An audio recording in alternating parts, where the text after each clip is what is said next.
What's wrong? Something on your mind? No, I just fell. I don't like the horns on my head anymore. Why am I different? You don't have to live the same life as they do. You have your own fate. Didn't we tell you not to come here? I'm not a monster! Beat him up! Get rid of him!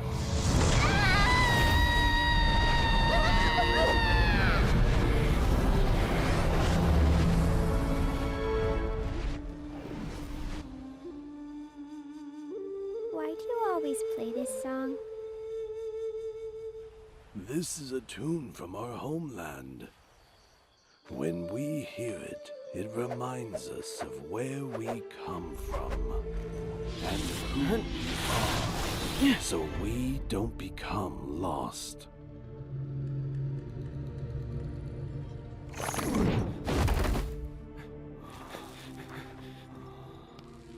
Grandpa. Grandpa. You must keep walking. The road ahead is long.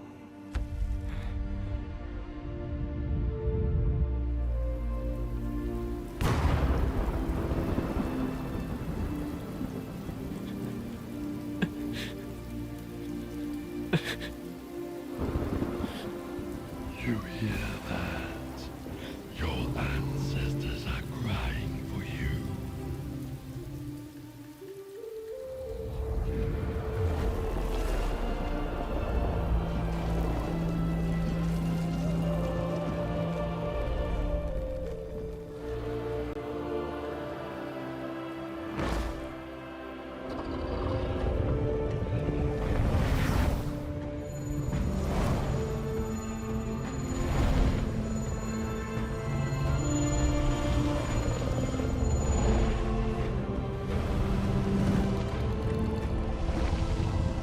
My child, we are not crying.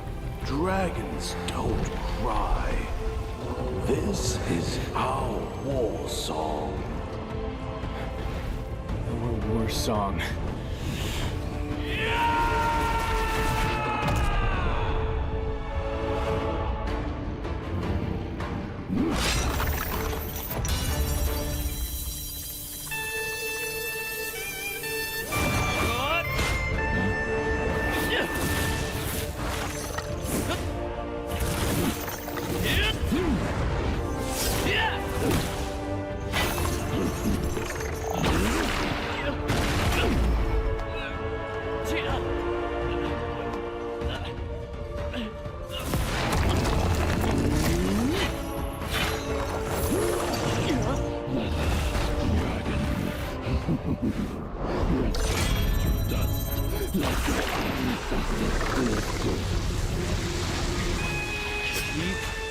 Dreaming!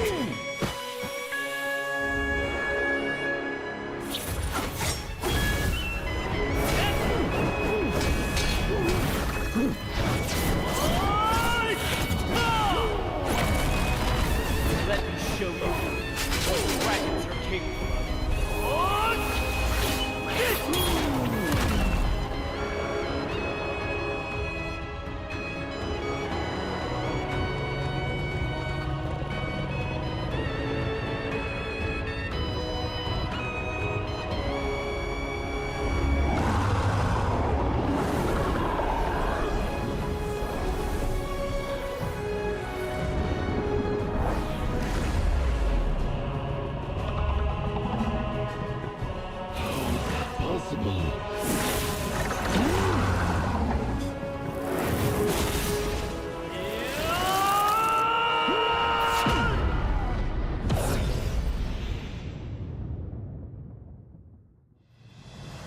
From this moment on, wherever I go, the dragon shall roar, for it will become their home.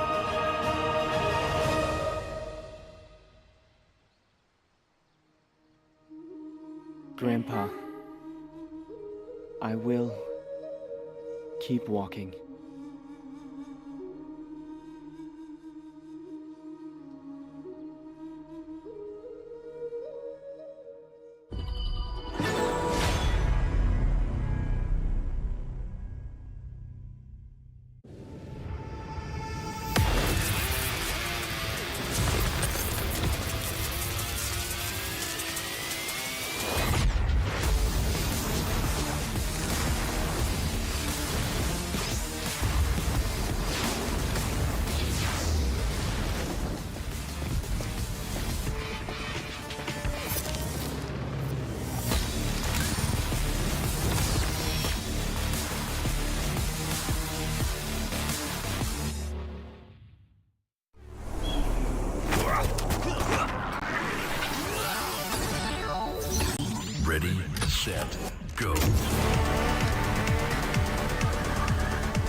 لحظات البداية عاشت معنا. كنا نحسبها وقت للتسلية بس، نحسبها بس ذكريات. عبود اعطي اختك اليد يا ولد. ابتكرنا فيها ابتكارات، وإذا بغينا قلبناها خرافات. كنا نحسبها بس لمة وصحبة وسهرات، انتبه نوب ترى نوب. لكن كنا نشوف عالم ما حد يشوفه. ليته يشغل وقته بشيء يفيده. الله عليك على اليد سود. عالم كبر وعاش فينا، عالم الحماس فيه يوصلك كل مرة لحلم أصعب، بس ما يصعب عليك. بارد معك وين ما تروح.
Welcome to the Literal Roundtable, where I have the pleasure of having the players from Team Boom with me, Arise and Dragon. Welcome, guys. How are we feeling today?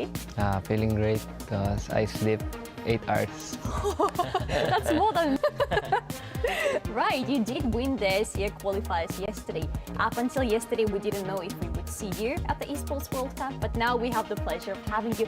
Tell me about the experience going through the finals of the qualifiers. Was it easy for you, or did you have any struggles? We're beating some teams, some strong teams in the screen. So for me, I think it's an easy win. We had a little bit struggle because before coming to the qualifier, we had a really bad experience in Malaysia, because in TIS2, because we dropped early after we are defeated by BKS and Vitality. That's why we are a little bit sad about that.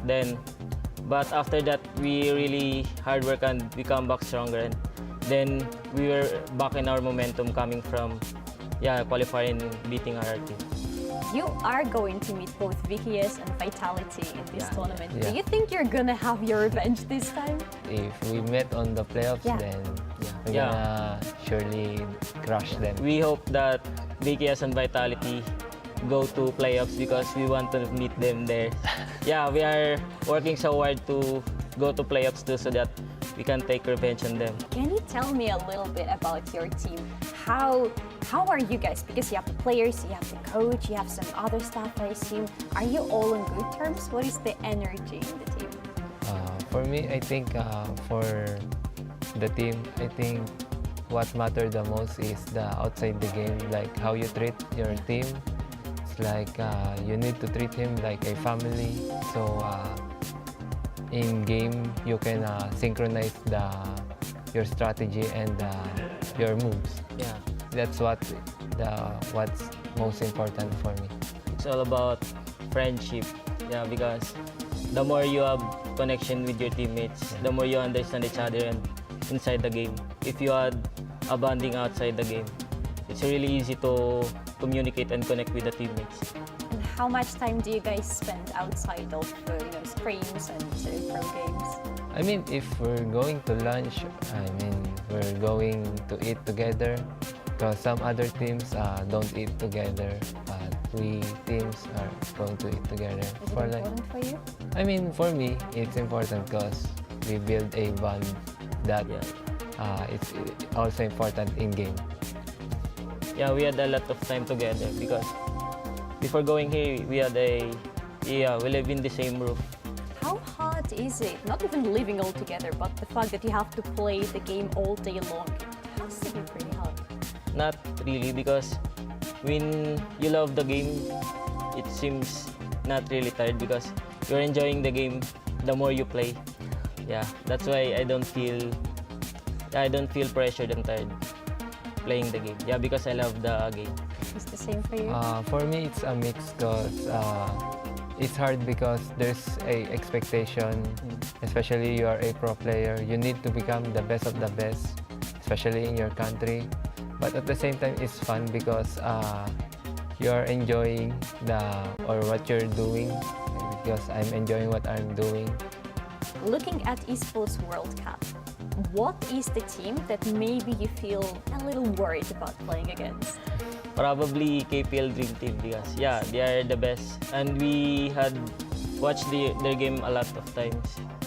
Yeah, we learn from them. We always watch their match in KPL and yeah, we're studying and we're applying what they do because they playing the game for so long. That's why they are the team that good to base our understanding of the game. So yeah. For me, KPL Dream Team and LGD because they play so good and they are strong team. Do you think you can beat them? Yeah. I think we can. Yeah, we can. But honest. We are screaming with them. Hopefully. Can you look at yourselves back when you had your first ever LAN event? Were you nervous? Was it different for you back then compared to now? I think it's normal to feel nervous, especially when you're in big stage. But the thing is, you need to deal with it. It's how you deal with it. That pressured feeling, I just ignore it. Dragon, what about you? Yeah, it's normal to be nervous. But at the same time, I feel excited meeting all the players around the world. Like, it is my dream to compete against other teams that is stronger than us. I mean, we are the underdogs of the tournament. Guys, I gotta ask you though, because you told me you've been playing together as a team for so long. Yeah. How much improvement do you see in yourselves and in your team in general since you started playing together? We actually improved a lot since our first match in KW until Asian Games, then KIS to here, yeah. From KIS to Malaysia, in there, I think we're not very confident on our game. But now, I can see the improvement after that tournament in KIS Malaysia. Because after that tournament, every one of us reflect on that game. Then, in our practice game after that, we won a lot of teams around, maybe I can tell the teams, but yeah, I see improvement a lot. Maybe some Malaysian teams because Malaysian teams are strong. Stronger in the most strongest in Southeast Asia. Yeah. Do you as pro players have any tips for people who are just starting in the game or maybe want to improve? It's okay to make some error. So don't be frustrated if you make some error. But the thing is, you just need to try some things until you be good. You just need to love what you're doing so that you will not get tired and continue to keep growing every time you play. So that would be your inspiration to commit to your dreams. You speak with so much love about the game, about Honor of Kings. Can you tell me what exactly you love about the game so much? The Honor of Kings is different from other MOBA because in other MOBA, it's all about solo playing like that. But in Honor of Kings, I can feel that you need to cooperate with your team because it is a team game. You can't win by yourself. That's why it is different from other MOBA. That's why I love the game because it composed of 5 players to win. The good thing about Honor of Kings is that you need to connect with the team because you can carry the game alone even if you get so much lead. You can carry if you don't get synchronized with your 4 teammates. You need to communicate what you are going to do. You're going to win if you do that. Thank you so much, guys, and I can only wish you most of the luck in the upcoming tournament. Thank you. Thank you. Thank you so much.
Queens, welcome to Honor of Kings.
Honor 200 series, the best portrait phone AI empowered. Studio level, AI portrait camera, 3 hardcore portrait modes. Color, vibrant and classic to capture portraits that truly stand out. AI empowered magic portal. Snapdragon 8S Gen 3 AI chipset. 5,200 milliampere per hours silicon carbon battery, 100 watt, Honor Supercharge. This is Honor 200 series. You ever wondered how a Hollywood movie is shot? On a Sony. You review it on a Sony. And how do you make that sound epic? You record it on a Sony. Lunch break on a Sony. So why wouldn't you watch it on a Bravia by Sony? Have you got what it takes to get to the top? It doesn't matter how high you climb. To reach the top, even the biggest champ needs a break. So you can recharge, dive back in, and dominate.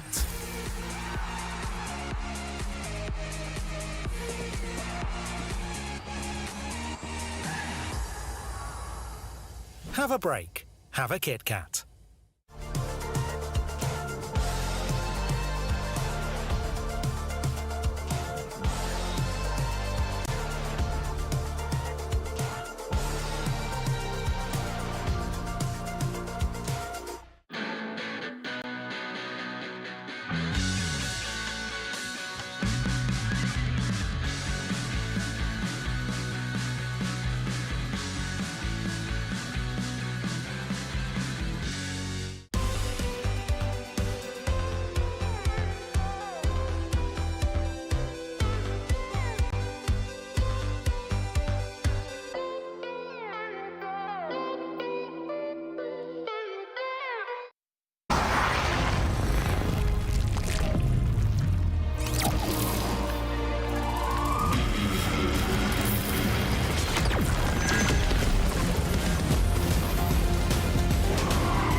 to have you here. Welcome to the Boulevard. This is very hot right now, but when the sun sets down, this place becomes the beating heart of the city of Riyadh. But we're here for another reason, because today is day number 2 of the Honor of Kings Invitational mid-season, where we will have to say goodbye to 4 teams, but 8 of them will continue all the way into the playoffs and will fight for honor and for the crown.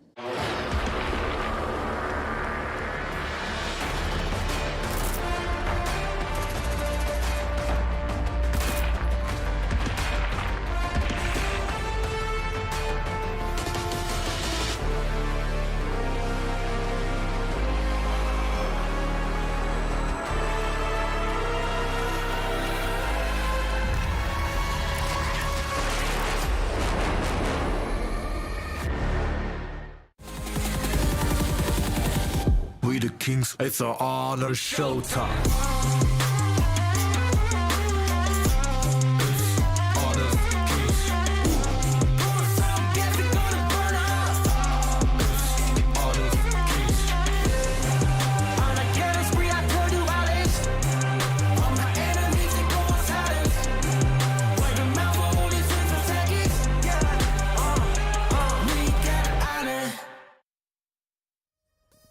Ladies and gentlemen, welcome to day 2 of the Honor of Kings Invitational mid-season. We're celebrating the Esports World Cup right over here in Riyadh in the Kingdom of Saudi Arabia. I'm your host for this tournament, Isaac Peña. Join with me, Holler Kintofu.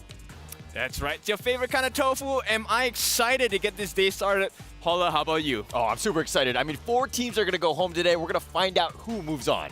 And who moves on, it's just all depending on our system. And if you did not know how we're going to crown our champion, here's a short video to get you up to speed.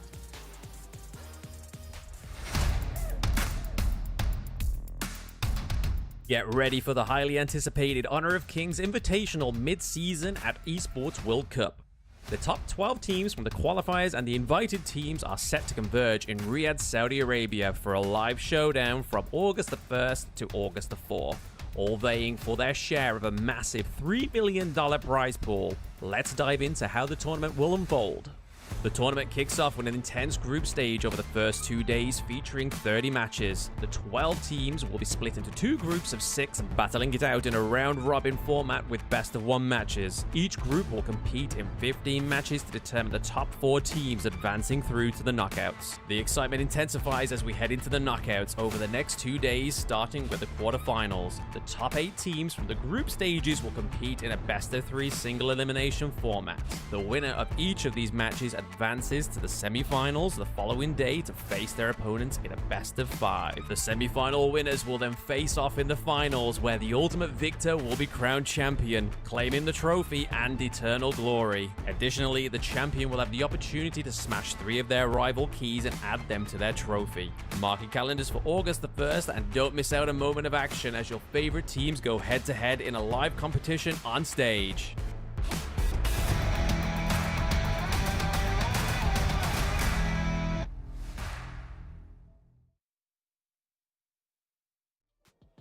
Lads, yesterday during 15 amazing BO1s, we had electrifying activities, great gameplay, BO1s, BO3, BO5s, all the way here in these group stages, all the way until the finals. What is the main difference between BO1s, BO3s, and BO5s? I mean, there's a lot of strategy in mind, right? The BO3 and BO5, you have like counter picks. You can kind of, you evolve throughout that competition, through that series. But in the best of 1, everything goes.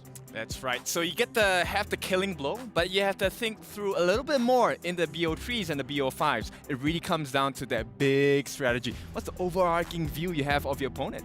You need to have a strat, man, if you want to go home with that $1 million US, if you want to be the champion. A total amount of $3 million right over here, $1 million for the champs. Yeah, $1 million. What kind of things would you do with that bank, man? I can't tell you this in public. I think I might get in trouble, but it's one of those things. We're going to keep that conversation. Yeah. We'll take this one offline. Amazing, man. It's just great energy that we have had yesterday. Amazing gameplay, and we have to come here and get our top 5 plays brought to you by Aramco. Right, so top 5 plays is going to be really interesting. It's going to be the first one.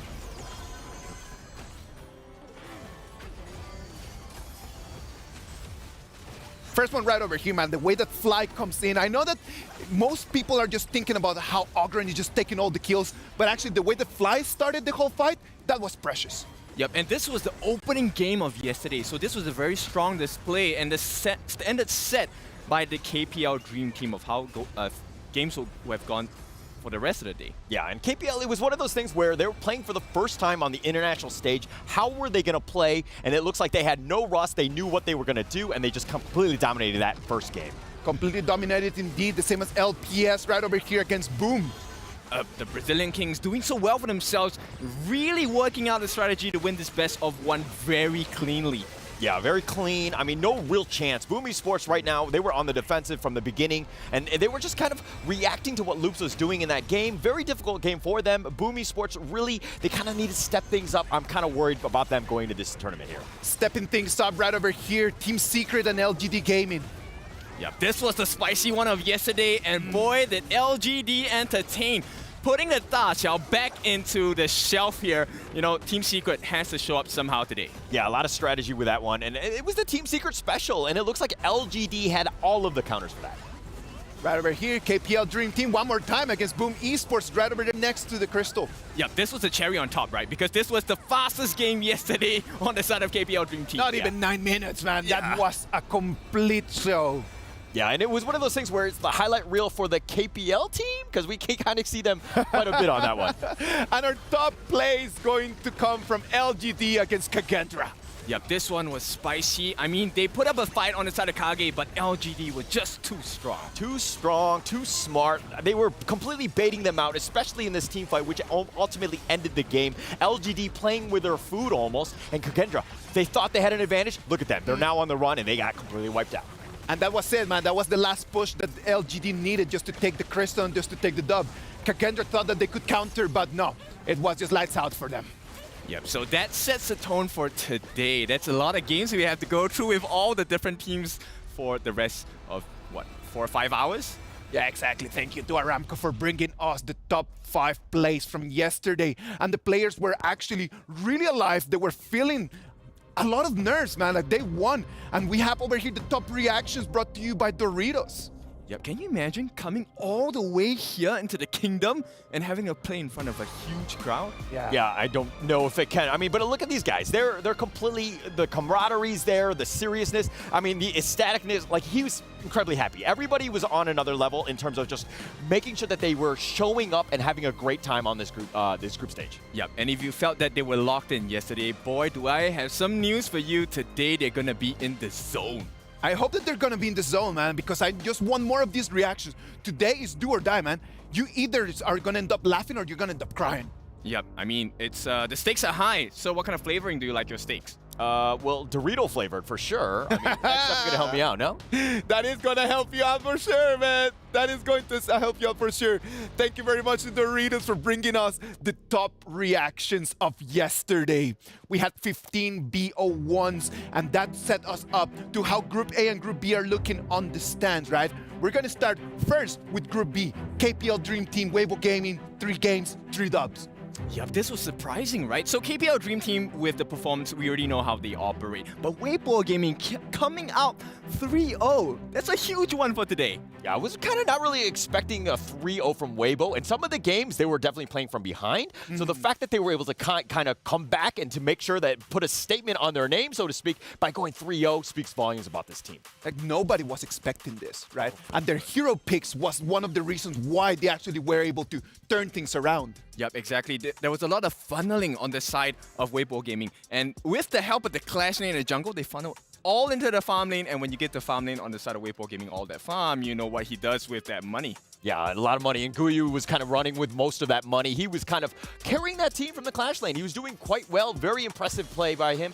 He had a great day one. Boys, Weibo is showing up, man. Like, we gotta admit on that. And you can show them some love with the EWC Player Review event.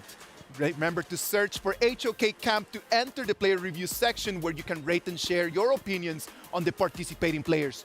During the event, you can also earn in-game rewards by posting reviews. Head over to HoK Camp now to learn more about the event details. And the fans have been talking a lot about the KPL Dream Team from yesterday, the way that those players have been actually doing this. And that brings us to our match of the day, brought to you by Jamil Motorsports. It's going to be KPL Dream Team against Weibo Gaming. Yeah, now this is the real test. Okay, so what? Game 1, you got 3-0. That's fine. Now we put you to the real test against Dream Team. There's going to be a lot of pressure on this one. I think Weibo is going to be comfortable knowing that, hey, no matter really what happens, they're going to advance. But this is going to be a true test in terms of what sort of drafts can we do? What sort of strategies? And we're going to find out all of these different pieces. Weibo Gaming, I'm hoping that they use this as, again, that true test. Yep, so I'm going to start with the Clash lane. They had a Charlotte yesterday. They had a Dharma as well, right? So this is going to be very important. How do they funnel all of this advantage into their farm lane? The top lane has been such standing, man. Like, it has been really clutch. They really need to do their really best if they want to move forward. Yeah, no, I think that, you know, they're showing up. I don't know if they're going to beat out in the top seed. That's going to be a very difficult ask going up against KPL. But, you know, again, if you're top 3 going in, I think as Weibo fans, you got to be very happy about that. We're going to have to wait to see our match of the day between the two of them. Now, let's move to the other group. On Group A, things are a lot tighter. LGD Gaming, 3 games, 3 victories. And then you have a tie. Team Secret, Team Vitality, Vivo Kids Stars. All 2 games, 1 win, 1 loss. Do or die for them. Yeah, I kind of want to talk about Group A in the sense of maybe the group of mediocrity, because there's a lot of guys that are kind of in middling, but Team Secret is one of those squads that we really need to look into, right? I think that they had that loss against LGD, but it's still a team that, you know, is quite formidable. I think that they should be able to make waves. Yep, you know, Secret, I think they're still hiding so many cards. It's always been, hey, let's bring the Da Qiao Fuzi out. And is that enough? I don't think so. Today, they need to change it up. Yeah, and Team Secret was a team that went to China. They were boot camping. They were playing against the other Chinese teams, and they were supposedly ready, but going up against LGD, they didn't show their cards. They didn't do anything different. The draft that they picked was pretty much straight out of S2, so LGD was not caught off guard. They knew how to do it. They picked the new heroes, and they pretty much just dominated that game. Yep, so tip to the other teams, maybe you want to take a look at Yuhan. I think he is the secret sauce in Team Secret.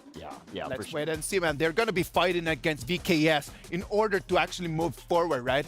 That game today is going to be spicy, man. Yes, VKS, the next team we want to talk about. So VKS, I think, you know, maybe there was some nerves. They were a little bit trigger happy with their skills. I think if they can fix that today, they could be at a much higher level. Yeah, they did make some misplays. They were kind of, Mena was a little unconventional. He was not to his normal standard of play. But Caesar, on the other hand, he was next level. Again, he's very good on that early, completely dominating that first game, but then they kind of lost in that second game against Vitality, and now they're kind of in a bit of a rut. And that is the problem, man. Like, already losing against Vitality when you're in a 3-way over here, it's gonna put them really on their back foot, man. Team Vitality, on the other hand, like, jungle, perfect, fighting, perfect. What else do we have from Team Vitality that could actually put them in that second place? Well, we need to rewind. It's the Vitality VKS match that put them in this place, right? Yeah. So it was a 90 Dharma that kind of destroyed the backlines. Well, kind of the entire team, actually, because with the mantras he had, true enlightenment for the team on the side of VKS, he crushed them. Nadi was doing a great job. Yeah, doing a great job. And Vitality, this was the bounce back game that they wanted. They got 5th through 8th place in the Season 2. They definitely wanted to do much better on this one. And, you know, basically it's a statement game going up against VKS. It's going to be VKS, it's going to be Team Secret, it's going to be Team Vitality that is going to snatch that second place. We still don't know. What we do know is that Team Vitality are one of the few HoK teams that are eligible for club championship points. They're aiming for glory as well as this sweet trophy. If you don't know how the trophy works, take a look. The Esports World Cup is a unique tournament and will have a very unique trophy system, consisting of keys, game trophies, the club championship trophy, and the totem. Introducing the key. This symbolizes a participant's right to compete in Riyadh. Each team or player will receive a personalized key consisting of the inner key and the outer frame. Winning a competition earns you a game trophy. A champion's key will be inserted inside. The frame will be placed into the totem, a physical block on display in Riyadh, serving as a progress bar of the Esports World Cup. The totem will remain in Riyadh as a chronicle of the Esports World Cup history. Those who get eliminated throughout the competition must give up their keys and see them crushed. Their broken keys will be tossed into the totem and encased in resin, symbolizing those that tried to win but fell short. However, as an additional privilege for winning, each game's champion gets to select 3 opponents' keys to be encased in the base of their trophy as an additional, more personal prize. Losers will go home with their keys replaced with a token that marks where they ended their journey. Witness history unfold at the Esports World Cup. Okay, so welcome back. Now that was the trophy key system. I want to ask you boys, have you seen the motto on the key? It says, "Nothing is granted, everything is earned." Yeah, it's great words to live by, especially in this state where there's so much at stake. I think it's very interesting because the winner taking home trophies, like for myself personally, I would take those as the winner and I would put it as a doormat. Oh my gosh, everything is just on the line. Right now, the Club Championship has a new update. Quickshot is going to be talking us through that one. Let's see that. Hello everybody, Quickshot here from EWC Central. Today, the group stage of Honor of Kings Invitational Mid-Season will conclude. So let's check out how it will impact the rankings in the EWC Club Championship update, brought to you by STC.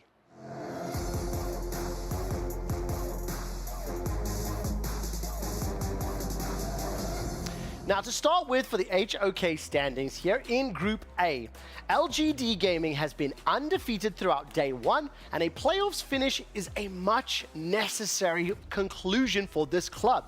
They only have one other team competing here in Riyadh, so both of these teams need to finish in the top 8 to be eligible for the club championship and a shot at the prize money. Over in Group B, Weibo Gaming has a total of 4 teams in Riyadh. So getting their first points on the board would be a good start for the club, but they need to contend with the KPL Dream Team. Now, they will not be eligible for the club championship as they have no other teams at EWC.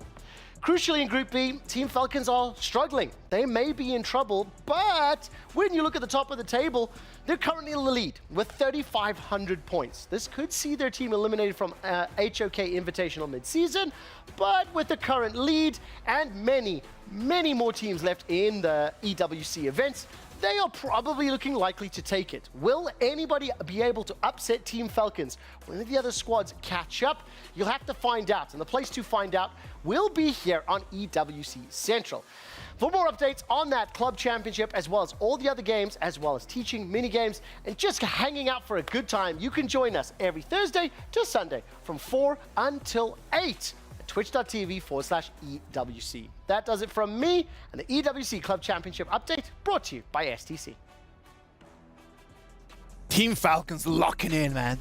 He got it locked. In terms of the club championship right now, they've got such a gigantic lead.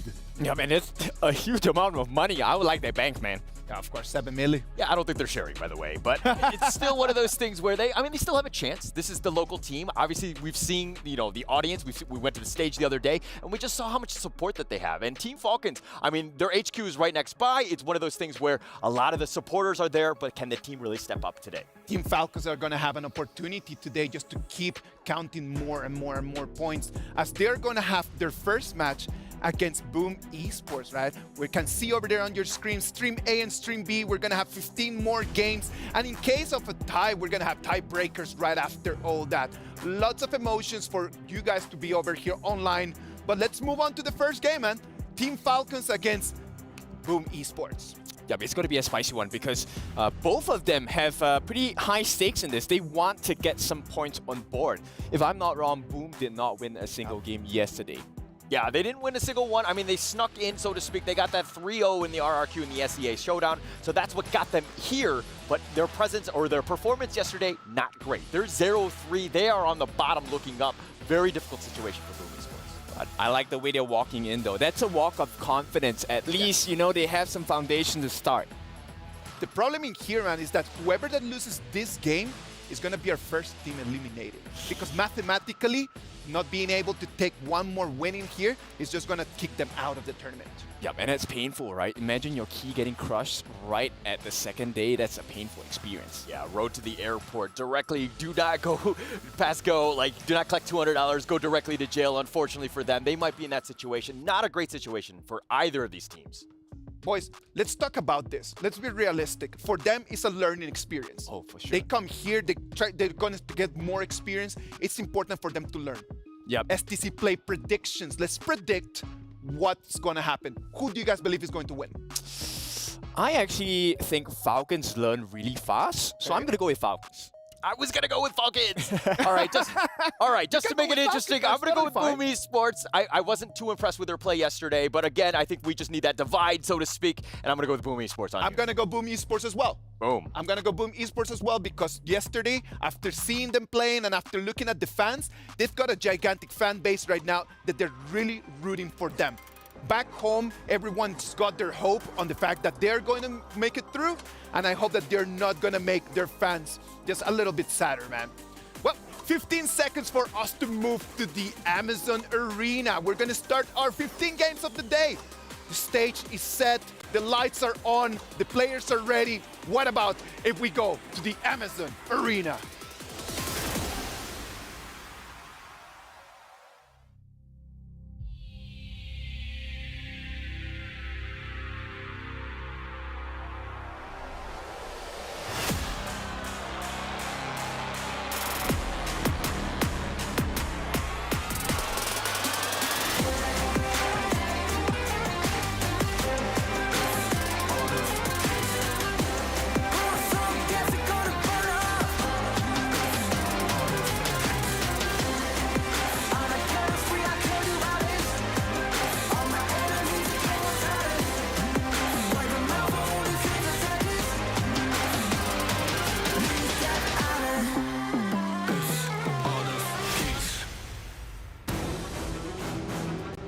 And ladies and gentlemen, viewers around the world, أعزائي المشاهدين والحضور, welcome to the second day of Honor of Kings Invitational Mid-Season, happening right here at the Amazon Arena, Esports World Cup, Kingdom of Saudi Arabia, Riyadh. I'm Bara Abdallah, along with the very talented and beautiful Sky. How are you?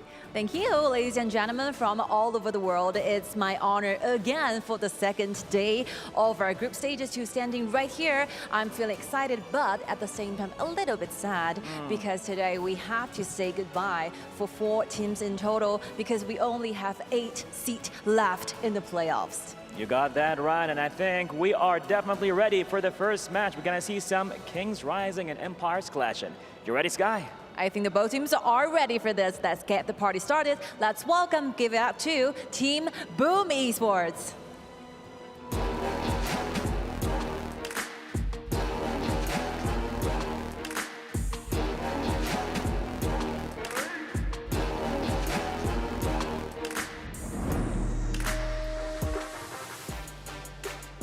I think one night is more than enough for Boom to get everything ready. They're ready to take down their enemies. Let's see what's gonna happen in this match against their challenger. Here comes Team Falcons.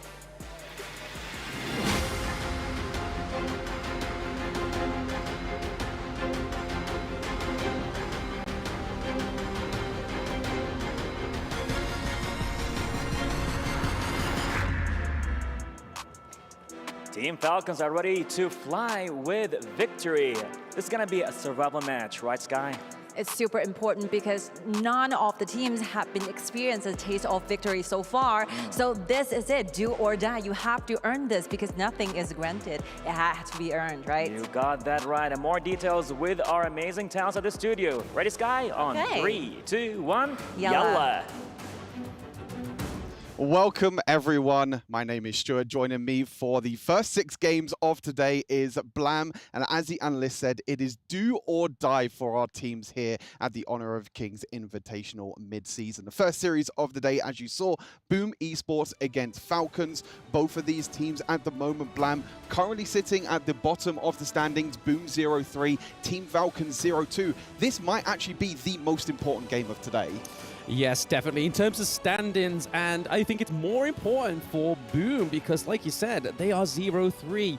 Falcons still have a little bit of a wiggle room there. If they lose this one but pick up 2 victories a little bit later on, they could still potentially see themselves either into top 4 or tiebreaker.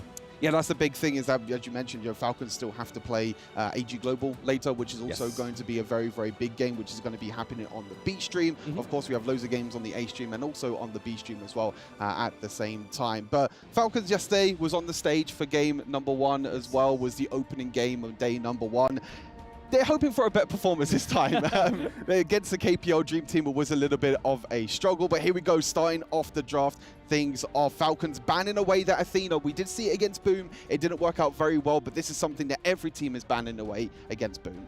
Yes, I mean, this is definitely the opposite side of the spectrum when it comes to first games of the day. They just got against the KPL Dream Team, and now they're against Boom, which is kind of still now sitting in that same kind of bracket as Team Falcons right now. But yes, the Ali being that insta-lock, we were speaking volumes of this yesterday, that even though Lung was a hero that is new and comes through, people still want that Ali as the priority pick.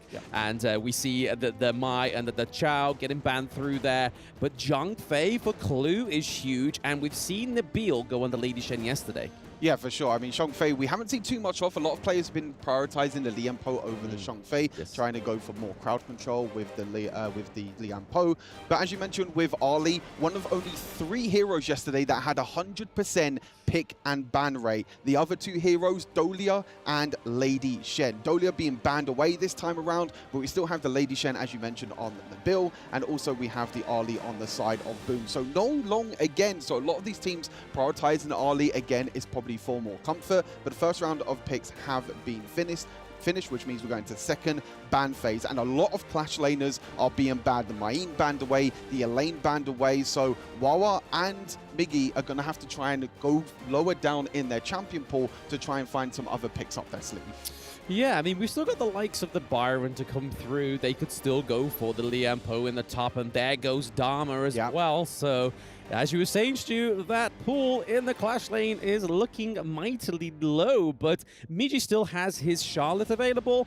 Whether Wawa takes that from him first is yet to be seen, but I can imagine Wawa going on something more like a Byron, just having a little bit more of a brutal engage hero alongside as the Zhang Fei, and it looks like we were right. Yeah, 100%. You're going to be seeing the Byron, very aggressive, very early game hero that's going to be trying to get the priority in the early game, trying to roam around, help the jungler out ever so slightly. And as you mentioned, maybe the Charlotte being picked, but the Sun Tzu actually going to be the hover and is going to be locked in. We have been seeing team compositions like Boom Esports are going for a lot of crowd control, a lot of setup potential, a lot of ease of access as well, I think, at the same time. I think some of these teams are going towards some of these, I guess you could say, quote-unquote, easier heroes that you can land crowd control, that can set up the play. And Sun Tzu is one of them great heroes with the ultimate, being able to fly around the map, go around the map in his boat, and being able to set up a lot of the plays with Durendi rounding out our composition.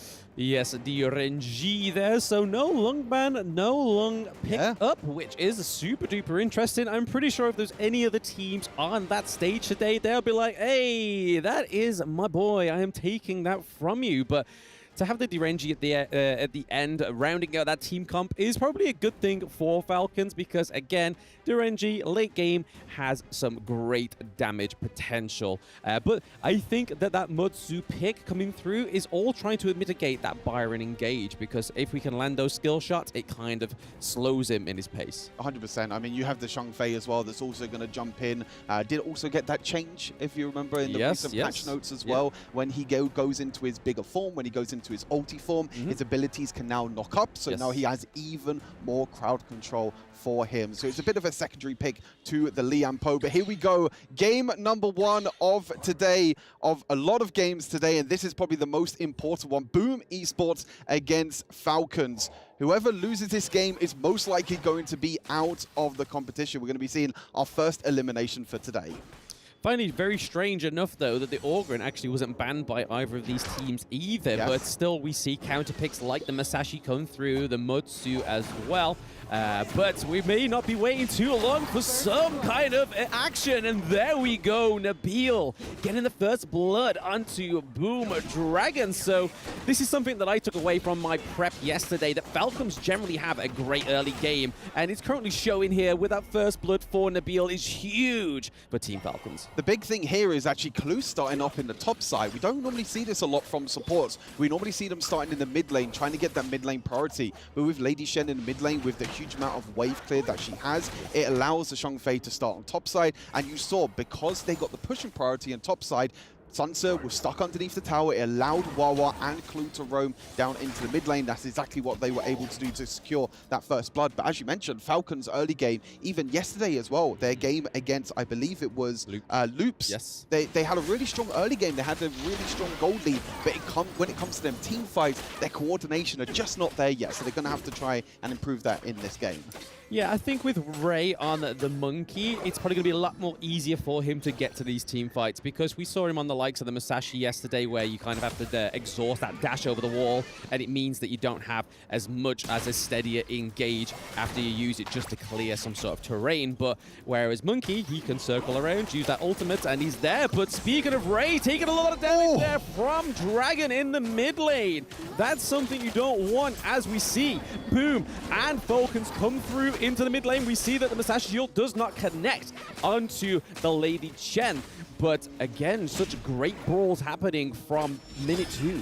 Yeah, really nice flash there from the build to be able to get out the Masashi ultimate. Has to be careful in the bot side as well. Ali dashing in, trying to get a little bit of damage. But this is one thing the Falcons need to be careful of. They need to be careful of this Angela because of that crowd control. Because in the game like Honor of Kings, you don't really have too much in terms of vision. Your vision is just around your hero itself. There is no other ways of getting vision around the map unless you go for the support item. So you do have to be careful when you are playing aggressive, when you are trying to invade and trying to walk through the river. The Angela can be sitting in that bush, and she does do an incredible amount of burst damage. Yeah, if she lands that deadly combo on you, 1, you're slowed, 2, you're CC'd, and then 3, that blazing brilliance just does so much damage, like we saw just in that mid lane onto Ray.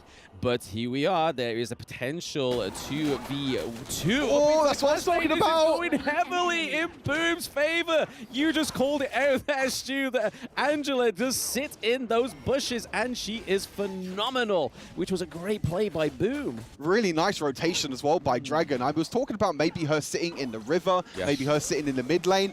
I don't think Falcons was expecting her to be sitting in the clash lane. No. But Shashi jumping in with the ultimate is not going to be taking down Ray. But yeah, really nice play from Dragon, being able to take that kill back. And it's actually Boom at the moment that have that 1,000 gold lead. So doing really well with the rotations, grabbing the farm early on. But this is definitely going to be a very, very close back and forth game. Yesterday we saw a lot of teams, a lot of, you could say, stomps in a way. But this one is going to be, the pressure is on for these two teams. Yes, speaking of pressure, we're seeing a lot of pressure already on the farm lane as we see the first stage of the Tyrant come up. Jizix is already in the pit of the Tyrant, and we see that Mutsu is trying to keep them away, same as the Sun Tzu as well. But oh, there is a crucial kill theft from Team Falcons. But is that going to be a crucial trade here? Because we're already 2-0. It's a 2-1 trade now over to the side of Team Falcons. But we already seen that Sofiane is looking pretty low. Motsu not quite yet ready to give that kill. And Clue also looking pretty low. Here comes Boom! Dragon in with a blazing brilliance, and then Motsu picks up another kill onto the Durenji. It is just Wawa alone in that farm lane T1 right now. This could set up the T1 takedown. Yeah, they were suffered a little bit there, Falcons. They were really going for, as you mentioned, that steal onto that Tyrant. They were able to get that steal. They were able to get the bonus damage. But because they had to go super aggressive and try and go for that steal, they were a little bit behind in terms of the tempo. And again, Boom Esports to Angela again. The crowd control that we were talking about during the draft. The Mudsi going over with that long-range stun. Then the Angela stun on top of that as well. Falcons need to be careful of this crowd control. It's so difficult, especially when you're playing these very melee-type heroes, like the Byron, like the Menki, even the Xiangfei as well. When you're stepping forward, you have to be careful about that crowd control. Yeah, it's the only problem when you don't have as much range, but to be honest, you've got the Lady Shen, you've got the Durenji, but these are not the ones that are sort of phase checking. They are literally just staying in their lanes. They are farming up, just getting their resources to try and itemize the enemy team. But it looks like that Toshi's able to take that T1, so first turret does go over to the side of Boom Esports, which is now going to really open up that side lane and mean that it's going to be not so much safer for Falcon Sofian in the bot lane. But here we go, Ray Wawa here on a 2v3 onto Boom Esports. Sunset coming around as well. The boat does come through.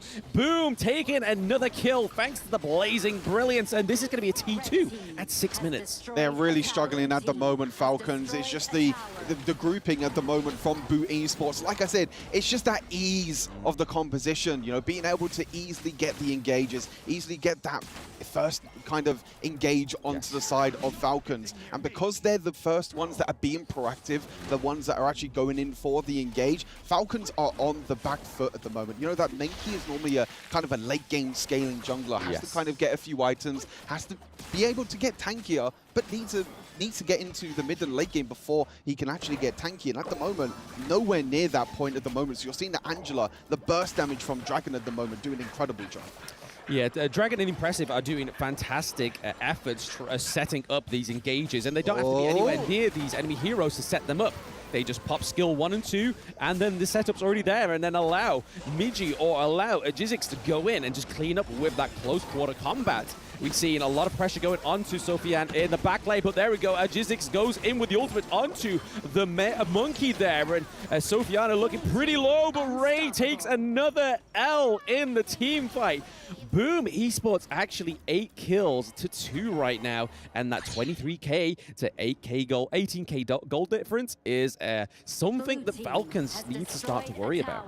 Falcons have some sort of miscommunication or something at the moment, because we're seeing the likes of Clue and Ray engage, but Wawa is on the opposite side of the map. Now the Bill is going to get caught in the mid lane. It's Boom Esports that are just grouping together as these little bundles, whether it's 4 people, whether it's 3 people, but you're seeing this engage as well. Look at Wawa on the minimap in the top left-hand corner. Yep. He's nowhere in sight. He's nowhere near the team, and you're seeing the likes of Ray and also Clue trying to engage, and there's just that little bit of miscommunication, which is so crucial at the moment, because this is a best of 1. We have to remind everyone at home. So you lose this game, it's going to be brutal for the side of Falcons. But for Boom Esports, this can keep their dream alive. It could be the saving grace indeed. And like you were saying, Wawa is playing a little bit too far back.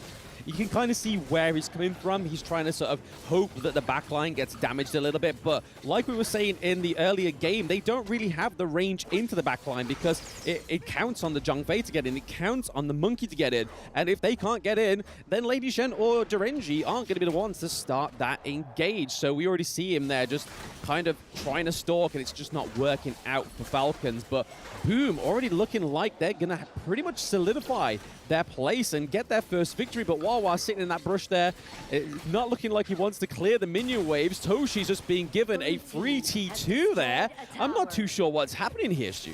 Yeah, I think Wawa is trying to play the flank at the moment. Wawa's trying to stay on the back line, trying to get a little bit of flank, but the Bill going a bit too far forward again. You can't step that far forward against the Arlie. Her mobility that she's able to bring to Boom Esports at the moment is just way too much. Even the Sansa diving in, Musashi into the back line as well. The Durenji has to flash away, but still dies underneath the crystal. Sansa stays alive, but it's a 1-for-1 trade, but they will happily take that trade with the minions pushing into the clash lane. They're going to be able to get this high ground tower. And Boom Esports, this is a completely different Boom Esports than what we saw yesterday. They look confident, they look aggressive, and they're looking to try and finish this game. They are pretty much looking for that, Stu, but it's currently a 2-1 trade right now. We do have Sofian on the 3-second death timer, and obviously Jizix with that fantastic the goal on that engage to go straight under the crystal, but it did allow them to get that higher ground turret. So I believe the trade for Boom's life for that high ground turret is going to play very well and definitely in the favor for Boom Esports. But Dragon just picking up kills from these bushes left, right, and center, Stu.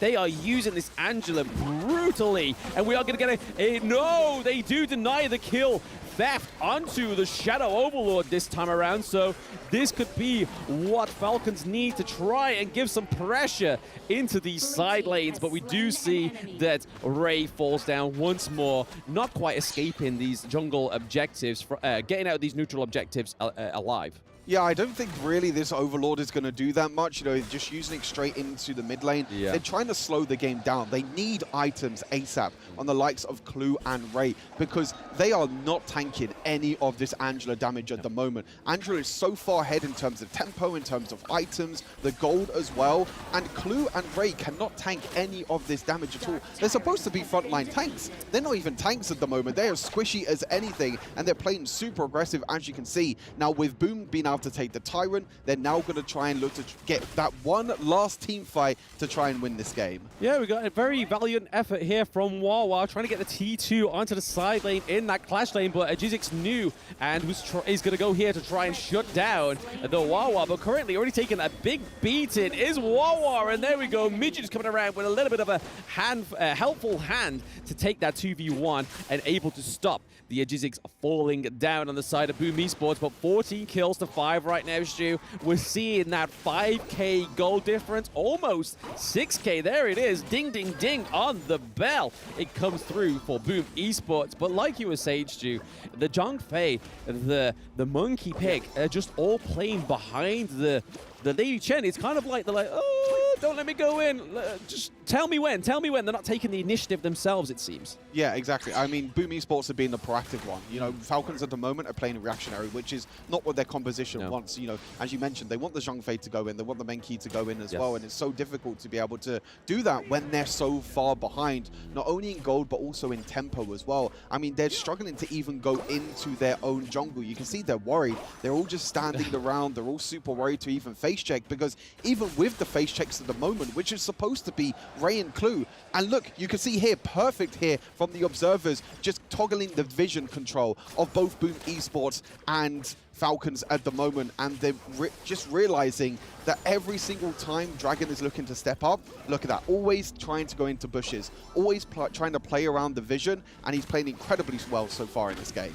Yeah, I mean, it's also a bit into Boom's knowledge of these wards as well. So when we saw the River Sprite give out that ward onto the Azure Golem, we saw that Dragon was hiding behind a bush that wouldn't be detected. And then as soon as that timer went off, they were proactively moving forward. So this really shows that Boom Esports know more than we actually feel like they do, because they're currently at that 0-3, but this could be their potential first dub on the board, and it is everything to this club to get this first victory. And we're already seeing a little bit more of an assault here onto the higher ground turret, but Falcons are able to clear those minions, whilst we see that Sunset is able to push, get a split push potential, hopefully, into that clash lane, because that's where the most of the pressure is going to be, Stu, is because of those more enhanced minions into the clash lane. It's going to be harder for them to, it's going to be a priority for them to look out on the side of Team Falcons. The only thing I worry about at the moment for Boom Esports, they are taking quite a lot of time to try and finish this game. They were super proactive in the early game. They were able to take a few kills and get a huge advantage.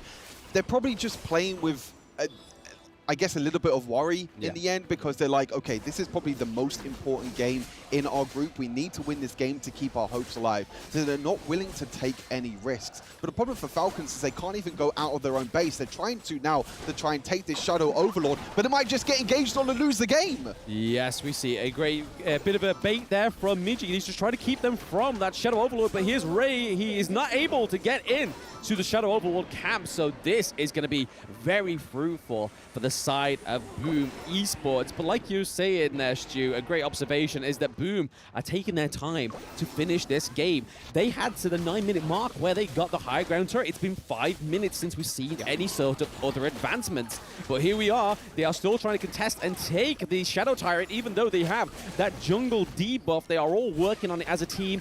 Maybe this is what they're just trying to pull together to finish this match, is have the Overlord, have the Tyrant, let's have the next brawl. Yeah, as mentioned, Falcons cannot step out of their own base. Even though Boom are taking this very slow, they're just being very considerate. They're making sure they're not making any mistakes, because one simple mistake in a game of Honor of Kings can be the turning point for this team. But as you mentioned now, with the Shadow Overlord, with the Shadow Tyrant, you do have that Vanguard coming in, and they're going for the engage. Yes, G6 is going straight onto the back line, but nice blow away there from the Zhang Fei. So keeping them away. Clue going in with a aggressive engage. This is what we've been missing all day. This is what we've been needing from Clue, is just being that big beast that is Zhang Fei. But it looks like it's not going to be enough here, Stu. They have taken the higher ground turret in the farm lane, and it is only a matter of time until they take that higher ground turret in the mid lane. But that's the kind of fights we need to see from Vulcan. I feel like it's a little bit too late to have that fight, because your back is now against the wall, only having one higher ground turret left. Yeah, exactly. I think they had the damage also from the turret as well, also giving them a helping hand. You see Musashi trying to dive in there,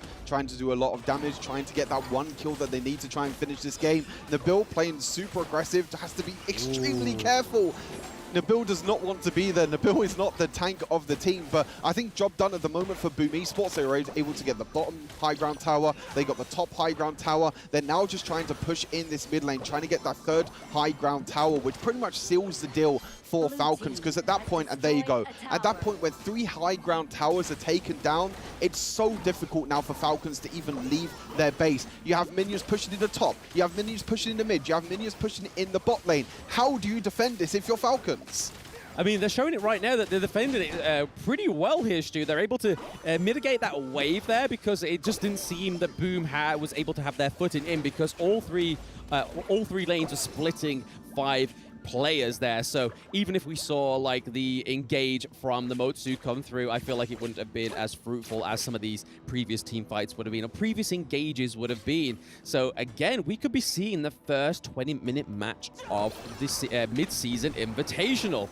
But Miji here going against the Ray as well. Ray looking pretty low. Toshi is into the back here. Ray just about escaping with his life thanks to that shield, and because Angela and Motsu's angle in there wasn't quite as well positioned as it should have been, they probably would have been able to take it out if they was able to just get a clear sight onto Ray. But again, we're still seeing it. Team Falcons are still in it. There's a 7.8k gold difference right now.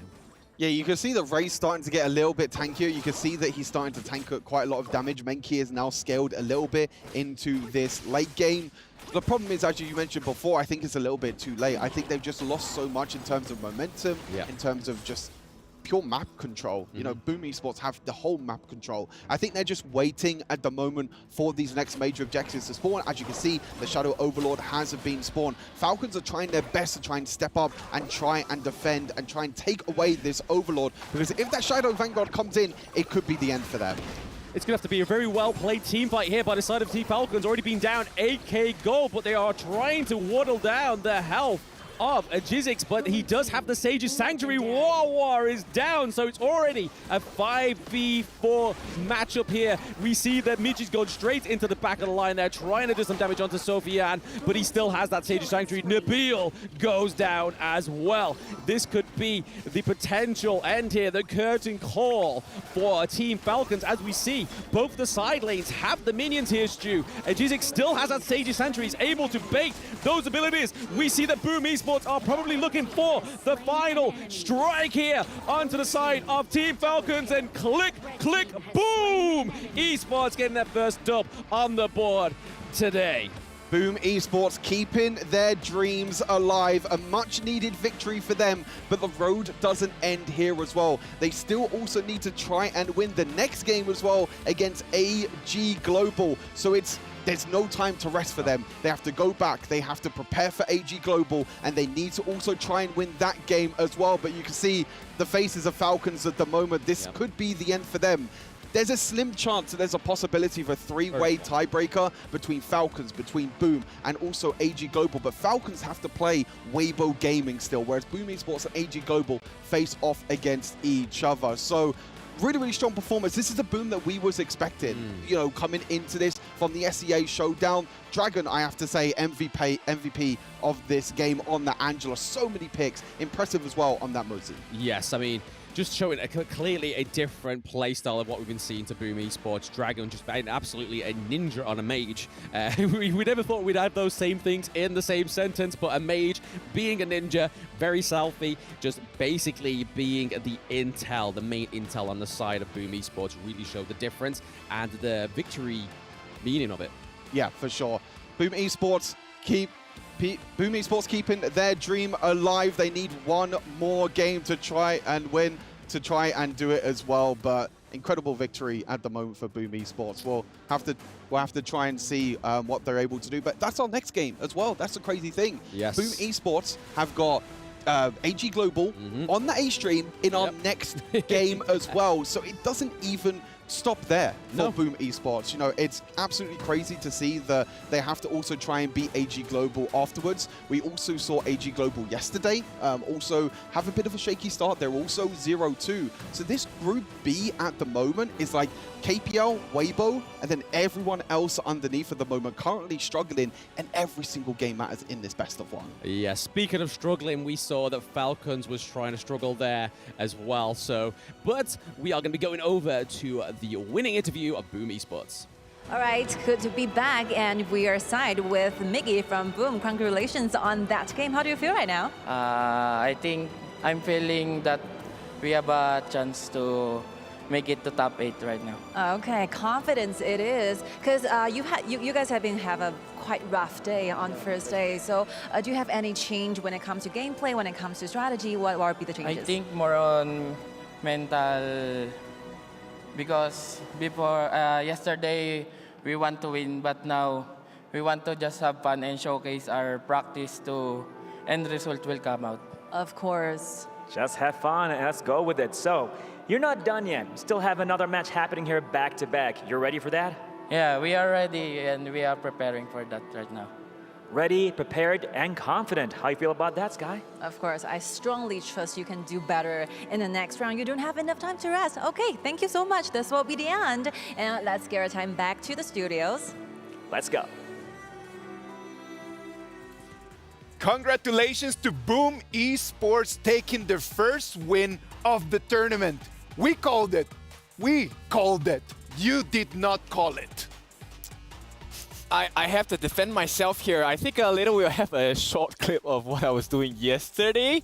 So, you know, this game, really strong showing by Boom, and it could be back to winning ways, right? But first and foremost, I want to talk about how this state was achieved. I like the fact that they picked the mortar. The mortar was extremely good against the likes of Falcon because they had to face check bushes, and boy were they punished so many times by the Angela. And this is exactly what I was telling Falcon. Keep yourself in the box. Yeah, and I think that kind of showcased exactly why the Falcons played the way that they did. Kindofu, am I correct in this? So let's be realistic, man. Kindofu is just telling them, what are you doing? Follow me. They follow him, and this is the result. Not good, not good. I'm not impressed at all whatsoever as Kindofu the coach. Boy, do not put words in my mouth. I was just telling them, hey, we could do a little bit better. But in any case, it was Boom who came out on top, and with the advantage they got for themselves, specifically that huge lead in the first 4 minutes of the game, they capitalized on it. They took so many neutral objectives, and they just extended their lead. Yeah, I agree. Yeah, I kind of want to point out Dragon here, because the Angela Blazing Brilliance was on point. Everybody from Falcons would just get burned up. They had no real way to kind of counter that, to deal with it. There were so many kills that Dragon got. I think it was 7-1 and 5 or something like that. But Dragon, that is a very good game for him. Yes, perfect as well. And to complement that, it was Miggy as well as RG6 who made so much, gave so much pressure to the side of Falcon. They could not touch the main damage dealer, which was Toshi. Yeah, and I think this is another thing that we need to address. Isaac was talking about it during the game itself, where Boom Esports had an advantage, and I'll let you. I don't want to take your point. No, go ahead. No, because it's one of those things where, you were saying that the Boom Esports could have closed out the game much quicker than they actually did, and they kind of prolonged it a bit. It is one of those things that we need to start highlighting out. Like, we need to highlight. The problem here is not a matter of like, can you win or can you not win? It's when can you win? Are you able just to build a little bit of an advantage and close the deal soon? It cannot be possible that in the mid-game, there's already a 5,000 goal difference for Boom Esports, and then it gets the game to 19 minutes. Almost 20, man. Those are the things that Not saying that Boom Esports doesn't deserve to win. I am loving that they won, but the problem is that you need to make it faster, man. It needs to be a little bit more concise. Yep, winning ways for sure, but it also means it's important we find out who the MVP of this game is. So let's take a look at who the MVP of this first BO1 is going to be. It's going to be impressive. And yes, he did a lot of work on the mortar. I think a lot of skill shots. We were kind of questioning certain moments where the Cannon Blast was just a bit shy, but I think he did a very good job of just pincering and cornering, Sofian into the towers as well. Yeah, definitely controlling the team fights, providing a lot of vision. Just kind of, instead of face-checking the bushes, he would shoot out the cannon blast to kind of clear things out. So he was always the front man up front. That's exactly what you want from the most player. That's right, electrifying performance from the mortar. The problem with this is that Falcons never had an opportunity to just find the back line. The reach was completely different. And that Mods, the way that Impressive played that hero, was one of the reasons why Boom Esports right now is just having their first point in the tournament. Yep, you know what's funny? The first skill is called Peace Bringer. He did not bring any peace at all. Not at all, man. Look at that. Look at the performance from him just here in the highlights. Just the way that he's always just boxing people, just pushing them against the wall, allowing the damage to be dealt by all his teammates. And also kind of, Boom Esports, I mean, they had so many shields. It didn't seem like Falcons was really itemizing properly. They couldn't, right? There was not enough gold going into their pockets to get the itemization that they wanted, right? We were looking for maybe a Daybreaker, maybe for more Acts of Torments coming out, but it did not happen because the lead was just too big for the side of Boom. Yeah, way too big. And if we're looking at some of the stats here, I mean, the teamfight rate's kind of on point. We expected Dragon to be up in front because he got all those 7 kills. Again, a lot of it was set up by Impressive. Yep. But I think if we're looking on the other side, I mean, the damage taken, Ray, always up front, but never really finding that perfect dream roam. Yep, they couldn't because although Sofian got, 85.9 thousand damage, it was nothing in comparison that both Impressive and Toshi were laying the pain across. And this was all because Miggy and Dragon and G6, they were doing their job extremely well, just putting a distraction in the front lines. You can't touch the back, right? Yeah, it's very hard. I mean, G6 is up front. I mean, he has a 4K net worth lead over the other, jungler in Ray. So it's a difficult situation because G6 was always up in your face, just tanking all of the damage, and then they would kill everybody else on the back line. Yep, when we first started to play this game, Angela is the first hero that we get our eyes on. So it's not a basic hero, it's a hero that can win you games. Come on, man. Like, we need to understand that Falcons and Boom Esports pretty leveled. We can agree on that. What does Falcons need to do in order just to get to the next step? What do they need to do? Not check the bush with their face, maybe? Yeah, it seems like the objective, the objectives by Boom Esports, they were very reactive. Like, Boom Esports was kind of dictating everything. They had all of the vision that they needed, and they took everything very safely. I mean, yes, there was the mid-game where they kind of prolonged it a bit by taking every objective, but, it's one of those things where, as an inexperienced team trying to make it and trying to get better, I think that there's a lot of room for growth, but it's, again, that vision was just on another level here. Well, that's all for the first game, right? But right away, they're going to have their second game against AG. That's a tough one to swallow. Back to back, man. Like, it's going to be Boom Esports against AG Gaming. Like, what is going to happen in here, man? Like, we know exactly that Boom Esports right now, they already stretched. They've got, like, their fingers ready for the game. What is going to happen against AG Global? I think, Boom Esports will probably, they're going to want to carry that momentum here. I think AG Global also had that advantage of seeing the draft, understanding that Boom has actually played the most amount of games thus far. So I think the AG Global might have an advantage here. Yeah, I mean, we haven't seen too much of Zeiss just yet, but maybe this game, right, he can overshadow Toshi. But Toshi now has the momentum going into this second game of the day, right? So what do you boys think? Like, what are we feeling? I don't know, man. Like, AG yesterday had 2 very tough games. Like, they played Wave 1, they played the KPL Dream Team. This is going to be actually their first game where they're going to have someone that is going to be a little bit more on their level, if we can just say it that way. Yeah. This is going to be just the reality check. Yeah. Can they really go for trying to aim for that 3rd and 4th place, or are they just going to be eliminated today? Yeah. The worst is behind them, so to speak. They're going to look at today as a fresh day. I think they have a lot of opportunity. I think that they're a solid team. I did expect them to make the top 4 and kind of move on. But again, this is going to be one of those true tests.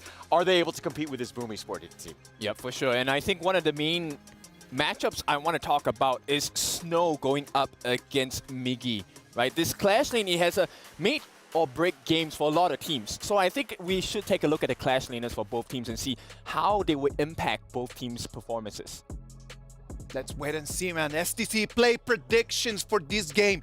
AG Global or Boom Esports? I would go with, I get first pick, right? Yeah, sure, go ahead. Boom Esports, because they have the momentum. All right. AG Global. I think that they're a stronger team, and I'm glad you picked first so that you kind of picked the wrong one first. No, come on, man. I'm going to go with Boom Esports just because if Boom Esports win, that's going to be their second victory. That puts them with 2 points. And then AG Global is going to have to win all the rest of their matches to push it to a tiebreaker. And who does not want to see some tiebreakers going on, man? Like, I really want as many games as possible. We're going to have 15 games today. And then if we have some tiebreakers, we get to work extra, man. Come on, more energy, more games. Who does not love that? Yeah, of course. And I think that this is one of those ones where we're going to find a true test. AG Global, great squad, very impressive. Let's see what happens. Let's see what happens in the Amazon Arena as we go live. And we're back again here at the Amazon Arena. وعدنا عليكم من جديد. Ready for the second match for the day. You ready, Sky? Of course. I think Boom Esports has already been heated up and warmed up already. Ready for the match 2 for their day 2 in Honor of Kings Invitational season. So let's check it out. Shut up one more time for Boom Esports. Let's go.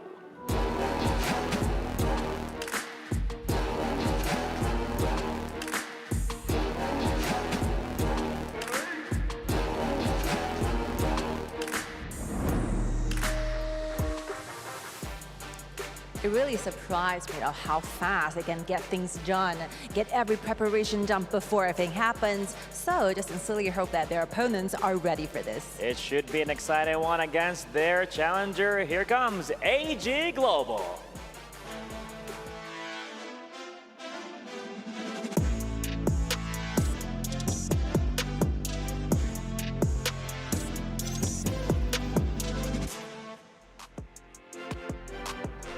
AG Global going against Boom for the second match of the day right here. It should be definitely a one to remember. Another one for the history here at the EWC. So, we ready? Of course. Let's go, ladies and gentlemen, right now to the studio. Take it away. How's it going, everybody? Welcome back to the second game of the day. And it's no Mirage. Boom Esports are back up on the stage for what could be a even more important game, Stu. Yeah, it's crazy because we were saying before the day that, like, wow, Boom versus Falcons is going to be super important. But now it's turned into this actually being one of the most important games of the day. Isaac mentioned it a little bit on the analyst desk, but if Boom Esports win this, they go up to 2 and 3. Then AG Global have to then try and be either Loops or Falcons, or actually they need to be both Loops and Falcons to also go 2 and 3. So this might not be the first time that these two teams face against each other, because we will have tiebreakers at the end of the day. But how Boom Esports is just able to go from Falcons preparation to now quickly turn their attention to AG Global.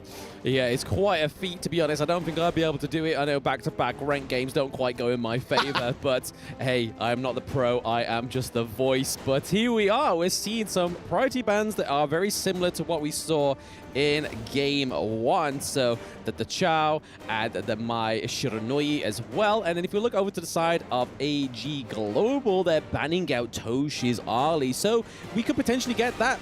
There we go. It's as if I'm Nostradamus. Lung coming through. I didn't even say the words. That was my next sentence. Lung actually coming through because we was very surprised he didn't get picked up last game. Yeah, we thought that maybe Lung was going to be picked on the side of Falcons in the last game. That trade that normally happens, we've mentioned before, between the Ali and the Long. But in the end, AG Global banning out that Ali, which means that Boom are like, okay, if the Ali's banned, let's go for our second pick, which means that AG Global have to then fall back to this Lady Sun. It's really the only other option that you have in the farm lane at the moment in terms of power picks, but going to be paired with the Ogryn. Didn't see it in the last series, but we've seen the power of this hero over the last few days. Yeah, I mean, Lady Sun is definitely no stranger on the Zays there. So again, it's a late game hero. You are going to be trying to play to that late game. So as long as we get that farm going on the Lady Sun, we should be A-okay. But the Orgrim coming through for Mayo Sotis is going to be fantastic unless they go into the Clash lane like we saw yesterday. That'd be whoa. That's a surprise. And then onto the side of Boom Esports, we're getting a very more useful role in the mid lane. Not quite the Angelus, so not going to be sitting in bushes.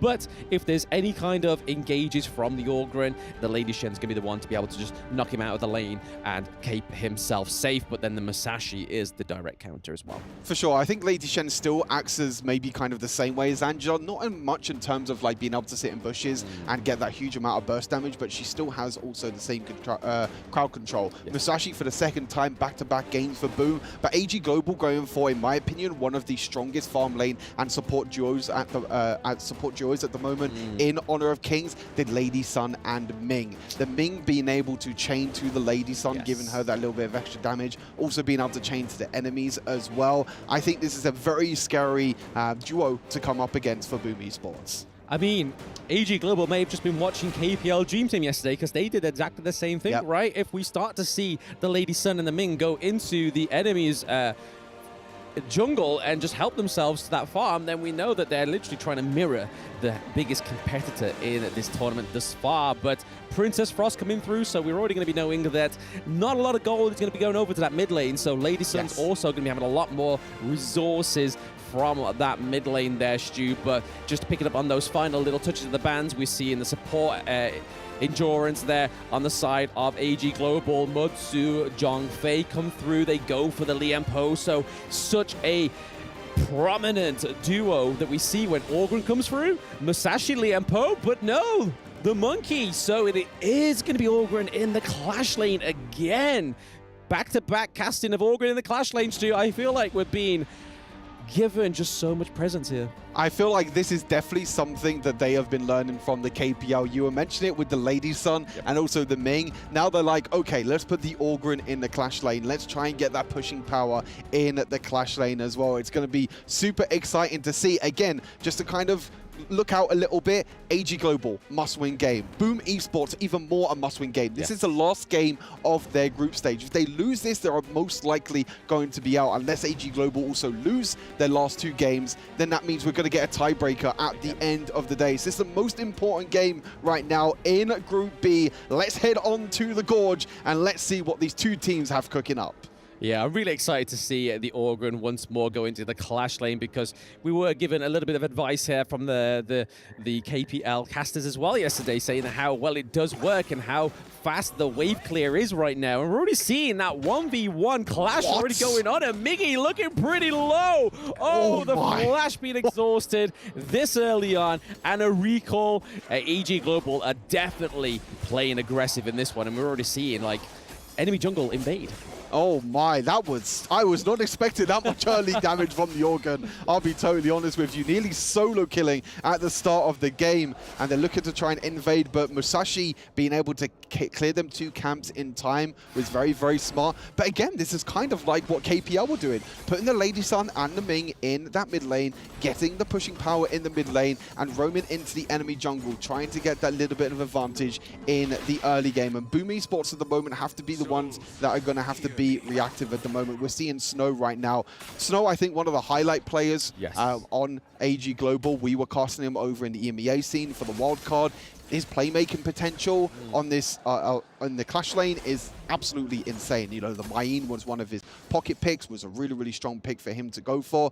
But on this Orgren, it's a little bit of a different play style, but still can just provide this same amount of power. Yeah, I mean, Kin was saying in the analyst desk part before this game that the Migi and the Snow head-to-head is going to be one to look out for. And we're already seeing quite a fruitful 1v1 going on in that Clash lane, especially even before the 1 minute mark, where we almost thought that we were going to lose Migi already. But this could be something here, Stu. A 3v1 cooking up in that brush there. I'm pretty sure Snow is aware of what's about to happen here, because he's kind of backed up into his his turret there for a little bit of safety, but with the Musashi, with the Lady Shen, and then obviously the Byron as well, it could be a fruitful engage, but no, he has definitely left himself to survive there, which is very good for him. We don't want to be seeing that Orgren being going to waste in the Clash lane right now, but already we're seeing only a small differential in the gold difference. Yeah, for sure. You're seeing how well Orgren can do at defending the Clash lane as well, using the first ability just to be able to knock back the minions and kind of stop that tower dive from coming in. But I mean, this game in general, Honor of Kings in general, is such a game that focuses so much on communication. There's so much roaming that's happening around the map, as we can see at the moment in this game. The Orgren now going into the mid lane, the Menki going up top and now teleporting to mid lane. So much rotation, so many ways in which the teams can rotate and make plays around the map. So if anyone is missing at any point during the game, it's all about communication,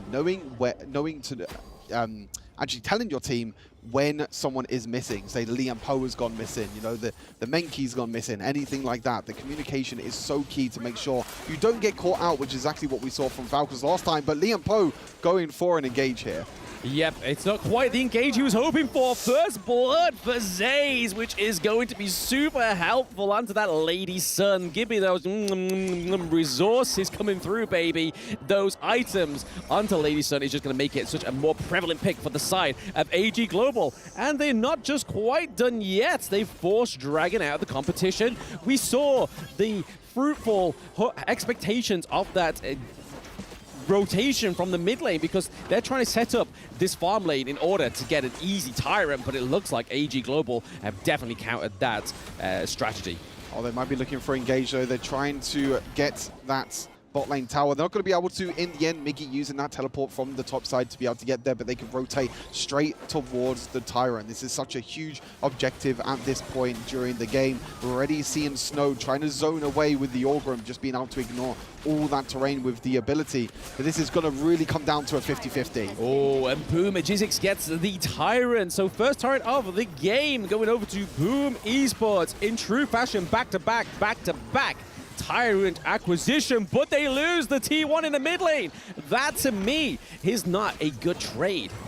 Yeah, really difficult trade there. Actually, I think in the end, AG Global just decided to completely ignore the Tyrant, decided to go for the mid lane tower already, which is a super important tower to take. It just opens up the tower so much. They do trade, though, with the bottom lane tower, so overall, it's not looking too bad for Boom Esports. They have to kind of get this advantage at the moment with being able to get the extra gold onto the carries. But speaking of gold, look at that gold at the bottom. Zeiss, 4,000 gold already. Over 1,000 gold lead at 5 minutes into the game. It's kind of what you was talking about during the draft. The Princess Frost doesn't really need that many resources. Princess Frost is more used for her utility, her zoning control. Zeiss and Ming are just rotating around the map at the moment and just using this to farm the Lady Sun and get to that late game even sooner. Yeah, I mean, losing the Tyrant for the mid lane, it's an investment, right? Because now that enemy jungle now opens up for the side of AG Global. Zaze is just going to get extra bank now. They could go for the Overlord, but they don't really need it as they're approaching the T2, both in the mid lane and the Clash lane right now. We are seeing potentially a takedown here. Yes, Zaze gets the shot onto the second tier turret, but Boom Impressive getting caught out. He has to retreat. He's taken too much damage. The untargetable onto the Lady Sun gets nullified by Orgren, and Agizix looking pretty Burn the burner! Oh my Osotis, mwah, mwah, beautiful, as to take it to the higher ground turret, Stu. Oh, this is such incredible play from AG Global. The analyst desk was mentioned how they had two really, really tough games yesterday, and this was really the important day for them. They lost against Weibo, they lost against KPO Dream Team. They're looking to try and end here. The Byron trying to flash it in onto Lady Sun, onto Zeiss, but the extra healing that's coming through from Ming at the moment, the survivability from the Lady Sun is just way too much to deal with right now, and Zeiss is completely popping off on the Lady Sun. Absolutely. I mean, the high ground turret almost fallen as well. We're almost at the 7-minute mark. Like I said, the Overlord was going to be pretty much a Brucey bonus for the side of AG Global as they try and take the Clash Lane higher ground turret there. But Midgie almost falling down. We have almost a dominance here for AG Global right now. This is completely a different team than what we were only seeing partially yesterday. They are doing very well in this game, and they know how much this means to them. Yeah, for sure. I mean, we saw them against KPL. They're actually one of the best performing teams against KPL, especially in the early games. So we know the potential of this team. We've cast them so many times. We know the potential. In S2 Invitational, they were struggling a little bit. You know, they were in a different group to Boom Esports at S2 Invitational, so these two teams actually didn't come up against each other. But now we're seeing how AG Global, that boot camp that some people have been saying as well, that AG Global has been taking. You know, we were talking to Martin as well yesterday, you know, after the games yesterday, and Martin was saying that, look, we still have a chance. It was a very tough day today, but this is the day that matters, and they're making it count right now. They're playing super aggressive, and they're setting up so many plays against Boom Esports. Yes, that Overlord potential coming through here with the Vanguards, already looking to assault the farm lane higher ground turret. So at first, the sights were on that high ground turret in the Clash Lane, but now that has been shifted. They pick it up in that 8-minute mark. AG Global looking for their redemption arc right now, Stu, it seems, with another Vanguard in the mid lane. I don't think they might be able to get this here because Impressive with a fantastic engage back of the line. But Zays has just got too much damage too. Midgie's able to take out the Zays. They don't really have any damage here right now other than the Ogre, and they are relying heavily on their Clash Lane. Boom! Double kill onto Boom Esports. AG Global do lose their first life into this game, almost at the 9-minute mark, but that was a great engage from Boom Impressive though. Zeiss goes down, but at what cost for Boom Esports? I think that's the big thing. They've tried so much to try and kill Zeiss, which with Ming by his side, it's so difficult to try and do, but they lose 3 members for it as well. As we see the end of the replay, we're seeing this Orgrim pick. We didn't really expect him to be played in the Clash Lane. We know he can be played in the Clash Lane, but we've seen a lot in the jungle. But again, KPL bringing it out yesterday, AG Global bringing it out today as well, just showing the power of this hero, not only in the jungle, but also in the Clash Lane. But another hero I want to talk about as they're taking down the Tyrant is Lived on Princess Frost. This is a hero that he has played so many times, played every single game pretty much in EMEA qualifiers, played it so many times in S2 Invitational. This is a comfort pick for him. And you're seeing how the Princess Frost, the zoning control that it brings, and it allows the space for Zeiss to be able to tumble, to be able to use her first ability and get that extra damage with the range as well. So overall, an incredibly impressive composition here for AG Global, and they're not going to slow things down. No, yes, Lived is definitely Lived, laughed, loved that Princess Frost pick throughout the Season 2 and the Open Series. We kind of saw him try and go for the Mai Shiranui at some point, but if you were to put Mai Shiranui into this draft now, you would be seeing at least 1k from Myosotis go away and 1k from Zays go away, because you have to give it over to the Mai as well. So putting that Princess Frost this draft really allows Liv to just be able to play his best life on that Princess Frost. And it's really showing right now. They are 33k to 27. That's almost your 6k goal difference. They have more neutral objectives as well, and it doesn't look like they're stopping there. They have the Tyrant. We have Myosotis just completely just helping himself to the enemy jungle. So they have true control over this map so far. Yeah, and this is a completely different game at the moment for Boom Esports. A very, very different game for them. You know, in the last game, they were the ones on the back foot. The problem this time is that they don't have that same sort of long-range engage that they did last time. No, you know, they don't have the Mosley pick this time. They have the Lian Po instead, which is a little bit difficult, which means that you saw the engage come in from Impressive, right? You saw the engage. He tried to go for an engage. He got a big, massive 4-man knockup in the end, but it's just not enough. They don't have the follow-up at the moment to take down Zays as well. As we're just taking a bit of a break here. It looks like Dragon, the mid laner for Boom Esports at the moment, having a few technical difficulties, so we'll hopefully get that sorted as soon as possible. So we'll have to wait and see. But yeah, let's take a step back, Blau. You know, this series, really important for both these teams. AG Global at the moment currently sitting 0-2. Boom Esports with that last win in the previous game against Falcons, now sitting at 1-3. This is the last game at the moment for Boom Esports in this group stage. AG Global still have to play Loops and Falcons later today. So if AG Global win this and also win one of the 2 games against Loops and Falcons, they're through. If AG Global lose, they have to win both the games, and then we get a tiebreaker at the end between AG Global and Boom. Yeah, I mean, if you look at that draft, if we've seen how Falcons have played so far, is we are pretty much happy that I feel like AG will at least get one victory later on. But we are going to be looking at a pre-match interview now with AG Global. Let's see what some of their thoughts were going into this match. Hey guys, it's Chichu again. This time we have Martin, the manager of AG Globals of Hong Kong, China. I mean, bro, yesterday has been super rough for you, but I don't blame you. You fought against KPL. Yeah. You fought against Weibo Gaming. Yeah. And the teams are not losing at all.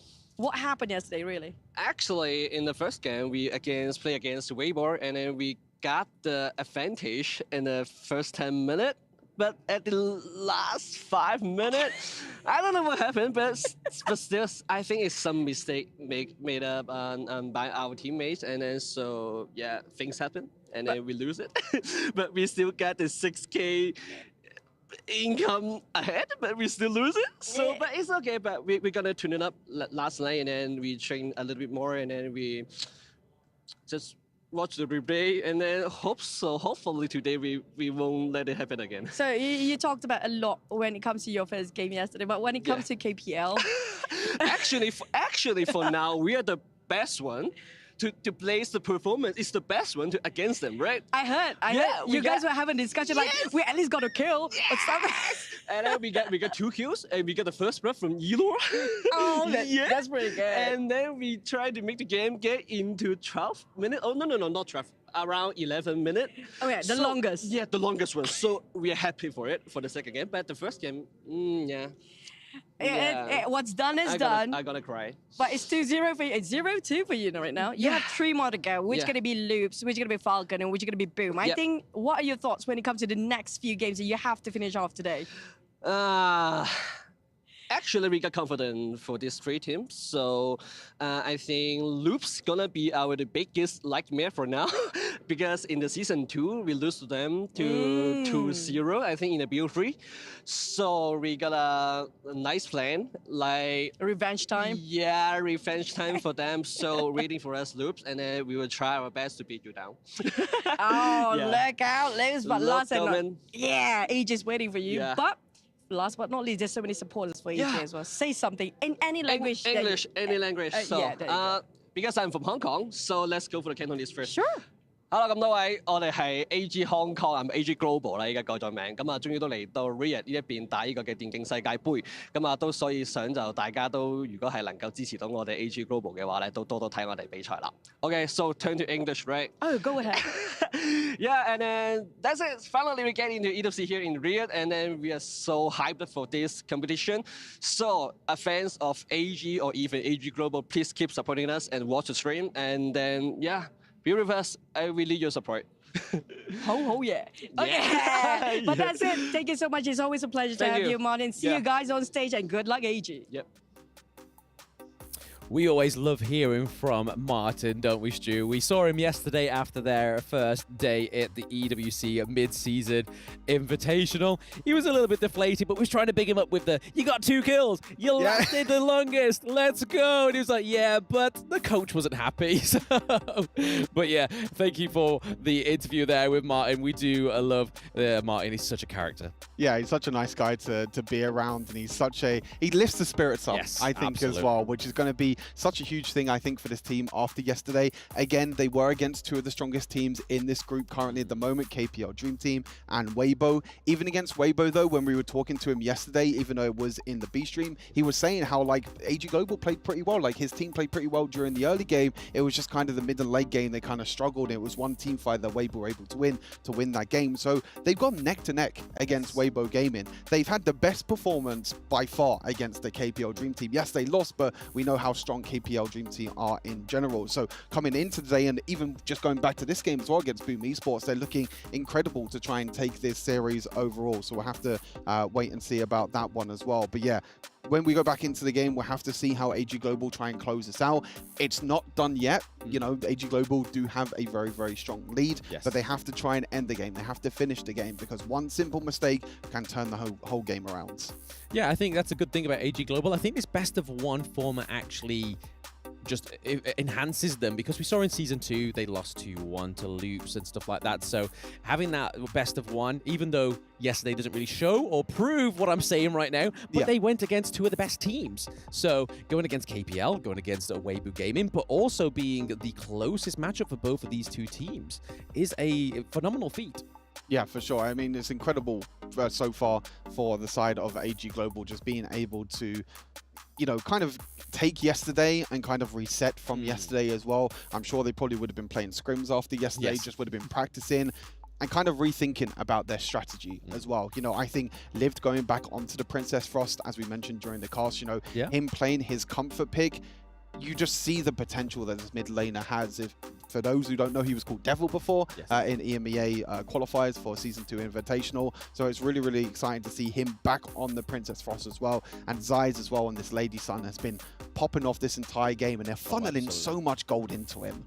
Yeah, it's really nice to see the Ming and the Lady Sun combo come through, because it's definitely promoting and it's a better playstyle for AG Global. And just look at the minimap. They only have lost 2 tier 1 turrets so far in this entire game, this 11-minute game, and it looks like they're going to go try and claim another high ground turret. They do it after such a pause. They were like, get me back in, coach. We need to take those higher ground turrets. They get the clash lane, but flank onto Lady Sun. Onto Zays, but what is it going to cost once more, Stu?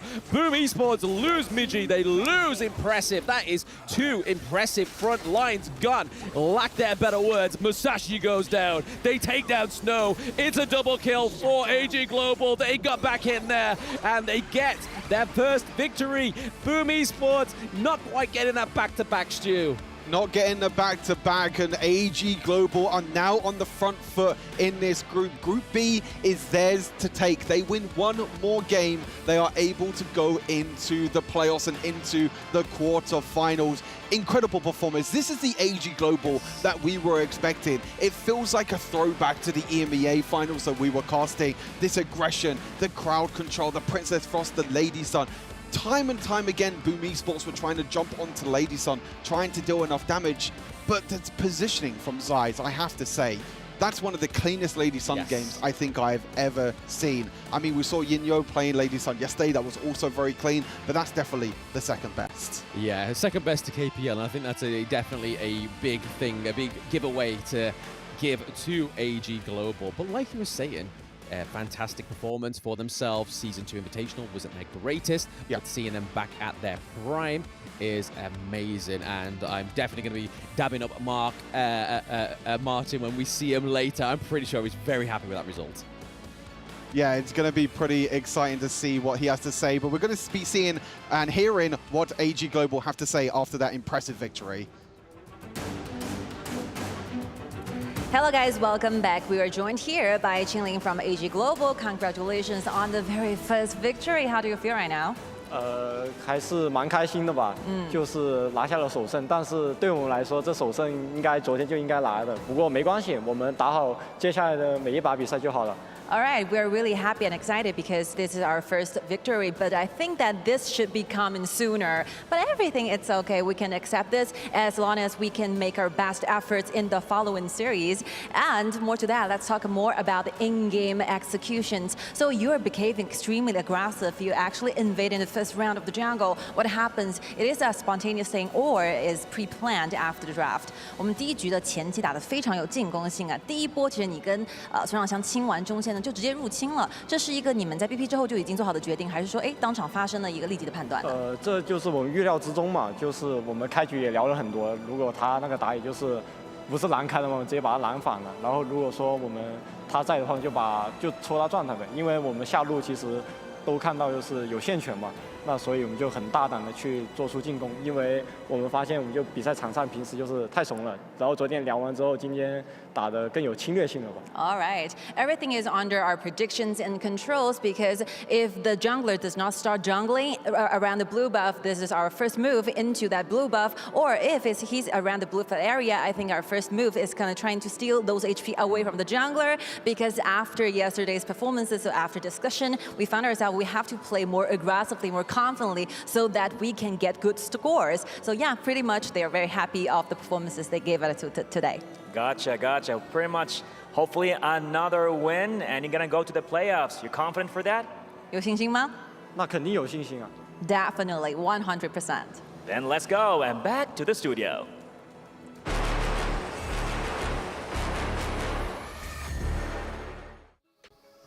Congratulations to AG Global on that amazing game. Great performances from all the heroes, the Lady Sun, the Ming, and of course, the Ogren. Remember that Ogren is available now, a warrior hero with a balance of offense and defense, which is able to condense the spirits of enemy heroes to assist our side in battle, possessing a special method attack. When in the activated Seer state, his basic attack can kill targets with low health instantly. Some tips: in addition to the ultimate move, Ogren's first skill can be activated a second time, allowing entry into the Seer state again. Ogren, a great hero, a great performance by AG Global, boys. Yeah, very strong. I like the fact that they say, hey, you know what? We discussed it about this yesterday. We weren't clinical enough. So let's be a little bit more concise, a little bit more tight in our gameplay. And boy, that was a fast game. Yeah, I mean, they're kind of reeling from yesterday. They were kind of had that lead. I mean, you saw that interview, you know, with the Weibo coach, with the AGG coach. But, you know, they were losing, right? And they were winning, but they actually came back. Now, you did predict them, Boom Esports, as the winner of that one. All I have to say is, ha ha. Well, let's talk a little bit about that. And this is something that we can connect to the first game. We talked in the first game how Boom Esports just has struggled just to close the deal early. They had a gold advantage, but they pushed the game to 19. On the other hand, AG Global comes in. They've got advantage since the minute 1, and it goes, and then they finish on 11. At 10 minutes mark, what is their first goal? Dark Tyrant. Dark Tyrant after that, push the high ground, finish the game in 11. That's the way that's supposed to be played. Yeah, extremely clinical. Now let's take a look at the scoreboard here. Let's take a look at the best score. I think it's a competition between Qingling 0-0-10 and we have Snow 5-1-3. He did so much work on that Ogren in the Clash lane. I'm gonna go with Zeiss. I think the 4-1-4, he baited out Miggy so many times. Miggy was trying to draw a beat on him, but he was basically dancing with his food. Zeiss got all of the kills on him, so Zeiss really was next level, at least for me. The Lady Sun and Ming, man, that combo right over there at the bottom, it's impossible to face against.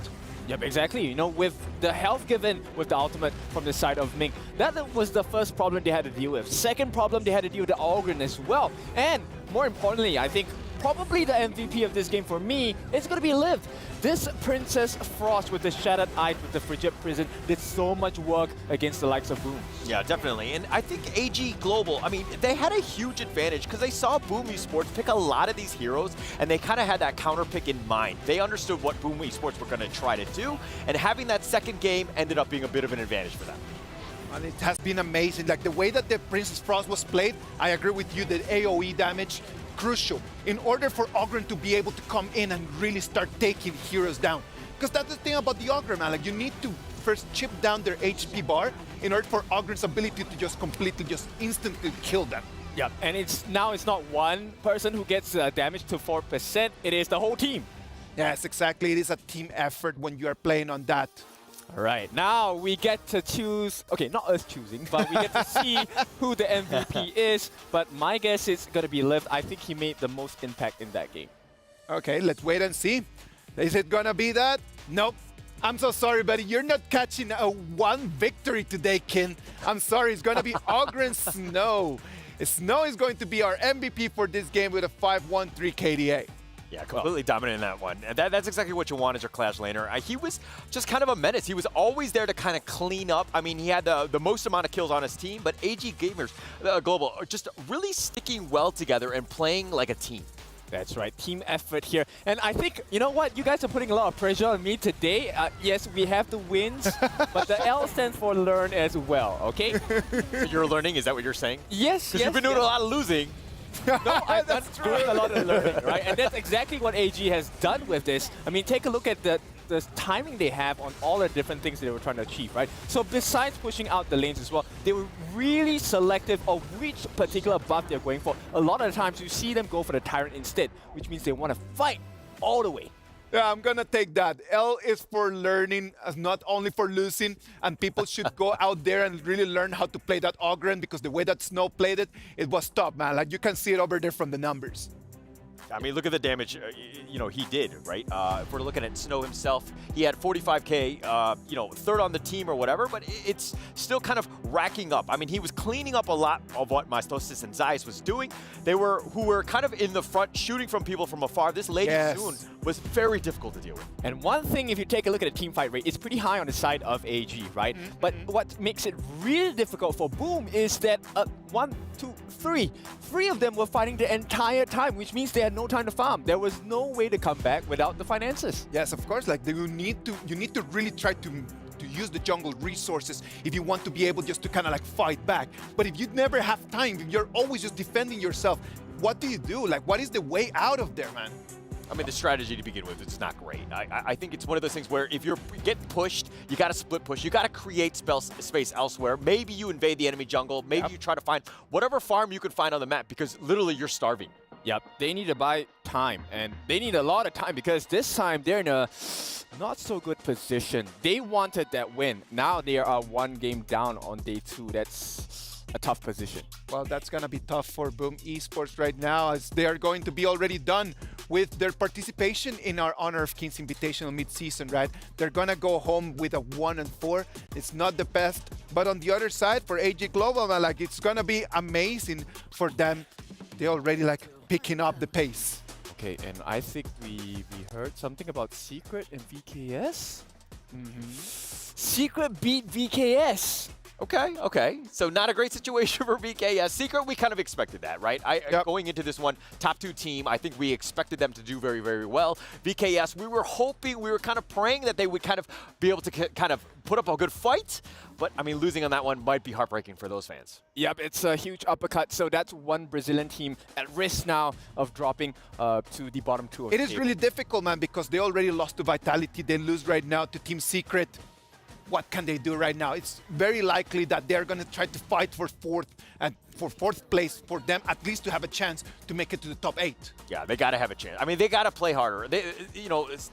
We didn't get to see all of that game, so we can't really break it down here, but it's definitely a do-or-die situation for them. They must win out. Yep, and they really keep the motto of the key, which is everything has to be earned, and they really need to earn it this time. Yeah, and with that result right now, what we're going to have is that Weibo Gaming is already top 8.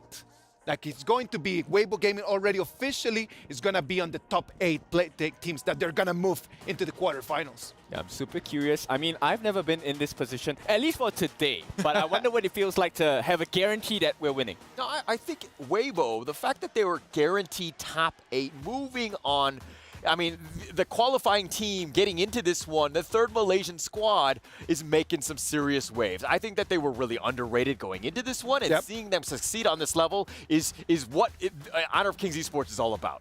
I am amazed by everything that is happening right now, Alan. It's really good for us to be able to be alive right now in this day 2 of Honor of Kings Invitational mid-season, man. What about if we move into next game? Let's go.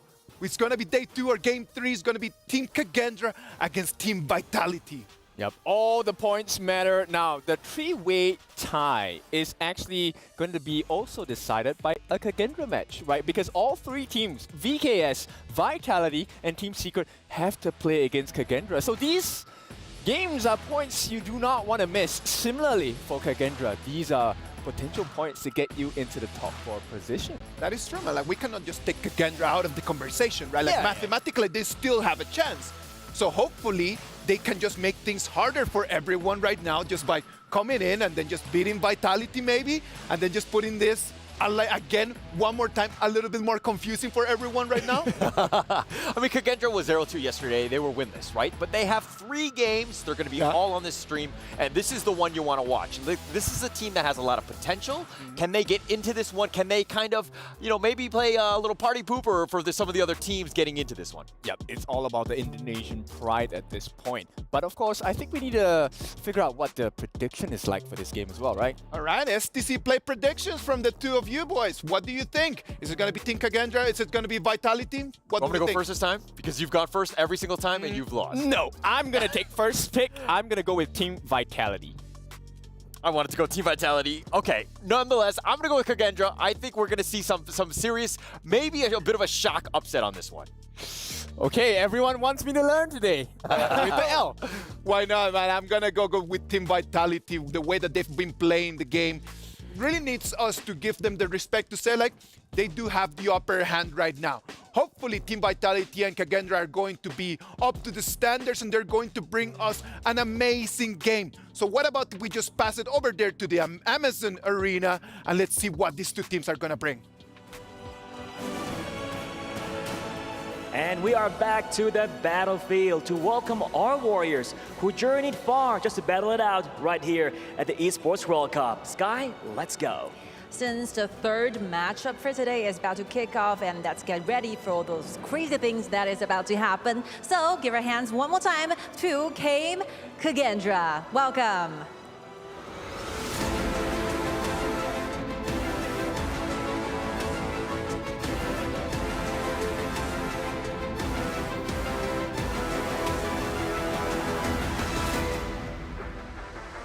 Team Kagendra right now is at a very dangerous zone, I would say. They have to try everything they have to make it further towards the playoffs. And let's see what's going to happen against their challenger. Here comes Team Vitality.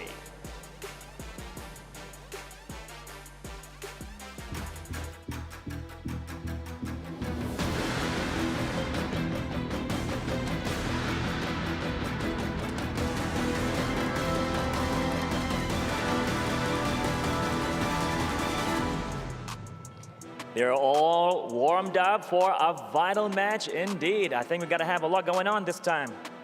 It's do or die one more time. You go up, take a step up, you fight your seat at the playoffs, you go down, you fall off the cliff, and everything will be a goodbye for you. So important, so risky, so what's about to happen? Let's check it out. So give it to our studios.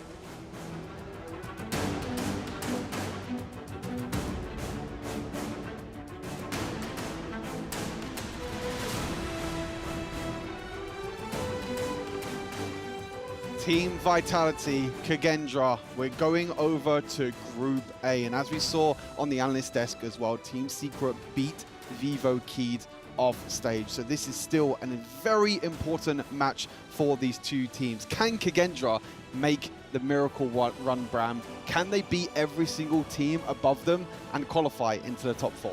It's definitely looking like a feat, right? It's like the scaling Mount Olympus at this point for Kagendra, currently sitting on 0-2. But like we just said, that Team Vitality losing to Team Secret, not Team Vitality, sorry, Vivo Keystars. Vitality did lose to Team Secret, but not today. Vivo Keystars did just lose to Team Secret, even though we didn't watch it. Can't really give our words on that, but it's a big upset for the Brazilian scene. Yeah, I mean, Vivo Keys at the moment sitting at 1-2. Kagendra currently sitting at 0-2. If Team Vitality win this game, this is going to be a huge step for them to get into the top 4. And it's a team that is very close to our hearts, as we're both from Western Europe, as we're both following Team Vitality. We know quite a few of the players. We've been able to talk to some of the players as well. And when we was talking to Benji yesterday about the victory against Vivo Keys, he was saying to me, he was like, they feel like they've improved so much from that Season 2 Invitational. We know that they have a new coach now. They have a different kind of way of playing the game as well, even if they have 2 players in the off role. You know, Shanks down in the farm lane normally plays in the jungle. CT Boys normally support, but playing in the jungle at the moment. So it's difficult for Team Vitality, but they're growing, I feel like, as Honor of Kings is going on. Obviously, the global scene's not been out for too long. But I think that already that sudden change between the Season 2 Invitational and the mid-season invitational, being able to take the revenge against Vivo Keed. Super excited to cast them in this game. Yeah, it's like with the EWC Central broadcast when they showed that graph of when it was released in China and how long they've been playing for, and when it was released in the rest of the world. So these teams are just started, like 2 months. Obviously, Brazil has been a little bit longer, and then obviously you got like Turkey, which aren't actually participating in this one, have a little bit longer than the rest of them. But it's just the beginning, and I think that's what really needs to be driven home to these players that may seem disheartened by losing. Yes, losing is good for you as long as you learn, which hopefully over in the studio, Kin is doing a lot of. Yeah, I'm kind of worried because I feel like Kin's going to cast the curse, the Vitality in this, which is not great. Kin has a 0% win rate at the moment in terms of predictions. I'm super worried. I mean, obviously, we're both cheering for, we're both kind of hoping that Vitality win this, but I'm praying that Kin doesn't go third time. You know, third time's the charm, right? They always say that. So hopefully Team Vitality can actually turn things around. But let's turn our attention to the draft as well. Vitality and Kagendra. Lady Shen being the priority for Vitality, which is super surprising because we know the Highland loves these assassins in the mid lane. The Shangguan has been one of his most popular picks. Mai as well, but Mai, one of the most banned heroes at the moment in the mid-season invitational, but that's going to be responded by Long and Zhongfei. Yeah, that means we might see another late game ADC down into the farm lane, because if you're giving a Lady Shen into that mid lane, we know that the resources aren't going to be there, but the Dharma comes through from yesterday. 90 on that Dharma was pretty phenomenal, and Motsu so far has been a great way to set up these engages. So we're going to be seeing Benji on the Motsu, but the Zhongfei, the Loon coming through. This is a big 2 starting heroes within this draft already for Kagendra. Yeah, for sure. A huge thing to note right now for Team Vitality. They are a team that is kind of very different in terms of draft compared to other teams. We see a lot of teams in these drafts prioritize their jungle pick in the first 3 picks. But since CT Boy is kind of the fill in the jungle at the moment, he normally falls back to the tanks. We've seen him a lot on the Kaiser. We saw him yesterday off stream on the Musashi. So he's kind of the one that's just like, okay, I don't really need to be a priority pick. Team Vitality would rather get the priority picks to the likes of 90. As you mentioned, a very strong performance on the Dharma, the likes of the Mutsu, Lady Shen as well. Ogren being picked though for Kagendra. Question is, Blam, Clash Lane or jungle? That flex pick is left open, which is super nice for them. I'm not going to try and guess it. I'm not going to try and make myself look like an idiot.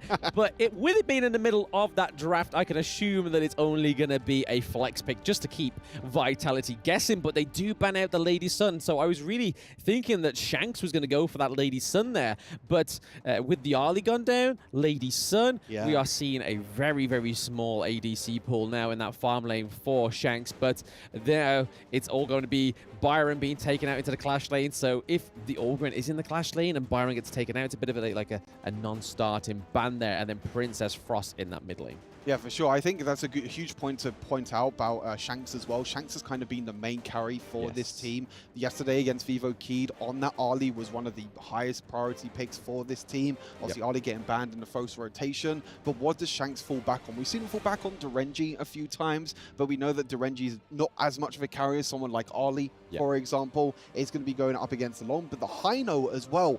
I love Kagendra's draft. There's so much flexibility on the draft. The Hino can go mid lane, could go jungle, could even go into Clash lane. Ogren can go Clash lane or jungle. It's so difficult for Vitality at the moment to understand what lanes they're coming up against, what heroes they're coming up against. Yeah, the Hino with that poke range as well. So there's a lot of wave clear at the moment on the side of Kagendra, and a lot of damage as well. So even if it's the Hino in the jungle, that poke can still put a lot of pressure onto those early engages. And obviously Lung, as we know, has some fantastic damage. But you were right, Stu. We are seeing Shanks fall back to the Derenji, and then we're seeing a City Boy go for his Musashi, which we saw yesterday, and he played pretty well. Yeah, I feel like this is a really nice adaptation for Vitality. We saw them struggle a little bit in the Season 2 Invitational with the likes of Kaiser just being picked every single time for City Boy, and then when Kaiser wasn't picked, it was pretty doomed for them. Like, they didn't look as strong of a team, but then winning yesterday on Musashi is going to be huge.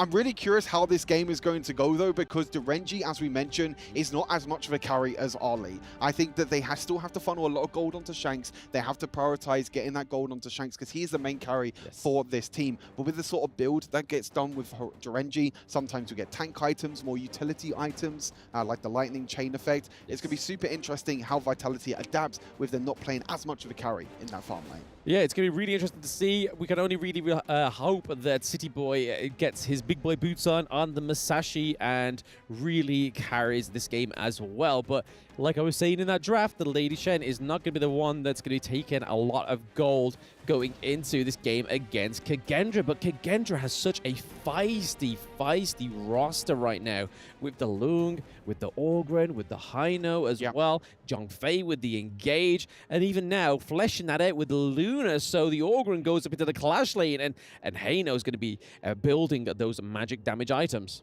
Yeah, so really nice here. I think the Masashi is kind of...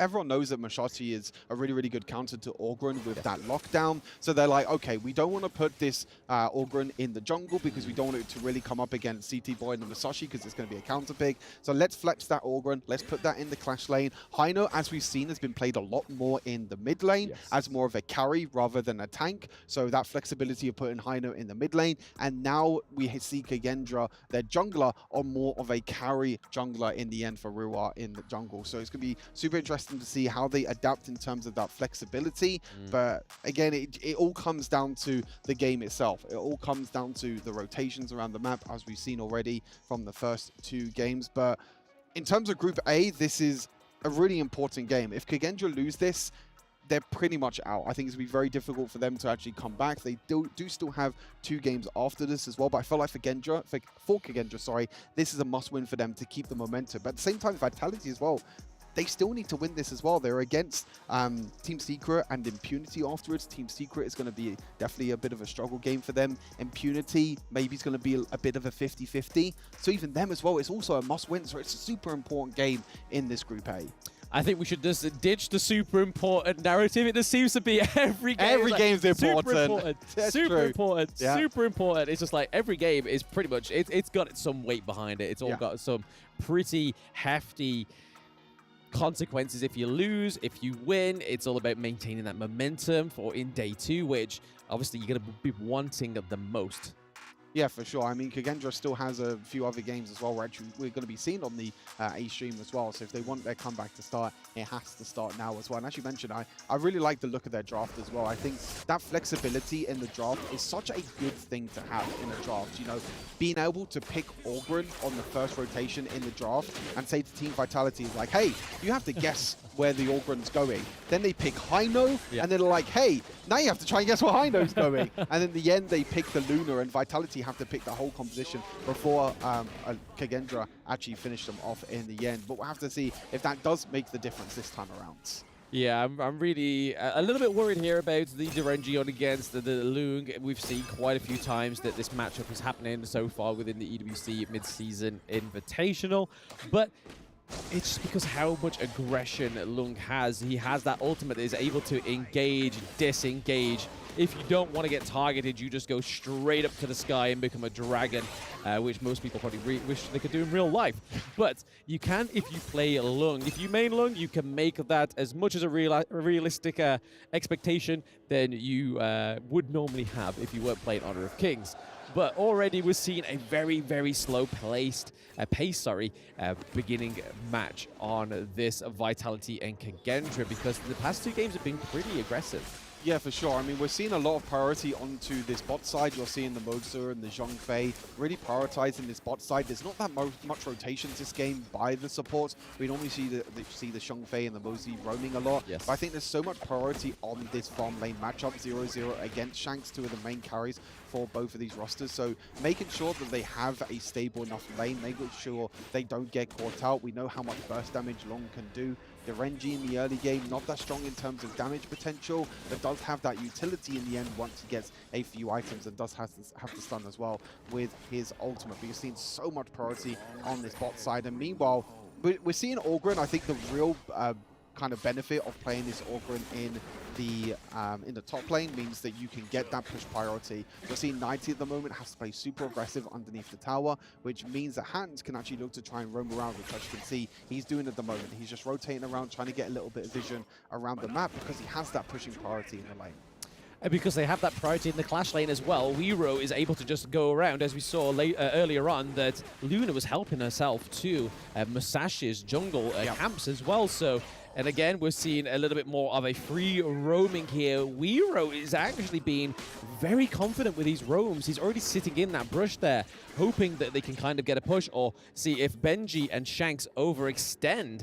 But it doesn't look like quite that much, but it could be. Oh, Benji's having to force the flash out of there, but is it going to be enough? No! First blood goes over to Kagendra. Has Kin cursed us? Oh, no, don't say that. No, the Kin curse is coming. I can already feel it burning in my bones right now. Normally, I'm the caster curse at the end. I remember some of the Team Vitality members were like, wait, you're casting our game? That's not a good thing. You're going to cast the curse last, but I feel like Kin's the one today. But yeah, really, really nice play. Benji, a little bit of an overstep there, but really nice there for Ruwa to kind of sit in the jungle, kind of wait for the rest of the team to be able to be there. You have to set up potential as well from the Xiangfei, so really smart in the end. And you're seeing at the moment the kind of benefit the Xiangfei has. We've seen a lot of Xiangfei's also taken Smite, which allows you to take that double Smite potential with Luna and also Xiangfei. It means that you can prioritize these objectives a lot more. The double Smite means you can do a lot of damage in very quick succession if you have the right communication, but also allows you to secure the likes of the bird right at the bottom of the map as well. That can also be secured, and everything else around the map, because Xiangfei is a hero that doesn't need that much in terms of 90 flashy play. CC into the wall though. Hello. I was about to say, my next thought was going to be 90 feels really restricted into that Clash lane, because obviously Ogryn puts those things, his little cast over bridges, the little spiritual bridges I'm going to call them, and then kind of follows him out with that other ability that can slow him as well. So seeing that, I was like, maybe 90's just been trapped into that Clash lane, but right now it's not looking like it's making much difference in the Clash lane, but down into the farm lane, it's a little bit more of a different telltale. It's a 3v1 engage onto Benji. That is a double kill going over to 0-0, and currently, that's not good. Yeah, Kagendra again doing really, really well. Really smart tower dive from Kagendra. This dual lane at the moment is performing incredibly well. Ruwa also getting a lot of priority. I think Kagendra have definitely done their homework against Team Vitality. They know that Shanks is the main carry. They know that Team Vitality like to put a lot of resources onto Shanks. So understanding that, Ruwa spent a lot of time in this bottom side going for the tower dive as well. We mentioned yesterday in our cast as well, Long is such a great hero to be able to tower dive because he can take that tower aggro, he can take a couple of tower shots, and then he can use the ultimate to escape as well, as we see the end of that. A double kill over to Long this early on is going to be extremely scary to deal with for Vitality. Very, very crucial. And we're seeing that Highland can't play that carry role either, because he's normally on the Shangguan, he's normally on the Mai Shiranui. So being on the Lady Shen, you are playing a little bit more of a backseat. And you can kind of see that that's the draft here at the drafting part for Team Vitality. I think that's where it kind of started to sort of be a bit of a plodding way into an early grave, it seems. But so far, they are still keeping into it. The gold lead is not too far between the two teams as well. It's just that they need to start getting some priority in these lanes. We saw Benji being able to get a kill over to Team Vitality as well, but Dharma just trying to get some CC onto these squishier heroes on the side of Kagendra. It's almost like it's going to be a really hard feat for them, because if you think about it, if Dharma goes in and then Zhongfei just pushes him out, that's kind of like they've got no other way of getting back in there unless the Motsu comes through with a long range engage first, gets that stun off, then Dharma gets in. That's the only way I can see this working. Yeah, for sure. I think that there's a really good point to bring up. There's a lot of disengage on the side of Kagendra in this game. You know, like the Zhongfei, but Dharma, 90 again, flashing in, gets the kill onto 0-0 on the Long, and 90 coming up absolutely huge on this Dharma so far. That's twice now he's been able to use that flash ultimate to pin someone against the wall, and that's the price factor that Dharma brings, which is one of the reasons why I love this hero. Yeah. You know, it's not really picked as much as the Elaine or the Mayim, but just for that playmaking potential with the ultimate, it's such a huge win condition here for Vitality. I mean, you just brought up two names I completely forgot about there. I was like, I haven't seen them all today, which is pretty much a different story from yesterday because they have been banned pretty heavily here. But Wiro may be getting caught out here as the T1 mid lane has fallen. He has to retreat a little bit further than he did a few moments ago, but he is able to get out of there. But it looks like Haino is trying to focus here, so Kagendra going for those side lanes, priorities again, because they've pushed both the Clash lane, both the farm lane. But I do have to give it to Vitality. They have got that very important T1 in the mid lane, which means they can try and overstep now, try and get a few more ganks. Yeah, so you can see Musashi going for a more tank build this time around with the Cape Beam build as the first item, playing more of the tank role, which is what we mentioned. You know, CT Boy has definitely been playing more of a tank role for this team, giving more gold over to the likes of Highland if he plays Assassins or even Shanks this time around. But as you mentioned, you know, Highland is kind of there for the utility, there for the wave clear, there for kind of the burst damage in terms of a mage, not playing that assassin this time around. But I think all eyes on this game now has to be on 90 to see if he can make the plays on the Dharma onto 0-0, because 0-0 has such a big lead at the moment on long in terms of kills, being able to get a huge advantage, and they need to make sure they use that as well in this game. Yeah, we see that Wiro made his way up to the Clash lane just to kind of put a bit more of a pressure up there whilst giving over the Tyrant. So again, we could be seeing a little bit more of an output onto the side of Team Vitality. But really, that damage is only going to be coming from either the Dharma or the Shanks right now. But it could potentially come through on Highland, but as we've already said in the broadcast, that Highland's not going to be the priority of giving that gold over. It is definitely heavily reliant on Shanks just to get gold, get that itemization going. But so far, it's pretty much neck and neck. Kagendra looked like they had a much better earlier game into that 4-minute mark. Now, it's kind of taking that same role as Boom Esports' first game, where it's kind of slowing down the pace, because I think of the not thinking that they're going to lose that T1 mid turret so early is probably put a bump in the road for them. No, 100%. I totally agree. I think Kagendra already have performed a lot better than what we saw yesterday. I think overall they've been playing a lot more safer. They've also been getting a lot more rotations in the early game, especially for the jungler, being able to get that extra early advantage. Both teams now trying to prioritize this Tyrant for the extra damage.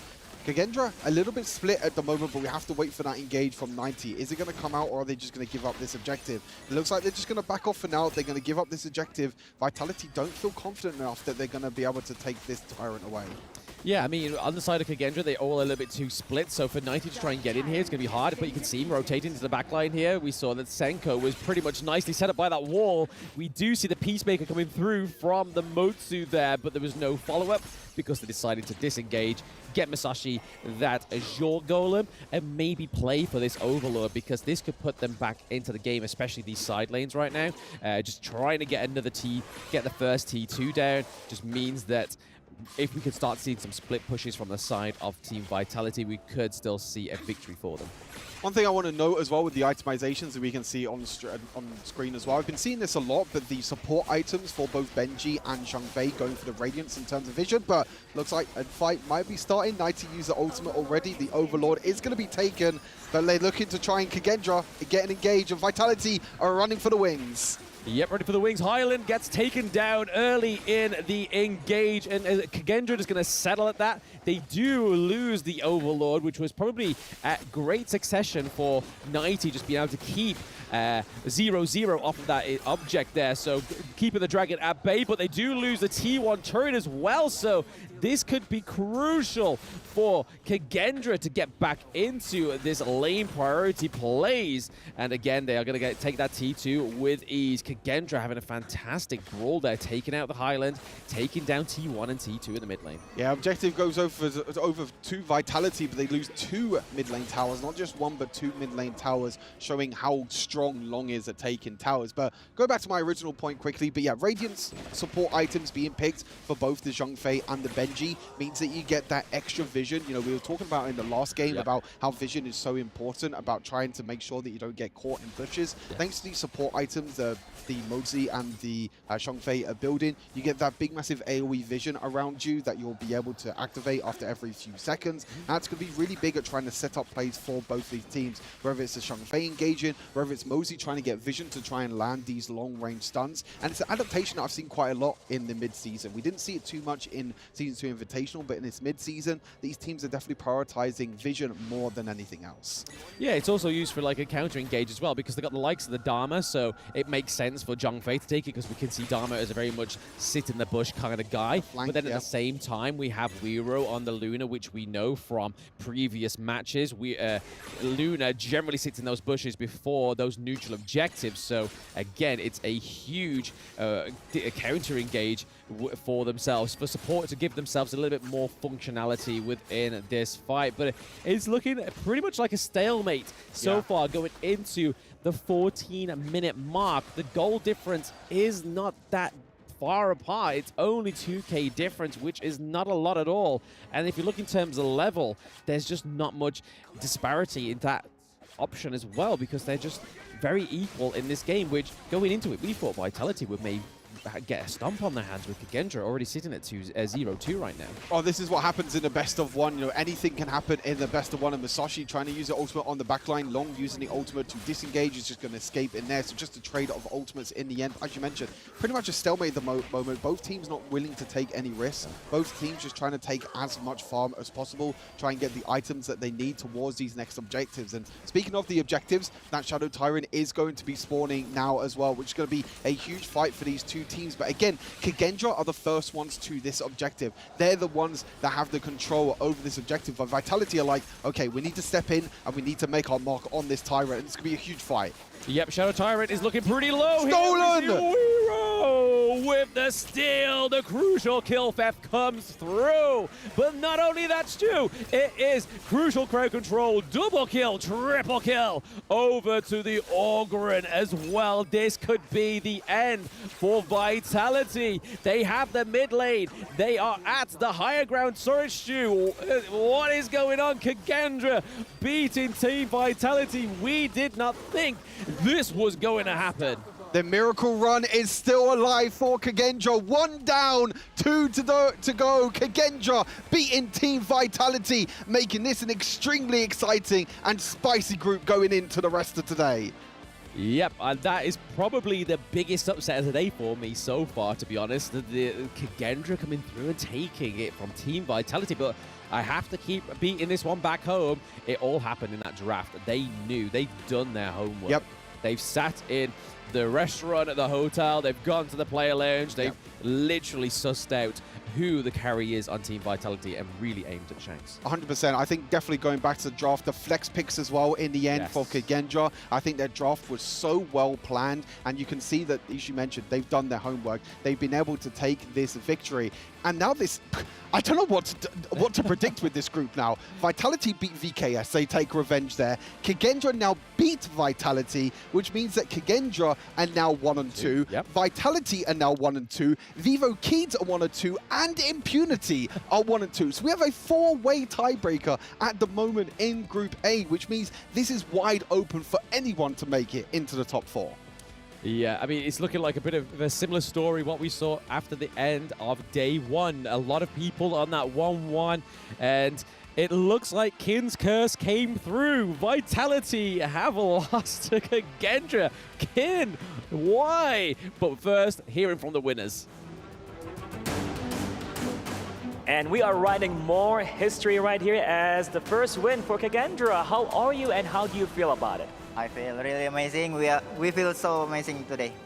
I'm sure of it. I can feel the vibes as well, man. The moment you won, it's like, oh my God, everything just went boom, let's go.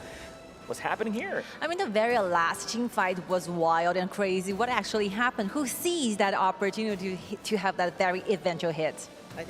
I think we saw it together, that the moment when the dragon will stun all of them, yeah, so we just seized the moment. Very precious moment captured here. I'm sure of that. It's so difficult to do that, but you did it so well. Okay, the Luna pick is very special. How do you feel about this hero? The reason why? So because today we have a mindset of nothing to lose, so we just go all out today. That is a powerful feeling. Nothing to lose. Let's go all out. Let's have fun and make it happen. And you did. Such a beautiful time. So you feeling more confident about the coming matches? Yeah, of course. I feel like we can even beat KPL Dream Team now. Beat KPL Dream Team. Let's go. Let's see if that's going to happen or not. And let's see what's going to happen more. To the studio. Back to you guys.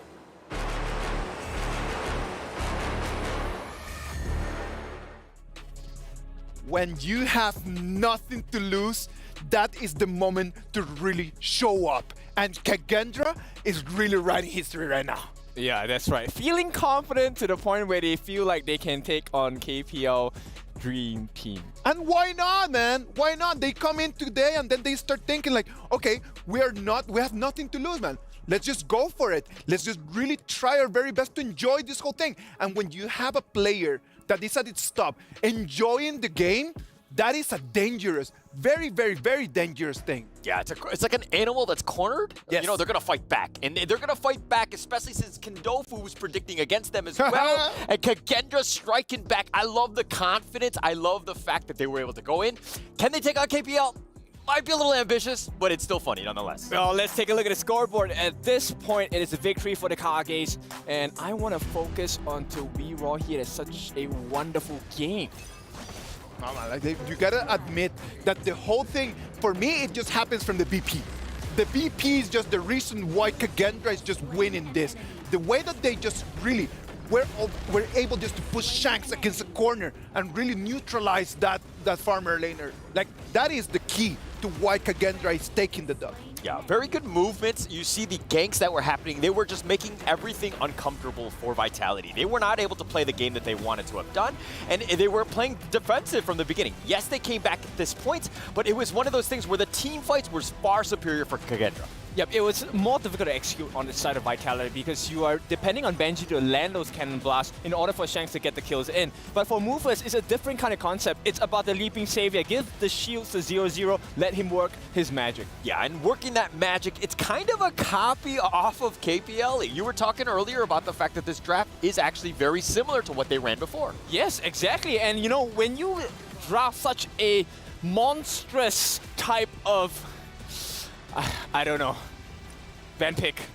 Yeah, I feel so defeated at this point, guys. I'm so sorry for voting. It's totally fine, buddy. We all here came to learn. You're learning the same as everyone else, man. And believe me, everyone is just enjoying this, man. Like, for sure, we're gonna have an MVP for this game. It is going to be amazing, man. Like, this was an amazing game. The match MVP is gonna be Muffers Tramfe. Completely on point. And I just want to add on to what, Isaac, you were saying. There's a lot of learning by Kin. He's doing quite a bit more of the learning more than anyone else in today's day. Yeah, so more importantly, it's about the damage that Movers was soaking, similar to how I'm soaking a lot of damage right now as well, right? So not only that, with the equip of the double smite, they really went to their best. They kind of diluted the jungle growth. That was the main point, right? We were talking about this. The fact that the Musashi started with red allowed We Raw to really just eat up the jungle on the other side when the timers were up. And this has been an amazing game. The way that Kagendra just completely stirred the pot, even putting impunity back in the conversation. This is just amazing. We're learning so much, man, and I hope that everyone is going to keep learning with us by following our Honor of Kings Global Esports channels and using the hashtag HoK at EWC 2024. This is gonna give you a chance to win permanent skins that you can always receive in the latest and exclusive esports information, man. Follow the channel right now. Boys, we're going for a break right now, right after Kagendra and this amazing game. We're gonna have KPL Dream Team against Weibo Gaming. Stay tuned.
Honor 200 series, the best portrait phone AI empowered. Studio level, AI portrait camera, 3 hardcore portrait modes. Color, vibrant and classic to capture portraits that truly stand out. AI empowered magic portal. Snapdragon 8S Gen 3 AI chipset. 5,200 milliampere per hours silicon carbon battery. 100 watt. Honor Supercharge. This is Honor 200 series.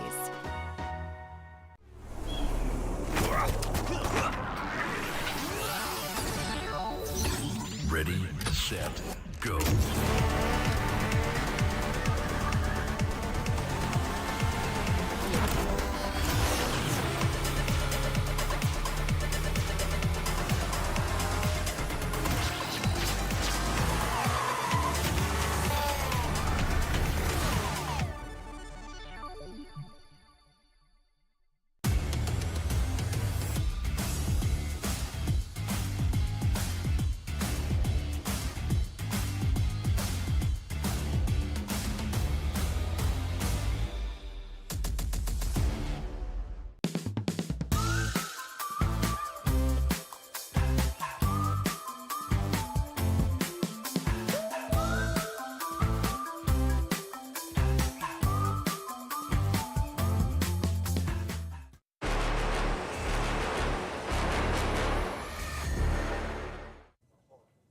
Hello and welcome to the interview. I have Pang with me from Team KPL. Hello, welcome. I have a question for you before we begin. Right now, both KPL and Weibo are 3-0. Do you think you're going to beat them at the end of the day? 好，那首先欢迎小胖来到我们今天的一个采访席。那么首先我们第一个问题想问到小胖的是，就是我们现在跟微博都是一个3个积分嘛，那你觉得我们今天会战胜他们吗？我们是否比他们更加强劲呢？ I think KPL Dream Team, everyone is more strong than WBG. Yeah. He said not only him, but also his teammates, they are stronger than Weibo team. That is the confidence, and we love to see that. But tomorrow, we're going into the playoffs. So I would like to know, are we going to see anything new from your team? 那明天就要开启下一阶段了嘛，就预计来到我们的淘汰赛了，有什么新的挑战和目标吗？ My team 是目标怎么说来着？ My team's target is only champion. Only champion. The target is only champion. Only champion. There is no other target. Thank you so much for the interview and good luck in your target. Right after that amazing interview with Pang, I am just hyped, man. I love when Pang comes in and starts using English just to answer to the questions. Like, I've seen that before in other tournaments. It always cracks me up, man. It's a lot of confidence, right? It's one of those things where I know what's happening. I know I need to just exert dominance because I am the better team. I'm the better player. I know what's going on. I mean, they have 31 champions within the players themselves. This is a all-star team. Yep, they have a very clear target. They want to be the champions. I also have a clear target. I want to get one prediction right. I hope so too, man. I hope that you're going to start just carrying some W's, man. Well, boys, yesterday was the first time for the two of you just to cast KPL Dream Team games, right? What was the difference? Was there like a different feeling in just casting the KPL Dream Team games to what you have done before? I think it's really clear that they have very strong understandings of the hero picks they have. Like the moment Pang entered the jungle, we have read that, hey, Pang likes to occupy the opponent jungler, makes it his home. And, you know, most teams don't really show up in a very aggressive style like that. But Pang was a different class altogether. Very different. And it was one of the things that I noticed was the fact that they're clinical and they play around the clock. They understand the timings of all the objectives, and they force things. They know where the enemy jungle is going to be before they even get there. So, you know, being like 10 steps ahead really helps that team. Yep, and it's not just fast fingers, it's also the fast, you know, processing of information because they're able to make very quick decisions. Hey, we got Eternity Blade, let's go and get the kill now. And then slowly transition, one win after win after win, suddenly it's a huge snowball. It is just, I agree with you in terms of that, like it's just that micro, man, like just being able just to come into the amazing, just immediately, 1 second, one decision, 1 second, another decision, always coming in, it never stops. Weibo, what can they do to try to defeat that? How can they block this? Okay, so in the 2 out of 3 games we've seen of Weibo Gaming, right, they have picked Sun Bin twice. It's a litmus test for the side of Weibo Gaming. And they like to use his time bomb to really check the pushes. I think that gives them a little bit of safety against the likes of KPL Dream Team. Okay. Not only that, they rarely allow their farm lane to have a 1v1 situation. It is 1v2, 3v1, it doesn't matter, right? We will never allow a farm lane to fight alone in the early stages of the game. Yeah, so for me, they know how to come back. Yeah. But going up against a team like KPL Dream Team, coming back is going to be very difficult. So they need to ensure that they have a really good early start, get themselves a head start, and understand that KPL is probably going to invade their jungle very, very early. So that's the thing, like, if you cannot come back, don't let them run away. Just since the beginning of the game, just do not allow that little jungle resources, a little bit of that edge, because 100, 200, 300, they just start piling up into 1,000, 2,000, 3,000. You do not want to give them that. Boys, we're almost there for the game. Come on, I need predictions. Yes, STC play predictions, let's go. I've been waiting for that. I'm gonna pick first. I wanna pick KPL Dream Team. Give me my first dub, man. Okay, I have to go with Weibo in that case. I don't like it. I think it's going to be very difficult for them. But man, if they do this, if the Kindofu curse really is real, now is the time. Because if Weibo wins this one, that would be a huge upset. A lot of highlights for this, man. Like, everything is going to be on us because the winner of this game might just take the first place of this group. It's going to be an amazing game. By far, the closest one that we're going to have. What about if we just move to the Amazon Arena and then we just get ready for this amazing clash? And we are back to the Amazon Arena, back to the Gorge to witness another ultimate clash of skill and strategy in this coming match. And now, reach into the sky, yalla, we are ready. This is happening. This is the time, so ladies and gentlemen, and the crowds in the arena, can we hear some voices for the KPL Dream Team? Oh, they are ready. Yes, of course. Let's go. I think KPL Dream Team is ready. Let's welcome.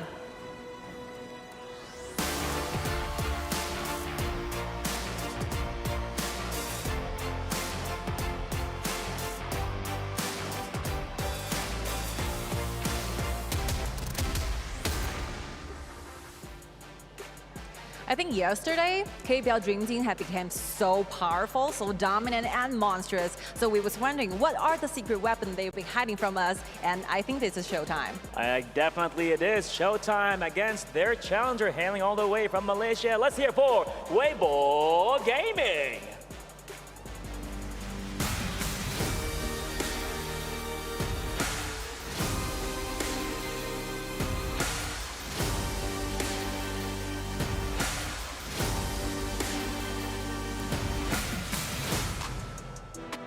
I'm excited for this one to see what's gonna happen. Everybody wants to compete against KPL, the Dream Team, but Weibo Gaming have a lot to offer as well.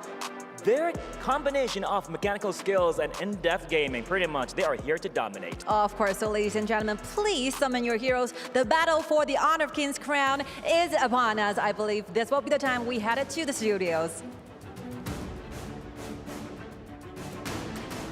Welcome everybody back to the mid-season invitational. I'm pretty sure the crowd are going to be going nuts for this one, Stu, because it is the KPL Dream Team against Weibo Gaming. I'm going nuts for this one because Weibo is currently at the same standing as the KPL Dream Team. Yeah, this is the most exciting game of the day, the match of the day as well, as the analysts mentioned at the start of today. Both these teams 3-0. So far, KPL has washed everyone in their path, but Weibo Gaming seem like the second strongest team in their group. So this is going to be a super interesting matchup. As you mentioned, the crowd is there as we were walking to the Amazon Arena this morning as well. We can see them queuing up outside. They're ready to cheer on their team. Absolutely. I mean, I think if anybody can do it right now, Weibo definitely have my vote. And KPL currently have Kin's Caster Curse, which has been very prevalent today, Kin. Thank you for Caster Cursing Team Vitality. Please let it do the same for the KPL. Just joking, just joking. I don't want the crowd to jump me when I get off the casting booth. That will probably happen. But no, I think this is going to be a really close game. I really hope it's going to be a close game because Weibo have just had such a strong performance, being such the underdogs, being such lack of statistics for this group as well. Yeah, I think that's a big thing that loads of people, a lot of teams, coming into this tournament didn't know too much about Weibo Gaming. They only really had that last chance qualifier to go by in terms of preparation. And they've been able to come into this tournament with a lot of prep as one of the other Malaysian teams. It was kind of that battle between like Weibo and Loops who would take that second and third seed, but Weibo Gaming already completely washed Loops completely, which Brazil in general are just kind of underperforming in this tournament. But enough about Brazil, let's talk about this draft as well. Weibo Gaming ban away the Orgrim, ban away the Shang Fei as well, surprisingly enough. And it's going to be that Dolia first pick in the end, which opens up the Ali. But the first time in this tournament we are going to see, oh no, I think it's the second time actually that we've seen Mai in this tournament. I believe it was played in day number 1. But this is the most banned hero in this tournament at the moment, Mai Shiranui. Going to be super exciting to see an assassin being played in the mid lane for a change. Oh, absolutely. I mean, I wouldn't want to see any fans coming towards me and slapping me in the face and just coming out of nowhere, which has been pretty much the theme of today, is being sitting in these bushes just when teams don't face check. But I know that KPL are definitely going to face check. And the Dolia with the lung, this is exactly what I thought was going to come through. As soon as I saw the Dolia get placed as for prio pick, I knew that the lung was coming through. And then Hugh Huan to just keep that team comp going, because the engages, the double airtime as well. It may not just go on lung to give the airtime. We have the Huan who can be flying up in the air, coming back down, baby, and healing your team. Yeah, I think the big thing as well is that it's kind of surprising that Weibo Gaming picked the Ali over the long. It seems to be definitely a huge priority for Weibo Gaming. But we did see JD play long in the last series of yesterday that we were casting against Boom Esports. Yes. So this is a hero that he feels comfortable on, but he wants the Ali instead for the extra mobility, and then being able to pick up that Luna as well, that carry jungler. The only kind of downside I see at the moment for Weibo Gaming, which might be a Liam Poe pick now, which might solve that, is they don't have too much front line. They have an assassin in the jungle, they have an assassin in the mid lane, they have the Byron, which is more of a damage bruiser than a tank bruiser, to be fair. We've seen that Byrons are not as tanky as maybe some other heroes up in the Clash lane. So we'll have to see. I mean, at the moment, that Dolia Long and Huan combo, Rong has been playing Huan a lot, so we'll have to see what they round their comp out with. Yeah, I mean, I like the Byron because of that knock-up. So if you could knock up one of the backline, and currently right now the KPL draft is very squishy, just like Weibo Gaming. Yep. But if you can get the Byron knock-up and then Mai Shiranui comes through, or Ali comes through, or Luna, that's huge damage coming through onto the side of Weibo Gaming. But those last little parts of the draft there, the Dharma and the Lady Shen, the Cayenne and the Mutsu, we see the Masashi coming through once more. So it's going to be Hugh Huan in that mid lane. I expected it, to be honest, because they were the first team to play that. Yeah. And then the Mayin in the Baron lane, the Clash lane, sorry, we haven't seen that for quite some time, Stu. Yeah, the Yuhuan got to be really, really impactful here for Rong. We've already seen him multiple times, as you mentioned. Bit of a comfort pick for him in the mid lane. Comboed up with that Dolia as well. Dolia has so many ultimates that she can reset this game. Long's ultimate turned into a dragon. Yuhuan with the extra healing. Musashi, you can potentially get a double knock-up as well. And KPL now have their front line. They have the Musashi, they have Mayin.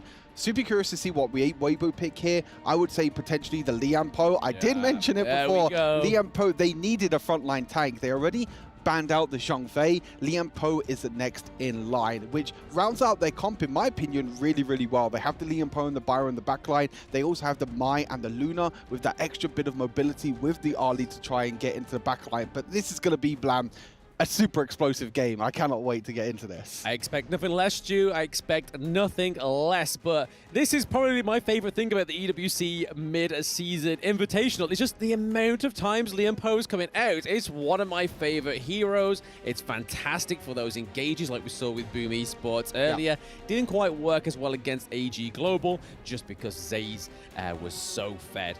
But going into this team comp, having quite squishy heroes on the side of the KPL Dream Team. Yes, they have the Musashi to give them a little bit of a front line, but going with the Byron, going with the Liam Poe, that's a solid front line. Yeah, for sure. I think both teams are...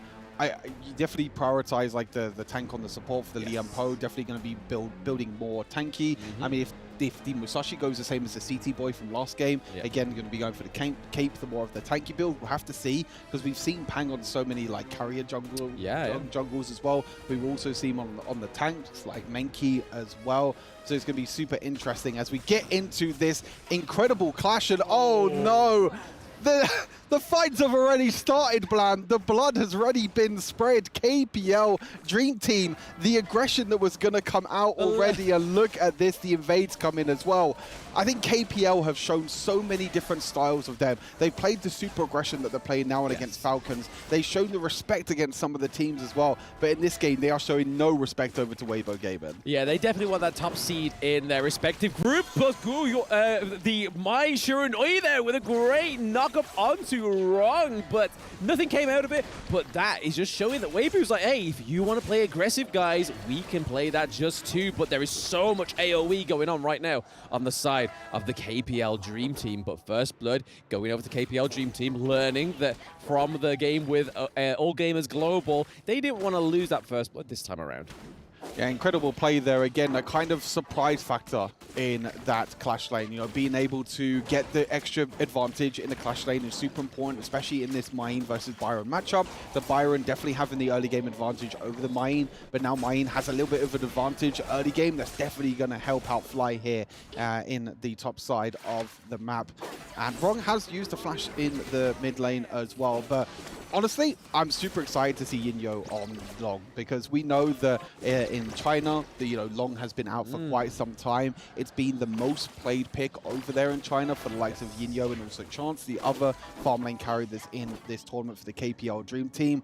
So I want to see how Long differs from like Yinyo playing it compared to the other players that have been playing it this tournament so far. Yeah, I mean, this match is more than likely going to show it. The goal difference is already 2K. We're already having a big engage here. Okay. Weibo taking out Pang. Hello. This is Weibo Gaming. They are here to stay and try and keep that top seed in this group, which is fantastic for them. Can they beat All Gaming's 2 kills? Can they beat that 10-minute match as well? But that was just a fantastic play there. Gives over the Azure Golem, the blue buff, over to the Ali. We get a little bit of tit for tat up here into the clash lane. Oh, I thought Guayu was going to get another kill onto Fly. Yeah, mistake there for Pang, which is very rare to see, to be honest. Going for the invade, but not respecting Weibo Gaming in the end there, because Weibo was able to rotate very quickly, kind of collapse onto Pang in the end, and he wasn't able to escape, unfortunately. But Pang doing it's still an incredible job in this tournament. Long with the ultimate trying to escape, and Weibo Gaming, they're bringing the fight to KPL Dream Team at the moment. They're doing incredibly well in this early game. They're trying to fight. They're trying to fight blood back towards them, and even looking for invades themselves as well. As Musashi's going in, Pang's going in, maybe Luna's a little bit caught out, but look at the dashes. Look at the mobility that Luna can bring. The double knock-up in the end from Musashi thanks to Dolia. Liam Po going down. Wrong on the Yu-Huan going in with the ultimate, nearly taking down another member, and KPL Dream Team being able to fight back again. They do have that little bit of a goal lead at the moment, and a few kills in the bag for them right now means that they could use that advantage to try and push these lanes. Yeah, I was not envious of that Liam Po there. There was so much CC going on to him. He twirled around more times than if he was wearing a new summer dress, and it definitely worked to keep him there, punish him for trying to deny that kill onto the Luna as well. First Tyrant goes over to KPL. Did we think of anything different that was going to happen there? Probably not, because this damage buff this early on is going to be big and huge for them. They're already up by about 2k gold as well, so it's slowly going to paint a picture right now. KPL Fly overextended there, though. Fly with the flash forward there into 2 people, not respecting the extra bit of damage there. And that also gives an opportunity for Weibo Gaming to take this mid lane tower. KPL Dream Team trying to rotate into the top side of the map, trying to get Main even further ahead, but bit of overextension. And that means at the moment that Weibo Gaming have a little bit of an advantage, and they're actually invading onto Pang. Pang is so low on HP, but so is the Luna as well. But you're seeing the flank from Yinyo. We're not even seeing it, but on the opposite side of the map, Yinyo is in the backline at the moment against 3 people. You're on the wrong side of the map, buddy. I'm not too sure if you can get away from this one. You might have a dragon, but that's going to not... Oh, hold on. He has the dragon, and the whole KPL Dream Team are here. The bait is real from Yinyo. The dragon is real. KPL Dream Team, you cannot count them out. Another 2 kills over to them. No, that was just a beautiful play there, because we thought that Weibo had them against the ropes onto that blue side of KPL's jungle, but then it was sort of like, no, we're going to split the fight. We're going to see that you're going to retreat up to the clash lane. We're going to have Lung come up there, which we're going to see in this one. Byron kind of overstayed his welcome there, but then this is where all the punishment came through. We saw one ult, the ult goes up. There we go, comes back down. JD getting wiped out, and then also Noir going down as well, which is a huge lead here for KPL. Gave them one of their other turrets as well, so another huge play once more by KPL. No fear, stuck in here with Wrong, but I feel like something is not going to go wrong here. The reaction times there for Wrong is so clean. Being able to use the ultimate to stop the engage from Luna, then using the flash away to get away from Byron's knock-up as well.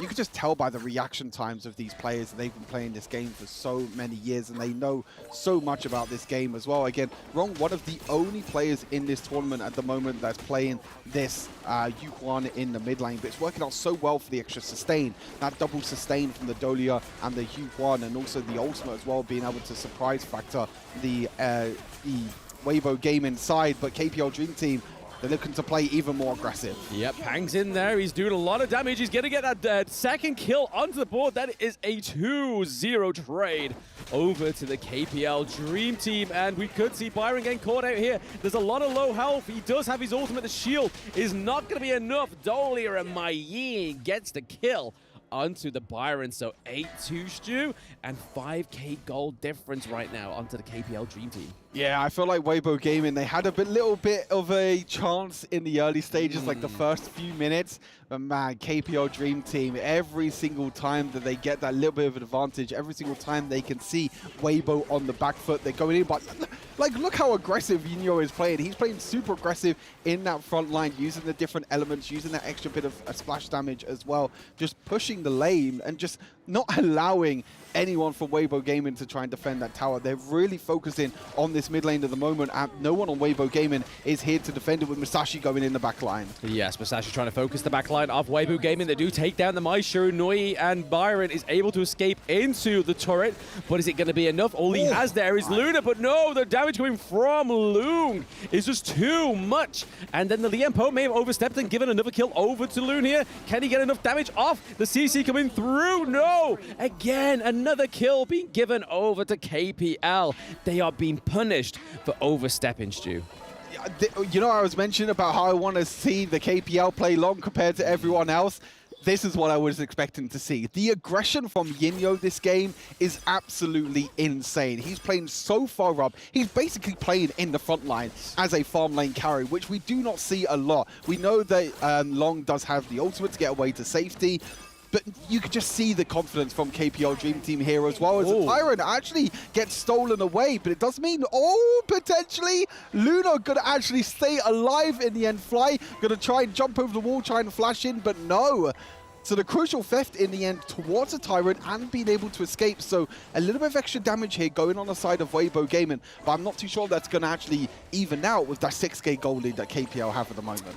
Yeah, it seemed like Luna getting away there was a little bit of a warning from Fly there, saying, hey, look, don't crucial kill theft again, because I've let you live this time, but next time I'm going to flash in and just completely shut you down. But I'd like to go back onto the point that you was talking about earlier, Stu, about Lung being a front line, and I think it's all aided by the Hugh Huan and the Dolia, and as you can see there, it's just so much healing from those two heroes. Yeah. It's kind of like a hyper carry. Yep. They're just funneling everything over to Lung right now, and it's being played beautifully, but here we are, Mai Shiranui trying to shut down Inyo on the Lung, but it's not going to be enough. There is a dragon up into the sky.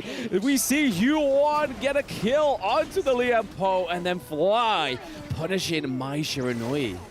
Beautiful play there again. I get the reaction time of these players. Yinyo, as soon as Liam Poe dashes in, instant click on the ultimate, instant click on the dragon, and this time Dolia, instead of giving the ultimate, double ultimate over to Musashi, gives it to Long instead, and it's kind of the adaptation of knowing what ultimate to give over to your team, because you do have a choice with Dolia. You can go for the Musashi, you can go for the Huguan, you can go for Long, but actually understanding what ultimate to use at what time is so good. But you can see here, just the end of this fight, the burst damage that you're able to get with that Long pick is so important. The Tyrant now being taken by the KPL Dream Team. I have to say though, we are above the 10-minute mark at the moment, but I'm not too sure that Weibo Gaming are going to survive much longer. No, are they going to be able to get a third kill on the board and really outshine AG Global's potential against the KPL Dream Team? But no, they are literally keeping them at that double kill.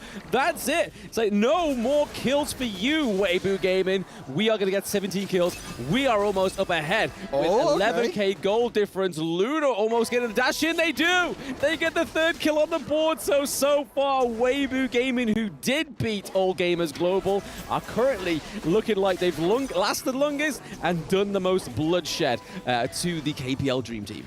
Yeah, I think Weibo Gaming, they've got their work cut for them at the moment, though, unfortunately. They've done so well to try and take trades in the early game. You know, Luna taking a few kills in the early game. They've tried their damn hardest, but KPL Dream Team are just way too good right now. Coming into this, we know how well, you know, Weibo Gaming can perform. This team from Malaysia that a lot of players are really surprised about coming into this tournament so far, and us talent as well, also super surprised about how well they are performing. And I think this just shows as well, even though they are so far behind in gold, they're actually coming up in the early game, looking for their own invades, being able to defend the invades as well by Pang in the end. Just that extra bit of confidence that you need. And I think even though Weibo Gaming are losing this game, they do still have another game to play, and they can still secure that second place. But the Shadow Overlord is going to go over here to the KPL Dream Team. They're most likely going to use that in that clash lane and try and take that third high ground tower.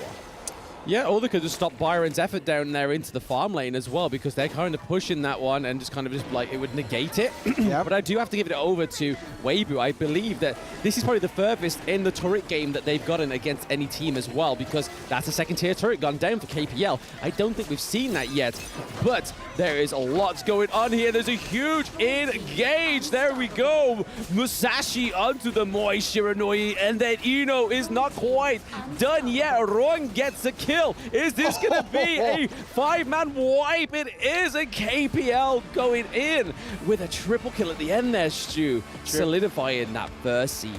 Triple kill for Yinyo in the end. Long and KPL, the perfect pair in the end. This was the excitement that I wanted to see, but it was such a back and forth early game between these two sides. I feel like Weibo Gaming should be proud of what they've come up against the KPL Dream Team. We know how strong the KPL Dream Team is, but it's all about who would surprise them. Who's going to be the team that's going to perform best against the KPL Dream Team? So far, it has been Weibo Gaming.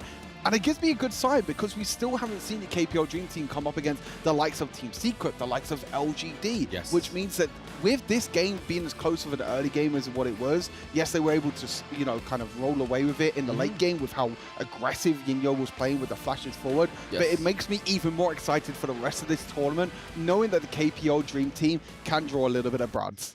Yes, so the Giant does bleed. It bled an extra death. It definitely was going for a much longer game than they were probably expecting as well.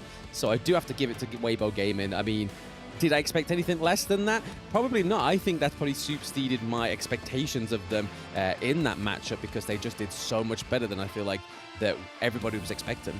Yeah, for sure. I mean, incredible performance from everyone on the side of KPL. It doesn't matter what jungler they pick, doesn't matter what ADC they pick. But we're going to hear from the man himself, the long carry himself, Yinyo, on stage at Amazon Arena. And this is another win for the Wreckers. Congratulations for this match. Now, I've been hearing that pretty much this could have been the most challenging match so far in this tournament.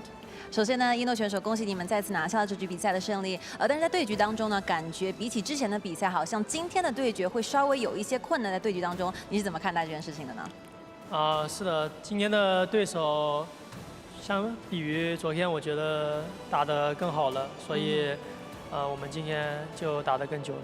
Indeed, you're right. Compared with yesterday, I think Weibo Gaming, going against the other opponents we had yesterday, they are more powerful. So they're giving me such a challenge. So that's the reason why the game actually lasts longer. And there's a very interesting thing happen in the game where you are having those 1v3 on the top lane with the Loon, with the ultimate. So what will be the communication of that? 刚才对局当中呢，有一波你在上路啊，一个人被3个人包围，当时你是一个熬影嘛，是怎么和队友沟通做出那波决策的呢？当时就让对面引狼入室吧，让他一直追我，然后把对面勾引过来，勾引到我们的地盘，然后让我们再形成一个围剿吧。Okay, actually, I was a lure, trying to lure them into that very risky area. I was like a bait, trying to making sure that they can chase me back onto the top, and we as a team can make it a counter fight on the top side. Wow, a lot going on. Shows a lot of experience, definitely, when it comes to the game itself. I guess we're gonna see more of KPL Dream Team in this tournament, ladies and gentlemen. And now, back to the studio.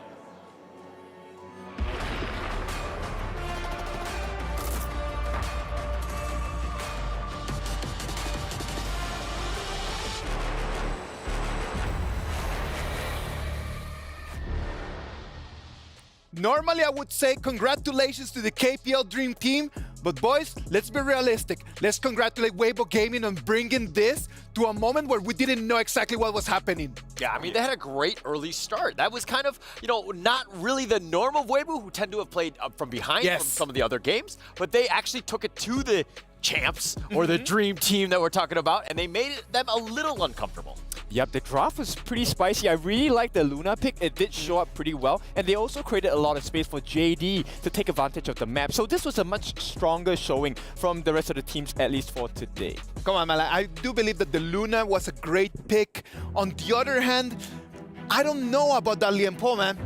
I have my questions about that Lienpo pick. Like, was it really really that necessary? I mean, they were looking to kind of have that tanky frontliner, somebody who can kind of, attract attention away from the Byron a little bit. But it was one of those things where they didn't really have enough CC to kind of deal with the enemy team here. Yep, if we take a look at the goal graph. Now, I know it does not look like a very huge thing, but in between the 4-minute mark and, from the start of the game, there was a little dip in that goal graph. And that signifies the growth of Weibo Gaming. For a moment, it looked a little bit shaky for KPL Dream Team. Yeah, it looked shaky, man, but let's pay attention to that. Look at the trend.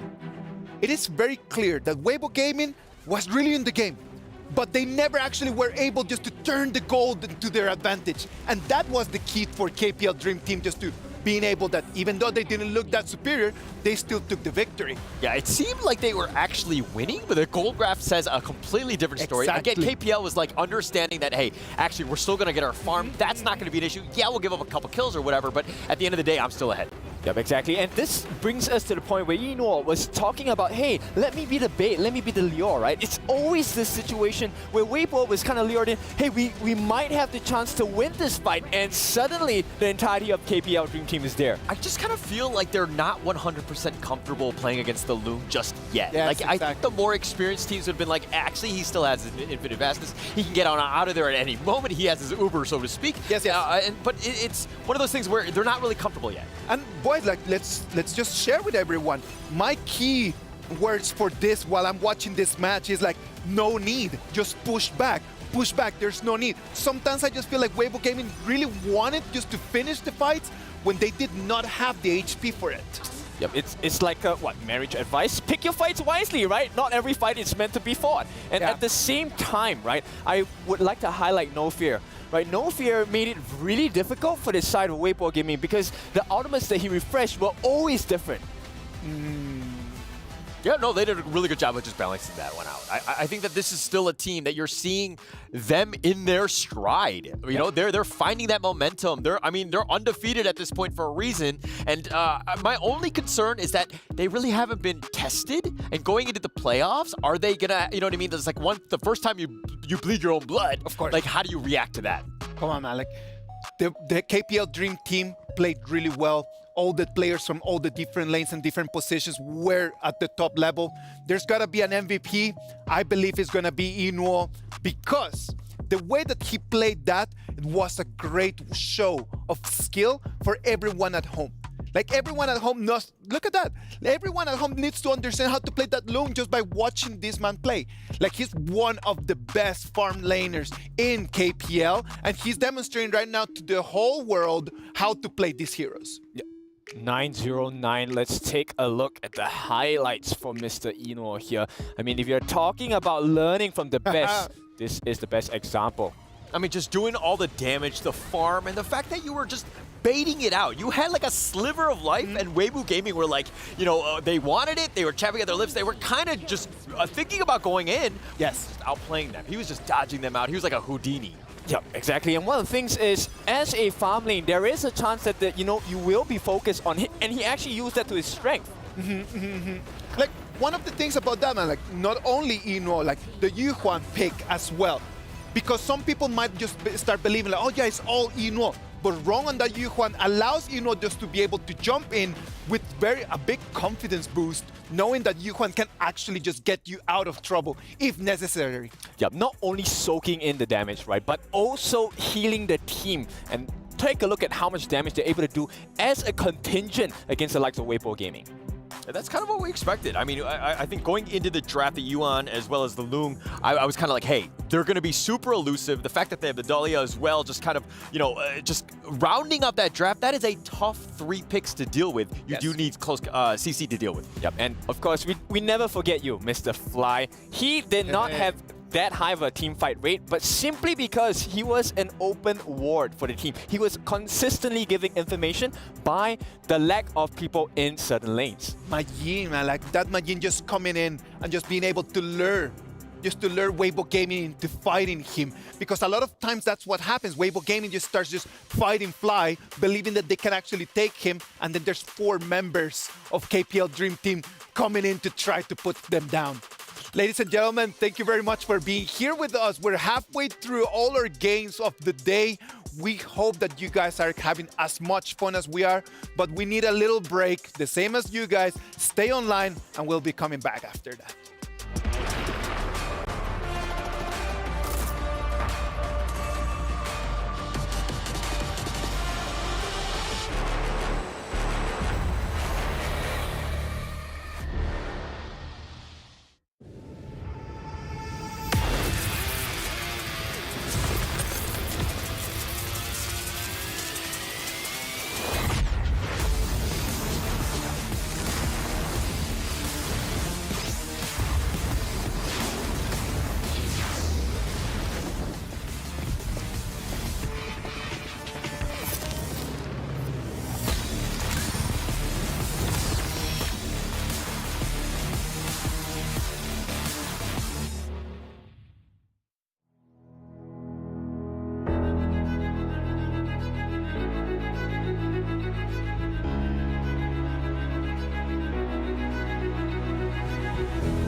My cat.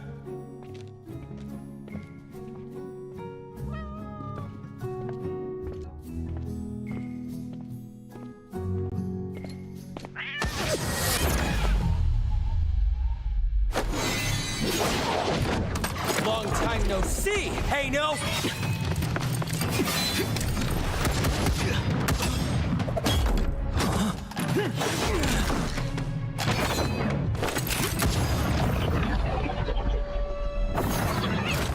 Oh no!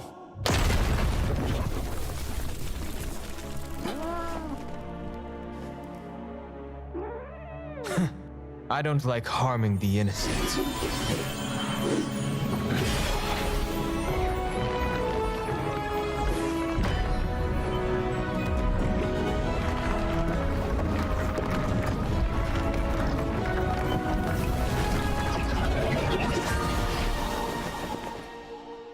This again? Did fate give you an answer? Where the heck's my cat?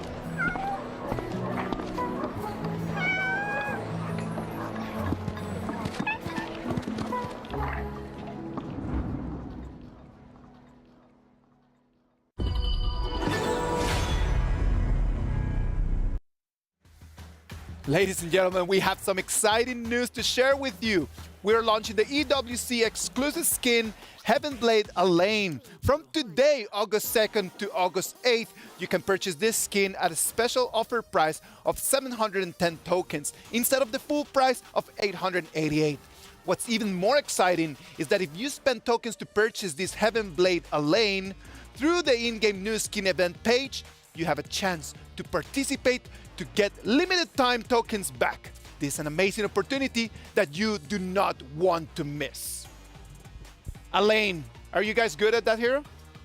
I'm okay. I mean, he tends to be my Clash laner. He's my go-to hero when I do play the Clash lane, so I enjoy him quite a bit.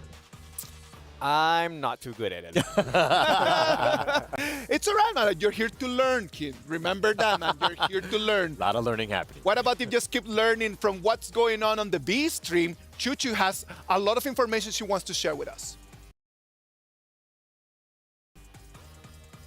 It's Chuchu keeping you guys updated what's happening for the secondary stage matches. First, we have Team Secret versus VKS. Team Secret secures their win over VKS with the use of Elaine by Yuan, and that was an amazing play by him as well, securing the MVP for himself. So don't forget your Elaine skin for the EWC events right now. Next, we have LGD versus VKS, and securing the win is going to be LGD, of course, taking it swift and clean with over 9-minute match only. And last but not least, we have LGD versus Impunity, another victory secured by LGD, and that's pretty much securing their slot for the playoff, and they done for the group stage.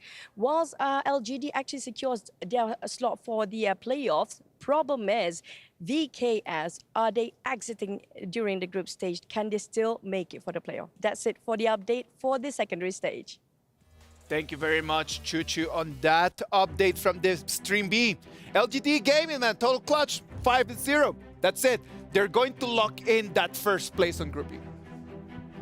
So definitely owning it, and that's kind of what you want. But I mean, if we're talking about the standings here, LGD all the way at the top, undefeated, no real surprises there. KPL undefeated on their side, but they still have one game to go. Who kind of stands out to you, Kin?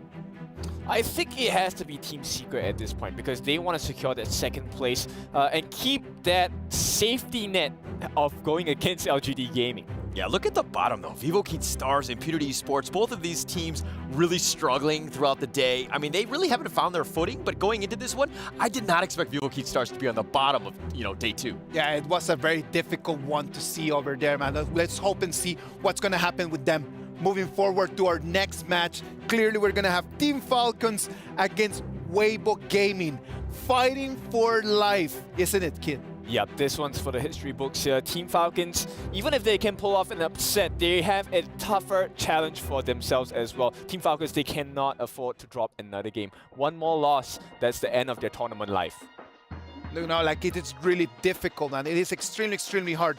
But what about if we just go and see what Wawa needs to share with us over there from the stage? Hello and welcome to the interview where I have the pleasure of having Wawa from Team Falcons with me. Hi, welcome. And tell me, please, these last 2 days have been rough for you guys, but we all need to know, is there anything special that you're preparing for this upcoming game?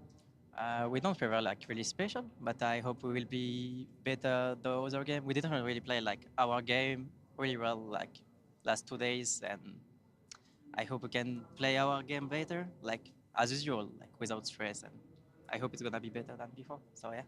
Speaking of no stress, can you tell me, please, what is your secret? How do you guys keep your mentality so sharp?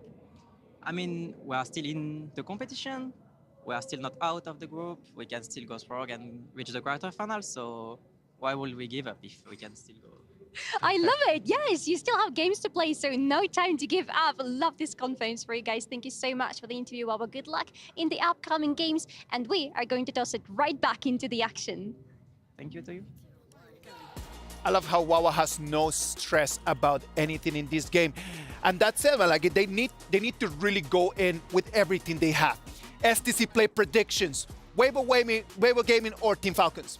Why don't you start first? Weibo Gaming, they just lost to KPL. They've got what the doctor ordered, and Team Falcons up next. So Weibo Gaming. All right. All right, I will go with Team Falcons then. With all the coaching I've done for them behind the scenes, they should have the win. It is going to be Coach Kin. Let's see if it is going to be enough for Team Falcons to really upset everything and go and take a point from Weibo Gaming. They already saw how KPL Dream Team baited them. So what about if we go to the Amazon Arena and we enjoy this amazing match?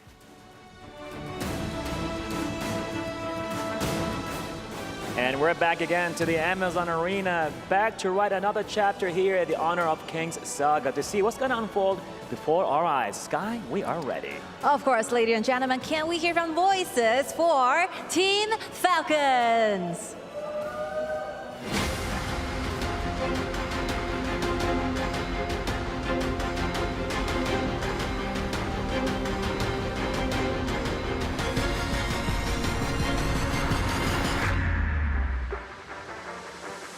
I have no doubt that Team Falcons are going to be fighting till the very last end because this is esports. This is Team Falcons. Well, let's see if the Falcons will be able to soar with victory against their challenger back-to-back right now. Again, here's hear it one more time for Weibo Gaming.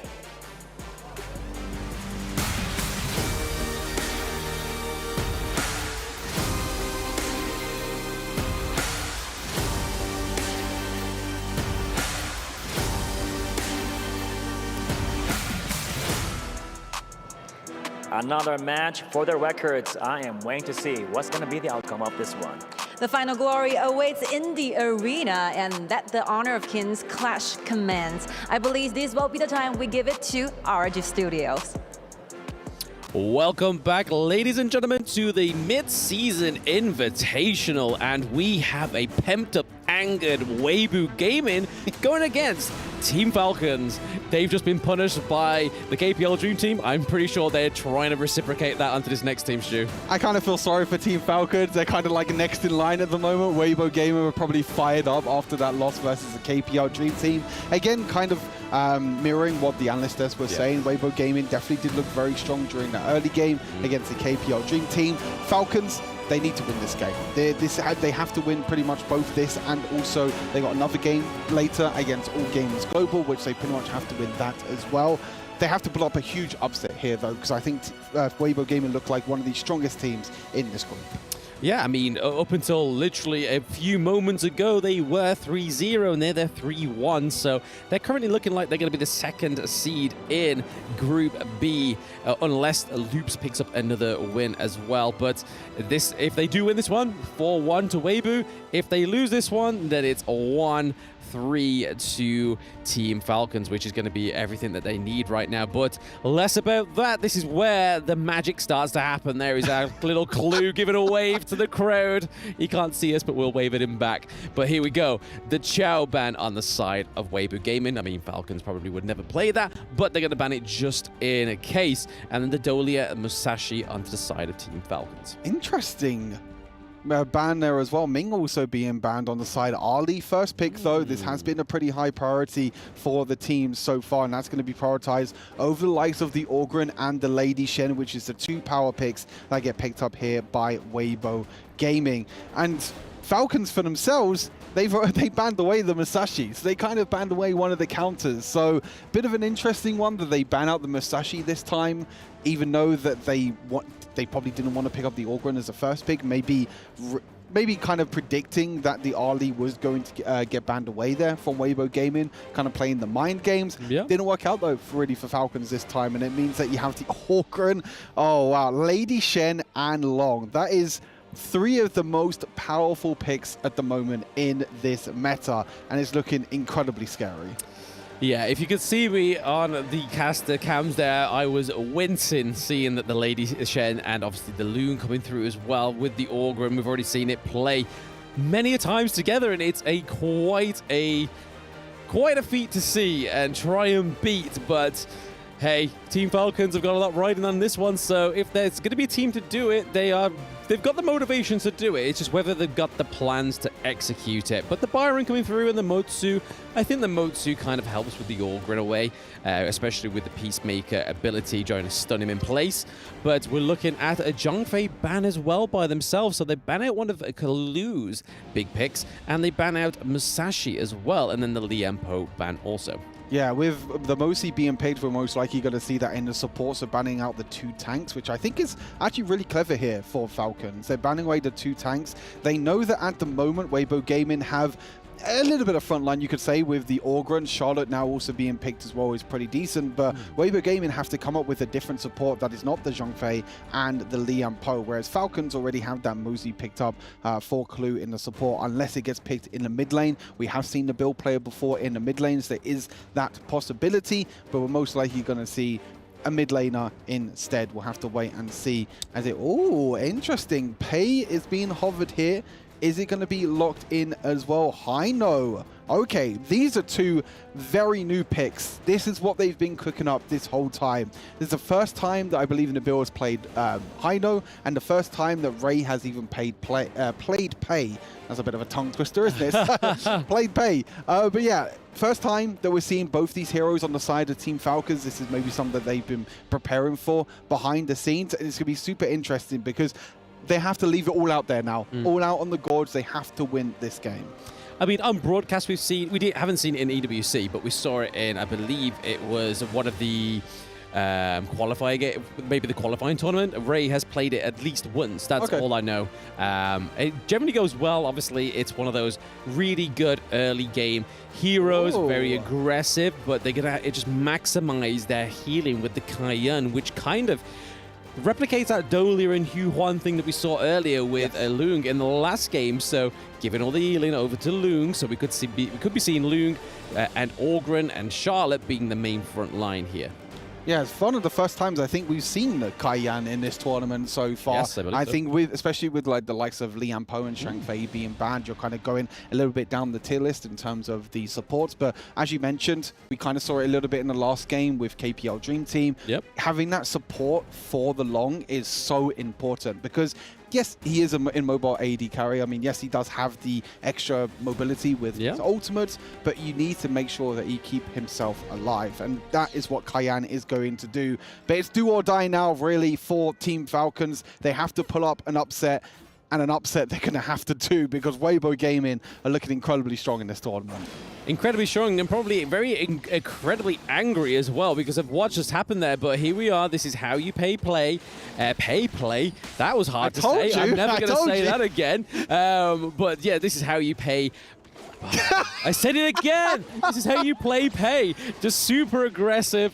Go in and invade the enemy jungle. Taking the blue from Orgren as well. Your tongue's in a twist already. We still got a long way to go. We still potentially have tiebreakers after this as well, Blam. Maybe I need some caffeine. I need some caffeine. But nonetheless, anyway, it's going to be exciting to see as Wawa is in a little bit of trouble here. Clue is there to back him up, but Wawa is going to be taken down here for first blood. The rotations for Falcons didn't come in time, unfortunately. Clue was there to try and protect Wawa, but in the end wasn't able to escape.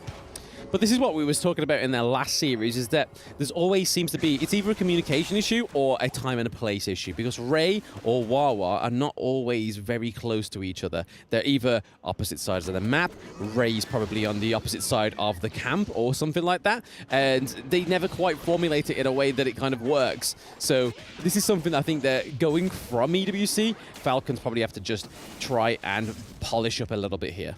Yeah, for sure. We're definitely seeing that they are struggling. They're probably the team that is struggling the most at the moment in this tournament. It's really a tough time for them. They're the only team now, Team Falcons, in this tournament to not win a single best of one. And it'll be really hard for the team to actually go throughout the whole tournament not winning a single game. We've had even teams like Kagendra picking up games as well with that shock against Vitality. And that's the kind of sort of aggression and positiveness that I want to see from Falcons this game, because we saw it, Kagendra surprise Vitality. It is possible in these BO1s, but it's not looking too well so far during this early game. Not quite yet, not at all. But again, it's the same kind of coin flip as well. So there's been some teams that have really been upset as well. And it just shows you the caliber of the teams that have been invited or even qualified to EWC. We've got VKS sitting at 1-2. Yeah. They are currently at the bottom of their group. It's just like, what is going on?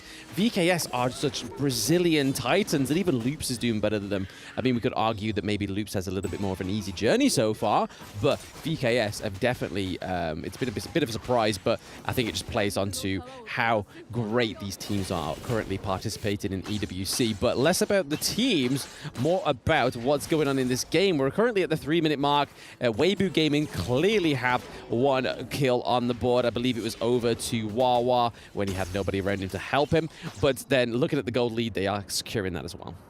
Yeah, a little bit of gold lead so far, but nothing too crazy in this early game. You're seeing at the moment the Falcons are prioritizing putting this Ollie in the mid lane with the Mosey as well, trying to get a little bit of extra play, a little bit of setup potential as well. But it's so difficult to lock down this Orgren. We are seeing the Orgren back in the jungle this time. We've seen it quite a few times in the Clash lane, but now we're seeing it back in the jungle. Clears through these camps so quickly and is able to rotate so fast around the map. Like, just look at this. It's so annoying to deal with. Orgren takes another kill. Just being able to go over walls like that, have so much burst damage with his unique auto attacks as well. And then look, hey, he's just going to glide away to safety. That right there is just a clip that really shows the power of this hero and why it's one of the most played heroes at the moment at EWC. I mean, it implements the playstyle of Honor of Kings as a whole, right? Because it's such a fast-paced game. Even having to traverse just around a small little corner of a wall just makes the whole difference. But Orgren completely negates that. He's just like, oh, there's a wall there. No matter. I'm just going to jump over it. Parkour, baby. And then is able to sort of secure the kills like we just saw there. We saw that Nabil fell short into the bot lane. And it was definitely an unfair 3v1. But Goy Yu here could be a victim of a 2v1 here from Pei and Byron. They are pretty much close, but here comes Long in here with the Cayenne to give some healing, baby. That's a turnaround. That's a bait and switch. Oh, it's a disaster for Falcons. That's really the only opportunity that they had to really take down the Charlotte, but the Cayenne was just there in time, and now Orgren is there. The surprise factor onto Ray goes down Pei, and they're going to try and get even more kills as well. There's no escaping this Orgren. The effects of being able to just lift up your enemies, get them down into the verse. And he's going to go even further as well, trying to go for the tower dive. Nabil actually using his ultimate to stay alive, but he's going to go straight into Orgren. Is he going to get another execute? No! 1 HP in the end for Nabil. But time and time again, Falcons are trying to get these picks. They're trying to be proactive, but they're just not letting things work out this time around. I mean, this is now showing why that Cayenne ban that we've been seeing throughout the first day of the mid-season invitational, why it makes sense. Because if you lock in the Orgren, if you pair that with the Cayenne as well, you're just giving it way more sustain. You can just laser beam people, lift them up in the air, knock them back down, and then Cayenne just like, oh, no, let's heal you a bit. Let's just keep you going. Let's just keep that juices flowing into you. And what's currently not flowing into Falcons right now is any kind of lead. They've lost their farm lane T1 as well. Guy, you could be getting caught out here. This could be big for them. Okay, second kill going over to Team Falcons. We saw that Sofian is able to get that kill, keeping him on the line, trying to get the Ali activated, getting some itemization here, but the T2 is looking like it may fall victim here, and just the blessing that Orgren has within that kit, just being able to just completely just direct yourself somewhere else. Yeah, for sure. I mean, they were able to get one kill in the bot side, but that doesn't really mean too much because they're just losing pressure across the map. They're just trying to get little wins at the moment, Team Falcons, because that's all they can do at the moment. They're literally 3,000 gold behind. They're trying to get this Ali ahead, but the Ali is just struggling in terms of farm and everything else. And Ray, I think you are on the wrong side, my friend. Ray is going to get completely caught out here, completely blocked off as well. Got to be trying to dash away and also try and get away with that shielding as well. But Orgren jumping straight underneath the tower, as you mentioned. The sustain from Kaiyan, and also the sustain Orgren has as well. You can't forget how Orgren also has a crazy amount of sustain with his kit, which means that he can dive in like that into the tower and just sustain so much damage. But now it's Falcons still on the back foot in this game. Wawa actually on the flank. This is a time to shine for Wawa, trying to make sure that he gets a few kills. Kaiyan, he's playing ring around the rosies at the moment with Kaiyan. Kaiyan flashing away to safety, being able to escape. And then again, it's the Orgren. It's the burn that's coming on through, and the execution in the end as well. And he wants even more. A triple kill in the end for Orgren. Is he going to get more? Nabil's using the ultimate to get away, but he can just go over to terrain if he wants to. He wants to try and get this quadra kill. He wants more. Kon Ying trying to chase, but I'm not too sure if he's going to chase anymore. Yeah, no, Lung was looking for a little bit of a pincer movement there. We saw that he was chasing. Nabil was in the wrong side of the jungle, and here we go. It's a legendary, not quite the quad kill. There's too much time between it, and I think that's the literal only mission that Nabil could muster up there, was just like, if I can deny the quad kill, that can be a little victory for me. But this is not looking like a huge victory for Falcons here, because they have two of their high ground turrets pretty much susceptible to be taken down here, Stu. Yeah, for sure. They've got the bot wave pushing in. They have the mid lane pushing in as well. And Orgren's going up to the top side as well. But look at Wawa again. You can see on the mini-map, this is what they were trying to do in their game before against Boom Esports. Yes. But it didn't work out. Look at this Wawa again, sitting in bushes, trying to get this flank. But this hasn't worked before. And I'm not too sure if it's going to work again. Ray's going to try and step forward. But Ray's just dead. Like, the flank's not even coming in. Again, it's miscommunication. Wawa's back in the base and Ray's trying to step forward. Like, okay, Wawa's behind them. We can try and do something. And it's just not working out. Clue being taken down as well. And it's mission accomplished at the moment for Weibo Gaming. They had anger in their blood. They had anger in their bones. And they're trying to take down the Crystal in under 10 minutes. You lost against the KPL Dream Team already in under 10 minutes. You might even lose against Weibo as well. The double knock up from Lady Shen in the end as well. Charlotte dashing in for a triple kill, and they're just waiting for the minions to crash on in to end this game. Yes, I think they can still do it within that 10-minute mark. It's going to be very close. The Winions are at the Crystal. We see that they try and stop it, but no. It is a crushing victory there for Weibo Gaming onto Team Falcons. And this is pretty much it for Team Falcons, right, Stu? Yeah, I think it's pretty much them out of the tournament. I think they still need to try and beat AG Global to have a slim chance, but I think that is still going to be extremely difficult. But Weibo Gaming coming back after that defeat against KPL Dream Team, it's a must-win for them to try and secure that second seed, which is going to be super important going into the quarterfinals, which means you play against the third place or the fourth place, sorry, I should say, from the opposite groups. That is still super important. But unfortunate here for Team Falcons. Again, still not being able to pick up their first victory of EWC. Yeah, no, it's definitely not a good feeling when you've been the only team not to secure at least a single win within the group stages. So I do feel for the boys. They definitely tried their best, but day one was very difficult for them. Their first game being a bit against the KPL Dream Team. I mean, someone had to do it right, but unfortunately it was Falcons. And from that point, it just seems like they just weren't able to formulate a winning strategy in these games, like we keep alluding to. Wawa just being so far behind, just trying to get these ganks onto the back lanes when you're playing on the back foot and you have a hero like Modsu, which we know is a hard hero to maintain on that back foot play. Yeah, it's really unfortunate here for Team Falcons. They tried their best. They tried to make some plays. Unfortunately, there seems to be a bit of a communication issue in the end for Team Falcons. But Weibo Gaming securing that win means that they're going to try and secure that second seed. They're not going to catch up to the KPL Dream Team because they weren't able to take them down in the end. But let's have a look and hear in from ourselves to see into the Amazon Arena and see what Team Weibo have to say after that crucial victory. And congratulations for this win. Back-to-back matches, the first one against KPL, and now you got the win. How do you feel about this? 恭喜空灵选手获得比赛胜利啊！刚才呢，刚刚打完 KPL 梦之队，马上又接着背对背作战，感觉怎么样呢？感觉特别兴奋。Oh, really excited. And more? I'm sorry to stop you. I know you want to say more stuff. Totally, I'm sure of it. 打断你了吗？就能跟梦之队交手，非常开心。 It's such an honor and such a very happy thing to have the opportunity to actually get in touch and be an opponent for KPL Dream Team. I'm sure of it, and it was like more of like a warm-up. You learned a lot, and then you went to the second match against Falcons, and you made the win. But how do you feel? Are you confident enough for the next coming matches?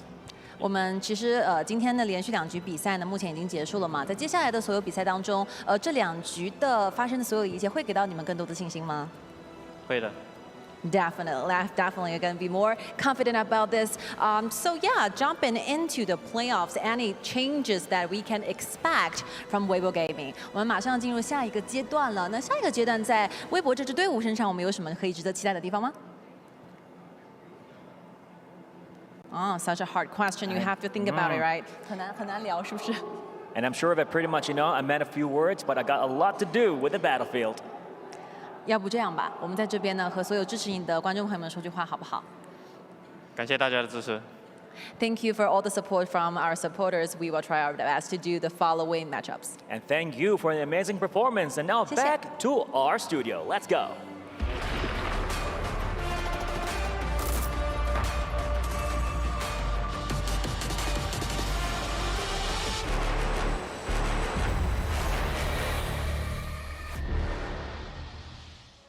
Congratulations to Weibo Gaming on that victory.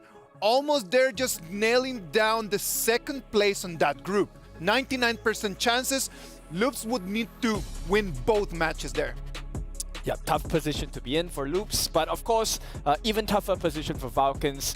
They have not had their first win just yet, and I imagine they want to win the remaining games they have on hand. I mean, they wanted something, right? And at the same time, you can see over there on the audience predictions, man, 85% of the people thought that Falcons was going to be able to take the dub. Like, you can see like the power of the fans. Yeah. They did have some faith. Oh, definitely very strong. I mean, I think that's kind of where they probably heard the crowd. Weibo Gaming might have been a little intimidated by that. But that said, yesterday we were talking about, or today we were talking about how whenever you lose, you learn, right? But Weibo Gaming, actually, they won yesterday, and actually they learned a lesson because today, after this win, they were able to put the flag the right way. Totally, man. You can see in the match scoreboard, it was a one-sided victory. It was a one-sided game. Like, it was Weibo Gaming all the way. Like, we got multiple triple kills coming from Charlotte, coming from Ogren. There was no way that Falcons could actually do something different now. Yep, this was a very hard draft to play against, right? Because you had not only the sustain of the Algren, you also had the escape mechanisms of JD on that Loom. And more importantly, Nuo with that Hyun, that him actually was so much heal offered to the side of Weibo Gaming. Like, if you're on Falcons, how do you deal with that? Yeah, it was tough. They were not able to deal with this. The amount of team play that they had, they were feeding a lot of farm to Konglin. He was capitalizing. He had 9 kills, but Nuo, I mean, on the Cayenne was on point. His heals made some tremendous saves, really put themselves in the driver's seat, and this snowball just got big very quickly. Yep, and that, this drop. that might be just one of the things of the keys right now with the Ogren, right? Maybe an Ogren pick with a Cayenne support might just allow Ogren just a better ability just to be a little more aggressive when he jumps in. Yep. Also adding with the Lady Jen as well. Destructive Deluge, you cannot run away. It's an instant kill. That 4% is going to be reached really quickly. Yeah, the team is like a really well-drafted lineup. This is something that's kind of scary. Like, how do you deal with this? How do you isolate? Everybody kind of sticks together, understanding their roles, and they were just winning almost every single team fight. I mean, they racked up their KDAs. Okay, so credits to the side of Falcons as well. They had that idea, let's play that early game, right? We saw the pay pick. It was really just, can we crush them in the early game, slow them down, and maybe don't let them recover? But they never hit that mark. Like, I don't know, that pay over there, like, what are you trying to do? Like, it's just such a big gamble. You're trying your very best, just like a kind of coin toss, just hoping that the early game is going to be completely for you, and there's not going to be a way for you to turn around. Well, with high risk, there are high rewards as well, and sometimes you have to take it. Sometimes you need to take that, man, and forever we can see that the match MVP is going to be Konling on that Ogren. 9-1-4 KDA. Yeah, 9-1-4, just completely, like, he was kind of fed a lot of those kills. I mean, not to take away the amount of, you know, a great, like, it's the way that the heroes played, man. That's your job. You're supposed just to be in the right place at the right moment just for you to take the kills. Everyone else is clearly chipping the HP bar, but you need to be there. You're totally right on that, mate. Technically right, but the thing is that in my own ranked games, that never happens. Nobody helps feed me. I'm always isolated. I'm playing solo at the end of the day. Okay, I share that same experience, but I still get the stars, right? But in this case, you know, the process and the result makes sense for the side of Weibo Gaming. And, you know, with that, this actually was a very huge team effort nonetheless. Ogren, Konling, he's a great player, but he needs the help of his teammates as well. Yeah, and you're really starting to shine. This team is starting to gel. They're getting into the, you know, they're hitting the peaks at the right time. And going into tomorrow, when we actually start the knockout stage, it's going to be kind of crazy and kind of scary at the same time. Oh man, like already Weibo Gaming has shown us that they are at the level of trying to make it all the way there to the finals. So Weibo Gaming already played against the KPL Dream Team. We know that since they're in the same group, they're going to go to different sides of the bracket. They might end up against LGD Gaming. Oh, but this time they have shown they have immediately learned their lesson. So there was one play, I think, at the later parts of the game where it was the farm lane baiting the entirety of Falcons over, and suddenly it was surprise. The whole of Weibo Gaming is here. You were gushing about that play. That was a huge. It was a good play, and this is why Weibo is starting to grow. Like, the things that you're seeing are just next level. They're a very high level team. I understand that they're the qualifying team and they just got themselves here, but they're showing way beyond the level that I thought they were going to be. Okay, so the next question is then, can they bring this performance against LGD and punish them instead tomorrow? You know, I am really looking forward for that because tomorrow it's going to be already the quarterfinals of our tournament. And you know what? Everyone at home, you need to get ready to elevate your gameplay as well. You can do that with the brand new Command skin Yin and Yang. From August 3rd to August 9th, you can snag this stunning skin at a limited time discount price of just 1,350 tokens, down from the original price of 1,688. Grab the Command Yin and Yang skin now and show off your style in the battlefield. Now, we're gonna move forward to the next games. Before we do that, what about if we just take a little break and we'll be back right with you.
It's the EWC and you want to play like a pro.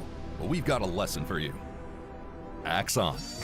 You're fresh, ready to fight and grind those long hours. It's how it should be. Axe off. You're slow, unfocused, and lagging. Do you get it? Let's go again. To unleash your best game, you must freshen up first. Get your axe on. Spray, play, repeat. Axe and Esports World Cup.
What's your name? Huh? Hey, no. My name is Dolia. Call me Dolly.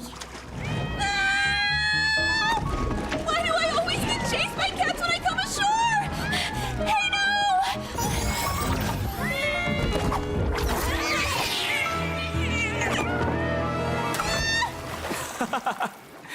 You're a high priestess of the Merfolk clan, and you're still afraid of cats?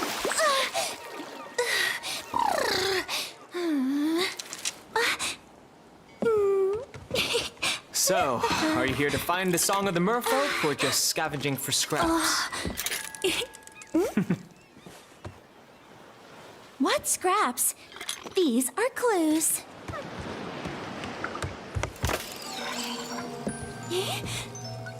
Why can't I find it?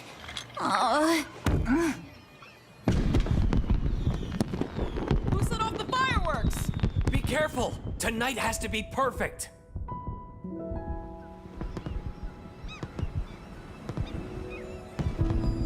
Wow, it's so beautiful. Let's go watch the fireworks tonight. Well? As long as you don't wander off. I connected your conch to my threads of fate, so I can find you even if you get lost.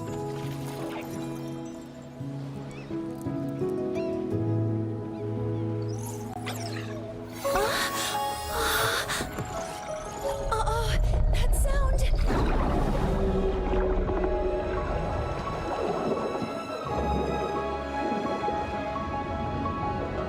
The Abyssal Beast? Yes, the pollution has caused its awakening. But I haven't found my song yet. Is there no other way to stop it? Only the emotional memories in the Song of the Merfolk can soothe the beast. But I've looked everywhere, and I haven't found a single note.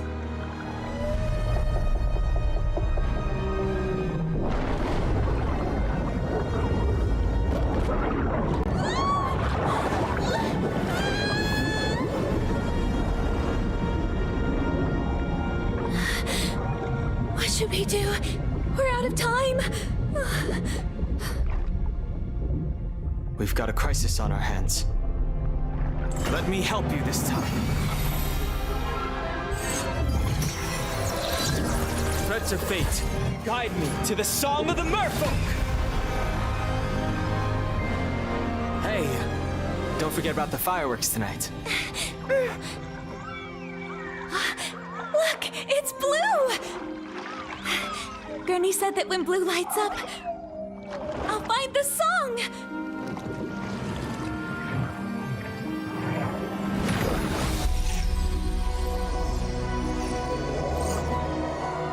Hey, no, where are we? The threads of fate have taken us to another dimension of time and space. We might find the answers we seek.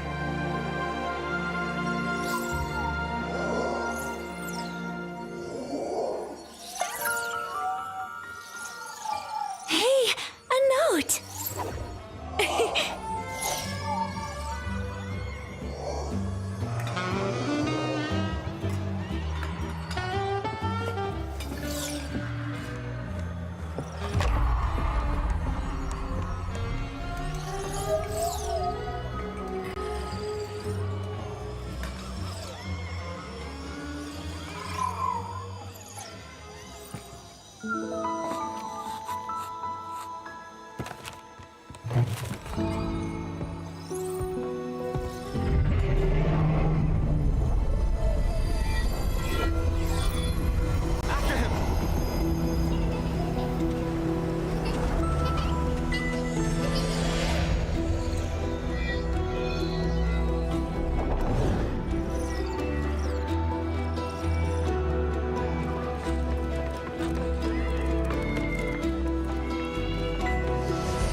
Hey, no, look!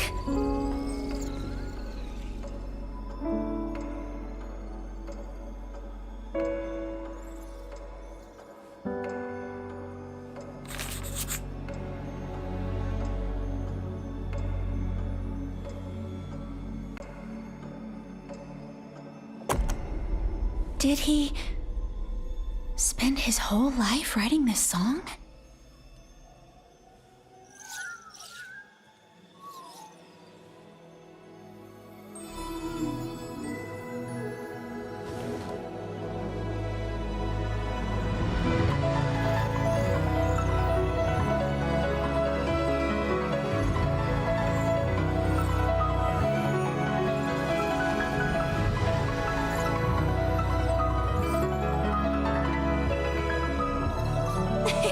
The song of the merfolk! I found it!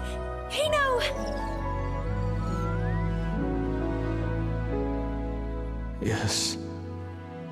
The song of the merfolk.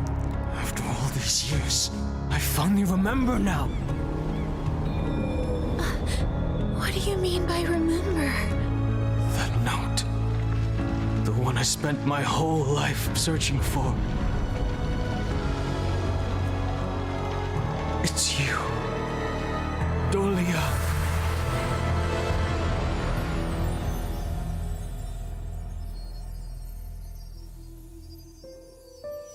Leave him alone! Help me! Don't be afraid. I'll teach you how to swim. This is for you. When it lights up, I'll be there for you. Help! You can't stop chasing me! Hey! Get away from her! La la la la. La la la la. For our people, it symbolizes being together forever. Let's go watch the fireworks tonight! I never thought that. The price of calming the beast would be giving up our most precious memories.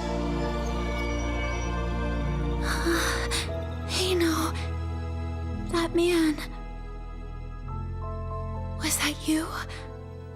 If I sing the song of the merfolk, then our memories of each other will be lost. then I won't sing it. Hey, no, I don't want to forget you.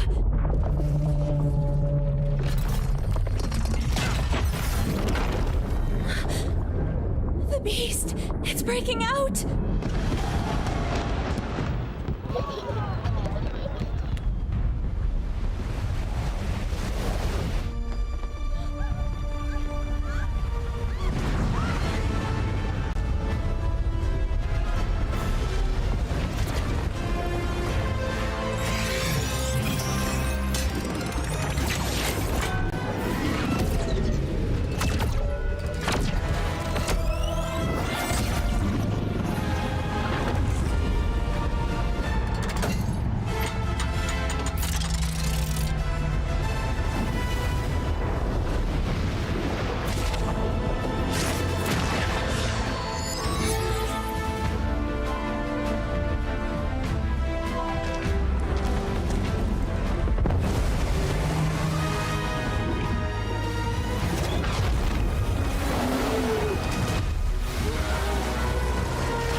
Fate says that we have to forget each other.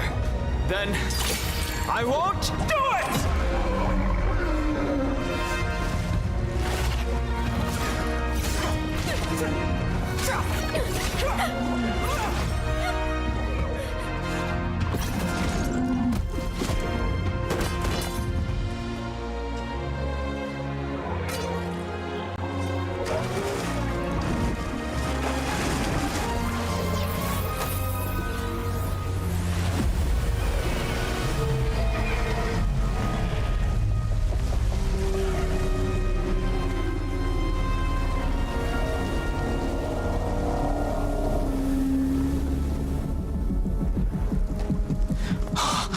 Again.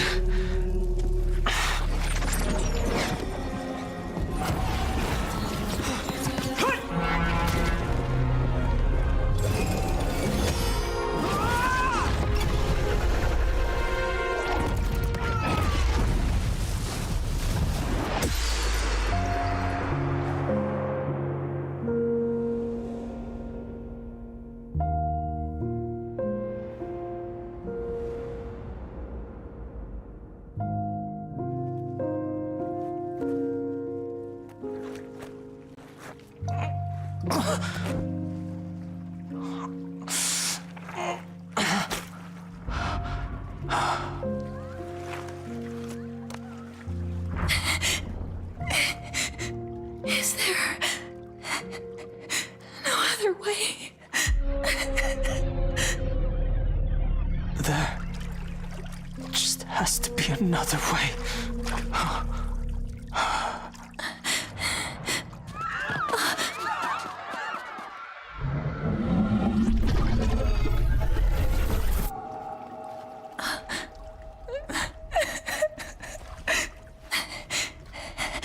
I'm sorry. Hey, no. I don't think. I just can't make it tonight.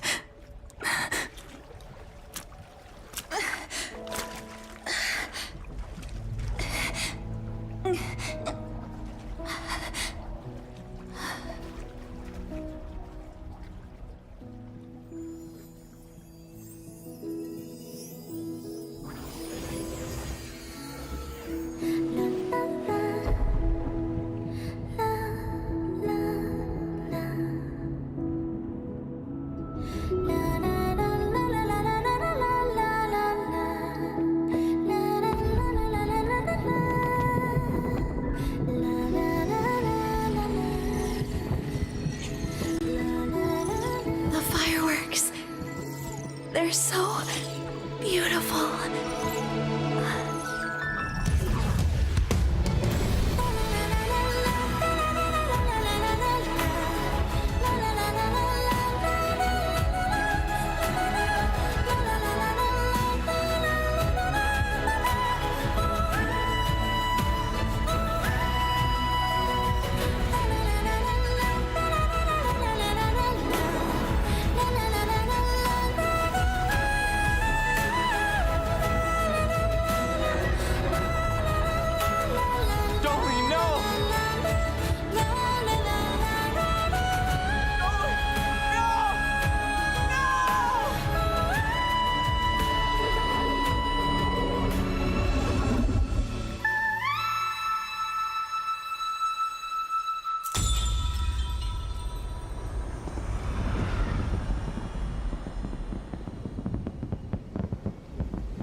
1 year later.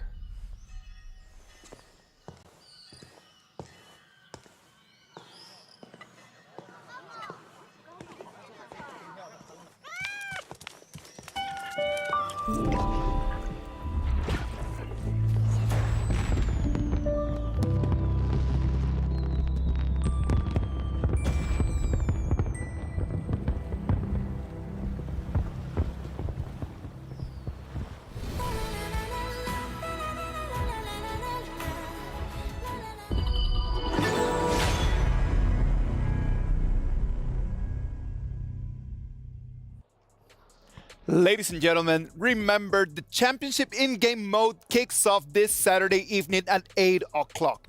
Join us to unlock the brand new Wu Yan skin for free. Immerse yourself in the battle for your region and claim the glory of a champion. I'm your caster, Isaac Peña, and with me, Holler, and I'm excited to be here. And of course, we are with your favorite kind of tofu, kindofu. Now we're going to be talking a little bit more about the different games that are coming up. Now this is a spicy one because I think let's talk a little bit more about Vivo Key Stars. Your thoughts on them? Yeah, of course, man. I always have thoughts on Vivo Kid Stars. At the beginning of the tournament, I really thought that they were going to be a force to be reckoned, but the results are not their way, man. Like, they are not actually really doing their best. Something is happening. We need to get some talk about the boys. Like, something is not clicking. What do you guys think it is? To be honest, they just seem to be overwhelmed. It's not the team that we saw in Season 2 where they were 3rd, 4th place. This is one of those moments where they're kind of like, maybe they're a little underprepared or something because they're really not clicking. Well, the pace probably was too fast. Bear in mind, they were Season 1 Invitational Champions. Season 2, they kind of dropped a little bit, and now they're struggling at the Esports World Cup. So it has to be the pacing of the game, right? They're not learning fast enough. What about if we just watch a little bit more to learn about DKS?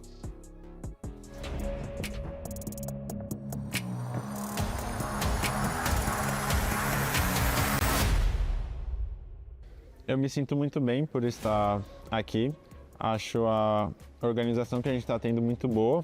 O hotel eu achei incrível. E sobre Riage, eu achei um lugar muito lindo. Enquanto a gente estava indo para o hotel, deu para ver muitas construções grandes. E eu achei muito bonito no geral. O jogo mais inesquecível para mim foi na final do HoK BR de 2023, que a gente estava 3-3 e a gente conseguiu ganhar contra o Fluxo na final e foi algo inesquecível para mim porque eu acho que no último jogo eu consegui ter um desempenho muito bom e que me deixou muito feliz. Minha vantagem em competições é que eu acho que eu tenho muita afinidade com o palco, eu consigo jogar muito bem em stage, em presencial, junto do time e acho que isso ajuda muito a ter bons resultados. O nosso desempenho no EWC acho que vai ser muito bom, acho que somos melhor que muitos times. Um time que a gente tem que tomar cuidado é a KPL de Dream Team e os times da Malásia, que são uns poucos fortes. De resto, acho que a gente consegue lidar muito bem. Levantar o troféu para mim significaria muita coisa, seria uma conquista enorme para o Brasil e para mim mesmo, então acho que seria um sonho realizado. Eu queria agradecer a todo o apoio que eu estou tendo pelos fãs, porque desde o Brasil, nos campeonatos, sempre tem muita torcida pra gente, eu sempre vejo nas redes sociais você torcendo. Então, continue torcendo pela gente, a gente vai dar nosso melhor e muito obrigado. Go Vivo Cage!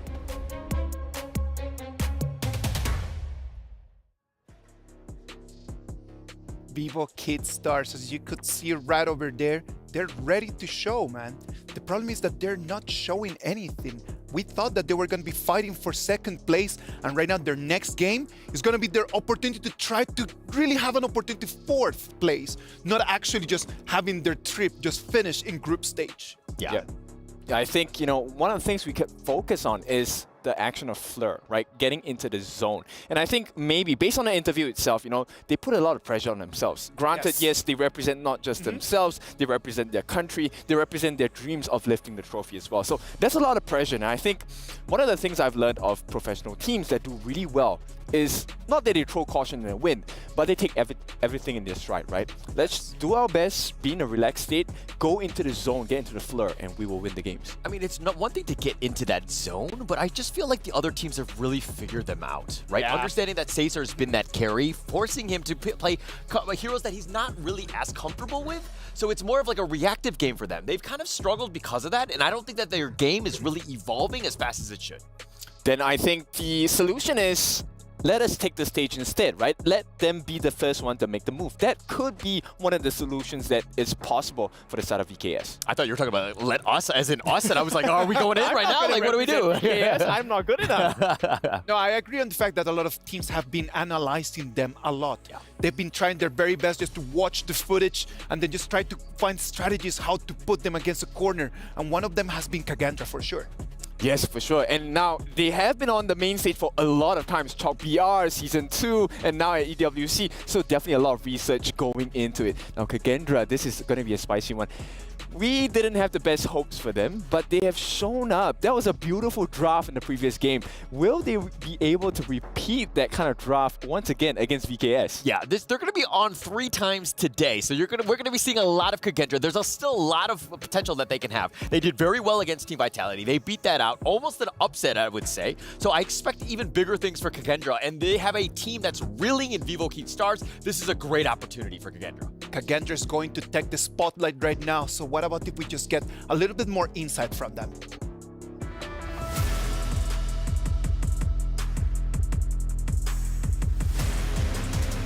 I often play together with my jungler and also our captain, the strongest mid lane in Indonesia, and also movers and 0-0 always play together in their lane and strong in lane.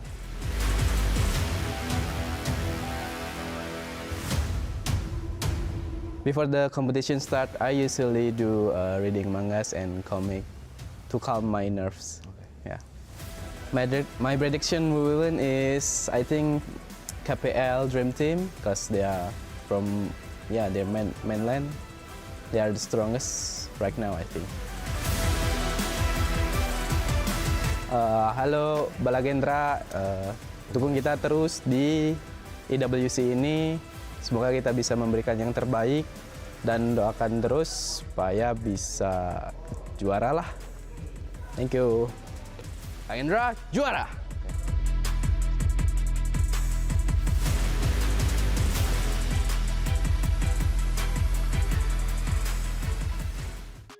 Kagendra, the representatives from Indonesia, they're ready to fight. As you saw right over there, they calmed their nerves just by reading some manga, just kind of like reading, trying to calm down so they can actually get into that mode. Yeah, Kagendra juara. I don't know what that means, but yeah, I'm gonna repeat it for you as well. Right, but here's what they have on the side of Kagendra, right? Not only do they have calm nerves, they also have the potential to pull games out, right? So I think one of the players that really impressed me upon Kagendra was actually Senku, right? Senku does really well in the mid lane. He's really scary with the Mai Shiranui as well. He's known for that major aggression, and that could be one of the things that we could watch out for Kagendra. Yeah, for sure. And I think that Kagendra, the biggest thing is that you have nothing to lose at this point. Go all out. I mean, I know it's the group stages. It doesn't really matter about strategy. Everything is about survival, making sure that you get to that next stage. I mean, we need a lot more from 0-0, who really didn't have the greatest of games in the past, correct? Well, we did have some fun with his IGN yesterday, but I think he's going to turn that 0-0 into 0-0-7. Mr. James Bond style. Get some kills. That said, I do think that there's a lot of expectations on him. There's going to be a lot more pressure on making sure that this team delivers. They have 2 more games. They can dictate their own fate, basically. Yep, for sure. I mean, Indonesian pride, this is one of the things that they do really well is also if they can fix Hans. I think Hans has been on the receiving end of a lot of punishment from the rest of the team. They recognize that, hey, if we give the Clash Lane a tough time, the gold is not going to be able to be funneled into their family. I believe that Team Kagendra right now, as you just mentioned, they've got their fate in their hand. Like their destiny is in their hands. They have 2 more games just to see exactly what they can do. Like if they win these 2 games, they probably are gonna make it through to the next groups, right? Like we need to make that. Well, what about if we just check real quick on how the schedule is looking like? we have some more games that we're going to have. Kagendra is going to have 2 more games for them to try to defeat everyone. They have VKS and they have Team Secret next. Right. If you get one last chance, will you miss it? I don't think they want to miss it as well. Kagendra now in a comfortable 3rd place, but they can seal this position in the table if they can take the last 2 wins as well. How crazy is Group A, right? You're in 3rd place with only 1 win, and only because of the fact that you've played less games than everyone else. I mean, at this point, there's going to be so much at stake. Group A is pretty much up in the air. Getting into that top 4, key for Group A, but getting in might be the toughest thing. Yeah, so VKS, I mean, like we mentioned, right? Kagendra has the fate in their palms. Yeah. Now VKS wants to do something against them. If they can give some Brazilian flair, it's going to make the world's difference in this table. Okay, I like the way you said Brazilian flair, by the way. But go on. It's a flair. The Brazilian flair you need, right? Hopefully that Brazilian flair is going to be right over there. Hopefully it's going to be an amazing match. It's going to be do or die for both teams. They really need this. STC play predictions. Who are you going for? I'm going to go with the Kages. I think they have it in them. I think they're more in this zone than VKS at this point. I'm going to have to agree with you, unfortunately. I'm going to go with Kage as well. I think that this is a team on the rise, and it's going to be kind of scary moving forward. Hopefully it's going to be Team Kagendra, the ones that they're going to take it all the way through. Let's go and see them at the Amazon Arena. Do or die indeed. This will be another survival match. A lot of moments to be seized and owned what the capture is. And the question would be, will they capture it or let it slip? The moment is yours right now, Sky. Both teams should be fighting their way out of the danger zone, fighting for that 2nd win on their scoreboard. So with no more time waiting, let's hear it from Team Kagendra.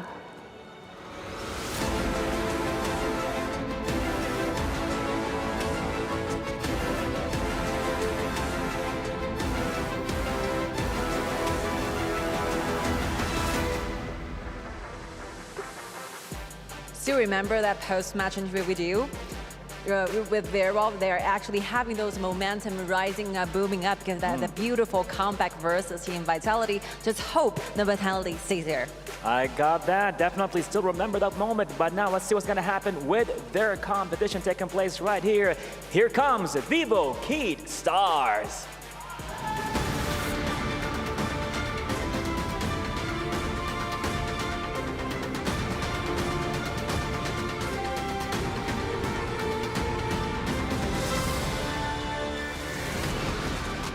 I am hearing the hype here, but one more time, let's hear it for EWC Stars, everybody!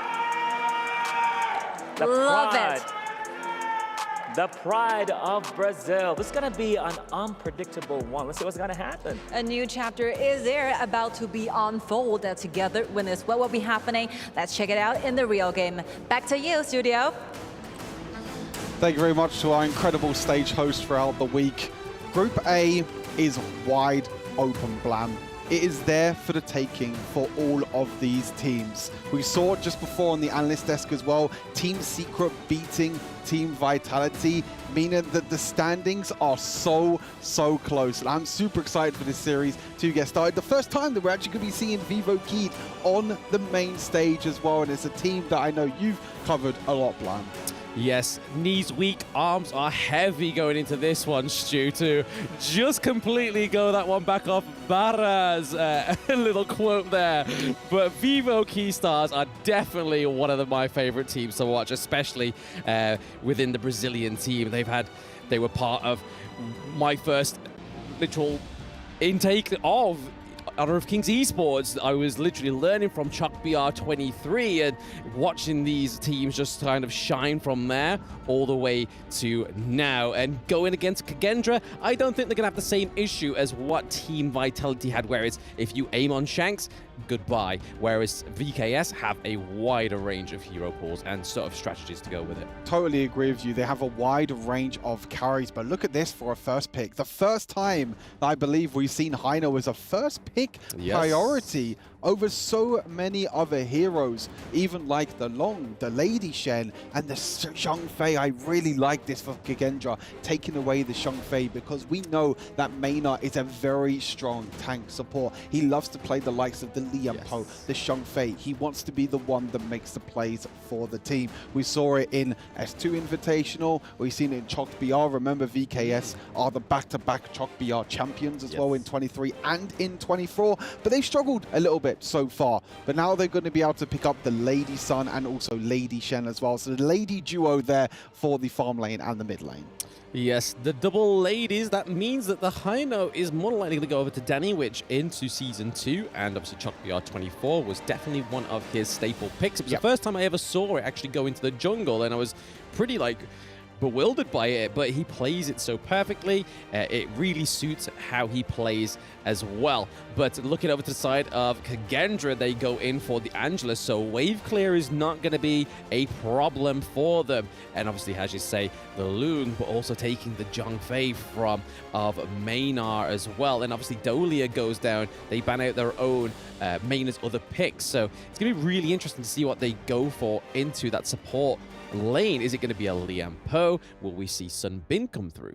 Yeah, for sure. We'll have to wait and see as the Ming actually gets banned away. We've already seen today that Lady Sun and Ming is a very scary combo to deal with, but VKS prioritizing that mid lane pick, prioritizing Lady Shen instead, probably knowing that it's going to get banned as well. Guan Yu as well. I mean, we've seen it a lot. It's a very, very strong pick over in the HoK BR. We have seen it a few times for Niab on that top side, so it's going to be banned away. One of the pocket picks really for the Brazil region, but that's going to be banned away. So the likes of the Liam Po are opened if Maynard does want to go for that tank route. As you mentioned before, the Sun Bin as well. We'll have to see what Kagendra picked first, but they prioritize the Angela instead to make sure that the mid laners don't get banned away.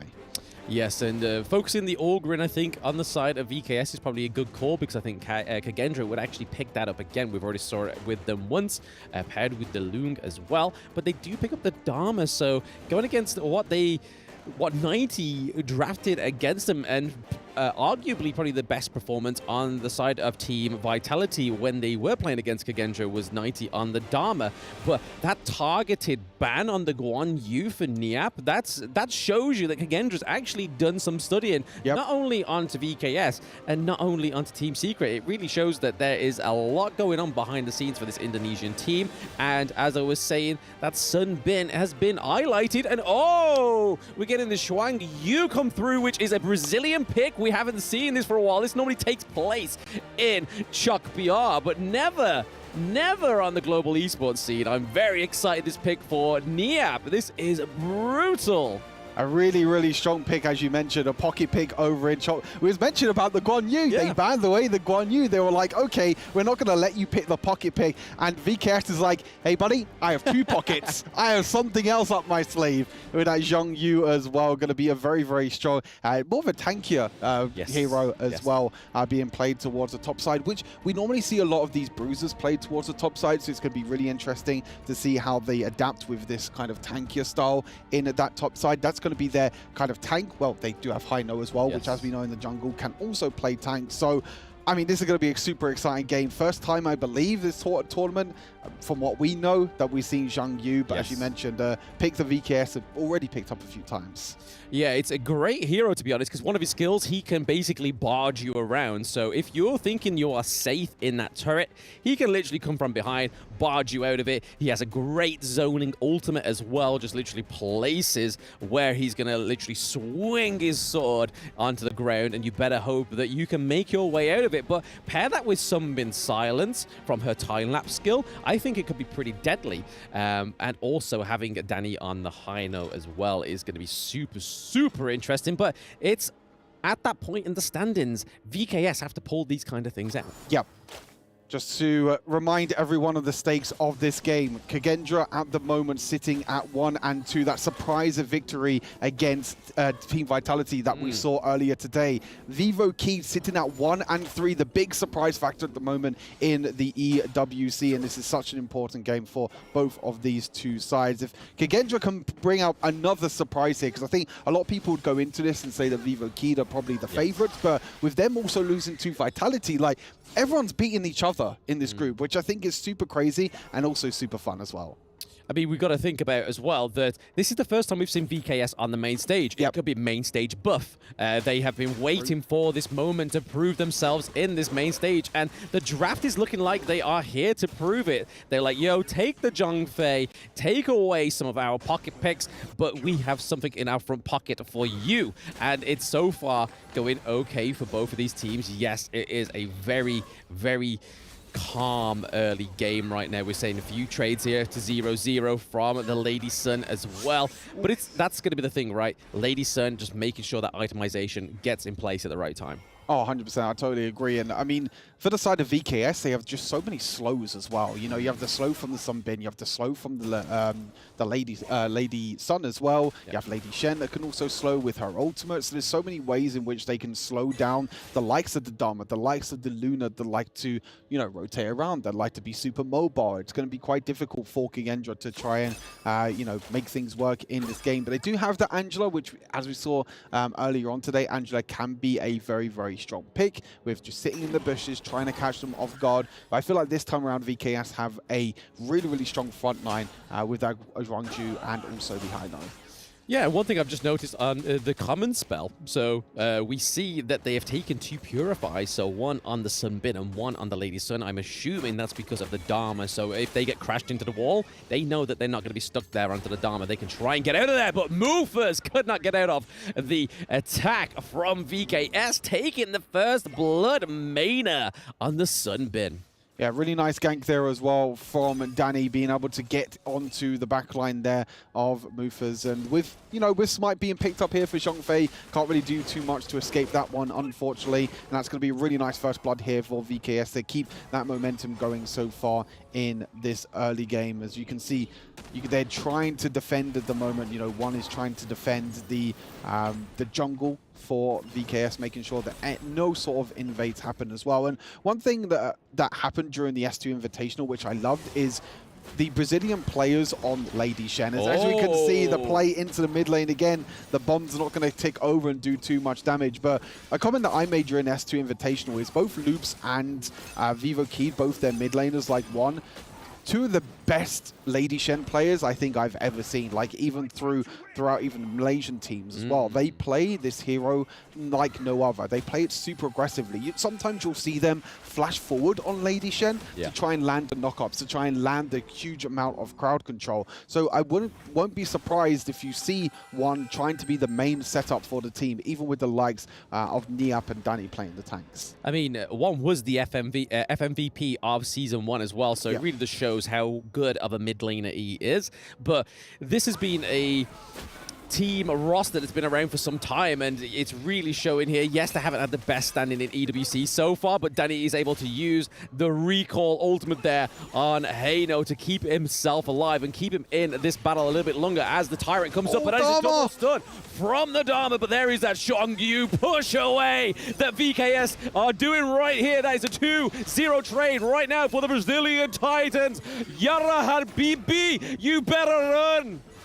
Insane play there. The push away in the end from VKS. As you mentioned, that Guan Yu pick coming up absolutely huge here for VKS, making sure that you can get the extra damage in there as well. As we take a look back at the replay, because it was actually, at first, it was Kendra the ones looking for the engage, but the counter engage was so good. You had the pushback, and then you had the second pushback towards the wall as well. So many ways in which Niap with this pick can create space for his team, which I think is going to be so crucial when you have the likes of Dharma and Luna, which at the moment just can't do enough damage to take down the members of VKS. Absolutely. If you can kind of control where people can go, and if you can be in control of what that team fight's doing, that's probably the best situation you can be in, and that Xiongyu is able to do that as well. So Dharma really thinking he had the control in that first part of the team fight, and then Niap was like, nah, I'm coming in, baby. Coming in, pushing away. And they did get the T1 turret as well. So that was overall a fantastic fight for VKS, really showing that even though they took an L from Team Vitality, they're now 4 up to Kendra, who's just beaten Vitality, and they've just taken the first Tyrant as well. Tyrant secured here. You can see how this tank Hino pick can be so frustrating to deal with. Just going to use the ultimate to get away to safety. The CC immune as well. But Dharma, the ultimate against the wall again. One being completely caught off guard, but it is going to be traded back by Seiza on the Lady Sun. The extra slows in the end as well. You can see how annoying it is for Kagendra to jump away. The double kill, but as it is going to be traded back by 0-0. The shutdown gold going over to the long as well. And you're just seeing already in these team fights how annoying it is to play against this squad of VKS. As long as trying his best to try and defend off against the tower. He's going to try and go for the 1v2. Niab is super low on HP. The flash forward, the flash away. Angela, oh, it was so close in the end. Flash is going left, right, and center, but Niab survives on 1 HP. Yep, Nielp pulling out the Hail Mary play just to save his life there. But I feel like that Lady Sun double kill, even though we got the shutdown there for a 0-0, I feel like that's going to be a great thing for Lady Sun to just pick up some more gold and just basically further that gap so far between 0-0 and Seiza. But again, we just saw that Kagendra was able to get the Overlord, so a 50-50 split in that early jungle phase is better than losing everything to VKS. Just got to make sure that they maintain this composure and tempo on the side of the Brazilian team, or else Kagendra are definitely going to exploit it if they do see a way in. Yeah, for sure. You can see that they were just overstepping a little bit there, the trade kill back. I mean, yes, you are going to get the double kills. You're probably going to get more gold onto Lady Sun. But look here, you can see how annoying this Hino pick is. This is a sort of Hino that we was expecting to see, and something that we saw a lot in the S2 Invitational. Yes. This tank Hino. This Hino that can just dash forward and just be in your face, not doing too much damage because he is building tank, but just being super annoying and creating that space again for his team, like the likes of Lady Shen and Lady Sun, being able to do enough damage in the end. But you can see the Juanju trying to do enough damage there, but not going to be able to push back the Luna just yet. She's going to be able to dash away for now. Yeah, T2 looking to be traded here in the clash lane for that farm lane there, T2 here, but we are seeing Niab looking to give a save grace to his lane. It is Hans against Niab, a true 1v1, but we can see a little bit of a Brazilian rotation coming around here. There's that Zhuangyu ultimate coming through, but it just did not connect, enforcing that flash out of there for Hans. Yeah, really nice flash there in the end, being able to escape there from the Zhuangyu knock up from the ultimates.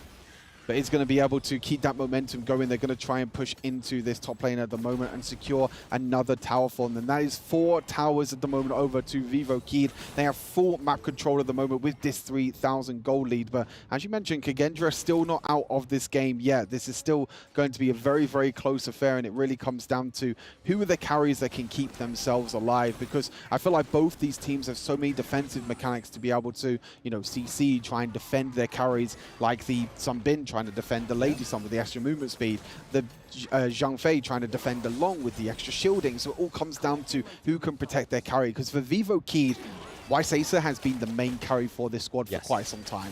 Absolutely. I mean, his performance in Season 2 was phenomenal. He was such an aggressive farm lane player, but it's also, I think it just must be within the Brazilians region because of Zerion Loops as well. He's a fantastic early player also. So it just goes to show that the Brazilian scene, even though they haven't done as great as we thought they would in EWC, but it could be down to the actual quality of the players of the other team, but also just the matchups. And obviously, as the game goes on, it seems like a little bit more of an easy matchup. One almost getting caught out there, but it was thanks to Sunbin just recalling that health onto the Lady Chen. And now we could have a 4v5 here in this mid lane, but a big push down into the farm lane. They need to clear that up before they try and take some fights, or at least try and take the Shadow Overlord, which they're trying to do now. And as you can see, Kagendra going for the Shadow Overlord. They want more priority in these lanes, Stu. Yeah, for sure. Just the trading objectives, pretty standard at the moment at 10 minutes into the game. Really nice adaptation there for Kagendra, making sure that they at least get one of the objectives, because sometimes you can funnel onto that Tyrant a lot. We have been seeing other teams just fighting around the Tyrant and losing even though they took the Tyrant, which is something that Vitality did earlier today against Kagendra. So really nice adaptation here for Kagendra, making sure that, hey, we can't get the Tyrant, that's totally fine. Let's take the Shadow Overlord instead, and let's see if we can try and push one of these lanes. I don't think it has been used yet. It seems like it hasn't been used in any lane yet. So it's going to be curious to see what lane actually gets used on, and you'll see kind of the rotations happen when that Shadow Vanguard gets spawned. I think they're just probably going to wait till there's like a clear push like this mid lane. But okay, Dharma with a few dashes there, but it gets nullified thanks to Sunbin's healing capability. Seiza coming through with another kill. And that Tyrant, that Shadow Tyrant extra damage buff is huge into these team fights right now. So we see the Kagendra's forcing that Shadow Tyrant into that clash lane, because if they didn't, they would have lost another T2, which would have been crucial for them. But it looks like Wero is looking to take a T2 from VKS in that farm lane. So a little bit of a trade here may happen across the map. Yeah, you're seeing that Kagendra using that Shadow Overlord defensively rather than aggressively, knowing that they lost the trade. They still lose the tower, though, so even though they tried to use that Shadow Overlord defensively, tried to get that big, massive Vanguard into that lane to try and defend off that Tier 2 tower, they still weren't able to in the end. But as you mentioned, Luna, Roa going to be able to take that Tier 2 tower on the bottom side of the map. So Kagendra still getting trades across the map. This is not like a complete stomp or anything. There are ways in which Kagendra are trying to get back into this. They're trying to take some even trades across the board. They are just getting a little bit caught out at times as well. But in terms of the scaling of the two compositions as well, you know, when we get into the stage of the game, you know, we're kind of in the mid game going into the late game at the moment. What team would you say has like the better late game composition? I mean, as long as they can get a Seiza online, I mean, so far it's working beautifully. They're feeding over all the buffs to him. He's got red buff and blue buff right now going for him. And then obviously having that strong front line from Niap and Danny. And then obviously one with that huge utility on the Lady Chen. Just being able to knock up, say, for example, if they can catch these trick shots onto the Dharma or the Luna, I think it's probably going to be a much bigger surprise here for VKS than it is Kagendra. But currently, going into that 30-minute mark, we could see a bit of a brawl here for that higher ground turret, and brawl is definitely what we're seeing. But Angela is able to try and push away those minions with all her abilities and was able to do so. You look at the Luna as well. Again, Ruwa trying to split push, trying to push in that bottom side of the map. It looks like it's actually going to get the high ground tower as well. It's going to do enough damage. And HoK just caught completely off guard.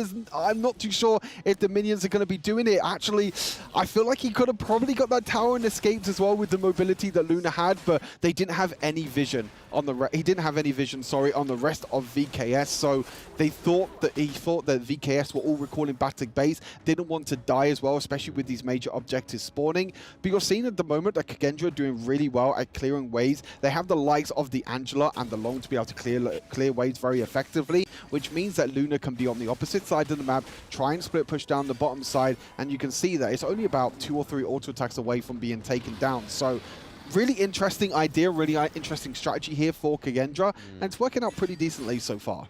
Yeah, the split push, rather than using Luna as a clean-up mechanic within these team fights, because of the Niap and obviously Danny being such a strong front line, I think it's not quite viable. If she tries to go to that back line, we'll just see the Zhong Yu just come through and just clean him into the direction that he wants you to be in. But the Shadow Tyrant does go over to VKS once more time, Stu, and that does mean more damage buffs. We see Mufus looking pretty low as well, getting caught out by that Lady Chen ultimate, and then Dharma is just trying to stop this minion wave in the mid lane, but could be getting caught out here. He still has his flash if needs be. The Blazing Brilliance onto the back line as they try and chase the Dharma was a very good call from Kagendra.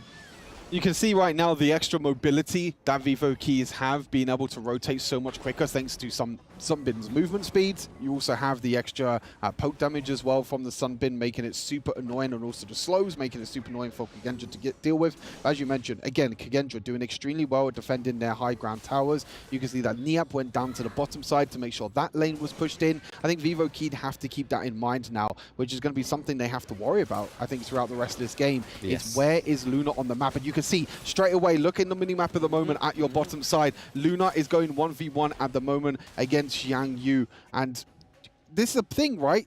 every single time the VKS step forward, they have to make sure that they have eyes of Rua, they have eyes on Luna, because every single time she's going to try and walk up and take the high ground tower. Yeah, it does make her absent from these neutral objectives, though, so that could be crucial for them. But she is trying to play around the Zhang Yu. They're using it as bait here because they're currently going for a 4v4 under the Shadow Tyrant. They're not going to get it reset, so we do see VKS actually getting another clean neutral objective. But the Sage of Sanctuary baits Hans into the team fight. Hans goes down. Dormer is gone by, and there is Long getting wiped out by Lady Sun. That is a 2-0 trade. A Shadow Overlord over to the side of VKS. It's only a matter of time, Stu. Whilst they have that Shadow Vanguard, that's going to relieve that pressure in that bot lane. The Resurrect was so huge there. The item being picked up there from Seiza, being able to survive that Dharma flash into the back line. That Resurrect was so huge. And then 0-0 tried his best to use his ultimate to try and get onto Lady Sun. But as soon as Long land, Lady Sun was like, boop, your head's gone. See you later. No worries there at all for Seiza. Again, having an incredible performance here on the Lady Sun, a pick that he has played multiple times in both HoK BR Season 2 as well, and has been an incredible pick. And now Kagendra, they're on the back foot. All high ground towers are being taken down, and the split push is no longer an option. No longer an option, and we see that Luna's trying to keep that Shadow Vanguard away from that crystal.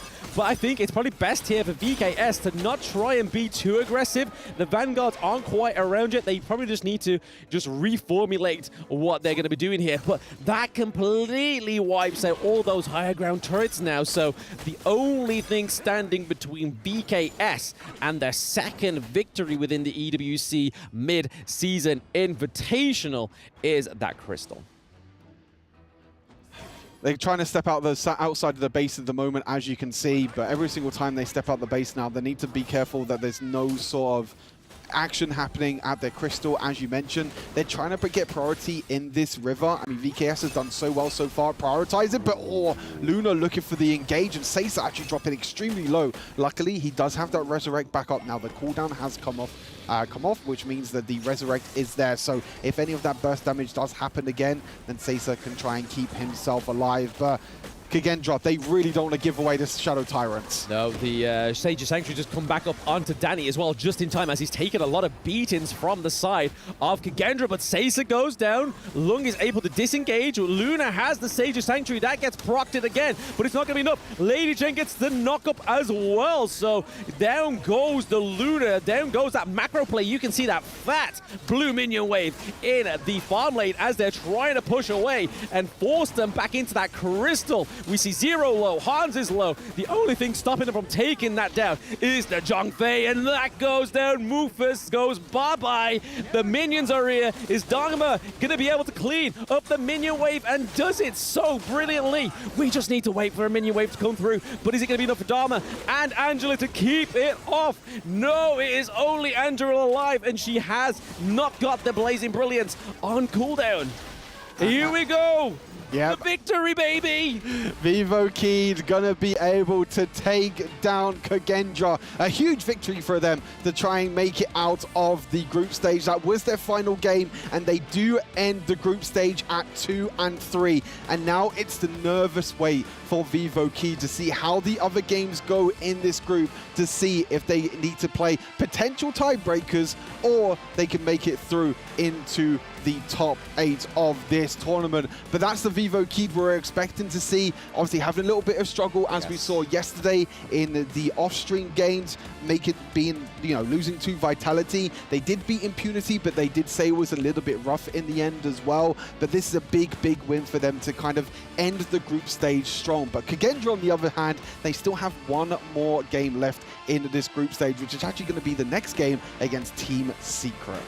Yeah, I don't know about you, Stu, but that seems like a pretty hard game to me. But Kagendra, I have to say, did not go down without a fight, right? They had a great draft. We saw that Hans was proactive. Weero with that macro play as well. That could have been the downfall of VKS if it wasn't for how proactive VKS can be and just correcting those mistakes. But I'm very happy for VKS managing to get a second victory on the board. They deserve it. Main stage buff, baby. Incredible performance here from VKS. That stage buff that you were talking about, Blam, is coming up absolutely huge here for VKS. A lot of this team has a lot of experience on playing on the main stage. But that's enough about us talking. Let's take a look and go back to the main stage and hear from one of the members from Vivo Keystars. Another exciting match taking place right here, and it is your first appearance on the main stage, and it came with a win. What are your thoughts? É a sua primeira participação no palco principal. Quais são as suas ideias? O que você acha? Bom, eu estava ansioso para jogar nesse palco. Eu joguei todos no Stage B, mas eu gostei muito mais desse clima aqui com a torcida. Esse palco aqui está incrível e eu fico feliz de estrear esse palco com uma vitória que já estava fazendo falta. A gente não estava tendo boas atuações, mas fico feliz que a gente conseguiu ganhar essa partida. I was anxious to play here. We did everything in the other stage. This is amazing. This crowd is amazing. We are very happy to start with a win. Of course. Parabéns one more time to you, Danny. Nice to see you. Always a pleasure meeting you. And yeah, we have a lot of your fans and supporters, family and friends coming to the arena, and a lot of fans online. So what do you have in mind? Share some words to your family, to your friends, and to your teammates as well. A gente tem muita gente aqui, tem os apoiadores, tem a torcida, tem essa família. Diz algumas coisas para eles, diz algumas palavras. Bom, eu só queria agradecer todo mundo que está acompanhando aqui, todo mundo que está torcendo e também pedir desculpas porque a gente está tendo um resultado ruim nesse campeonato, mas eu acredito que a gente vai conseguir se reerguer agora, principalmente com essa vitória, e continuem torcendo, continuem acreditando que a gente vai fazer o nosso melhor para representar a nossa região bem. We would like to thank everyone who's been supporting us, and we'd like to say, to apologize because we're not having a good score, but we're going to do our best and we're going to carry on here. You did your best. I trust you guys. It's gonna be a good one as well. Of course, we're gonna see you again on this very main stage. And now, back to the studio for more details.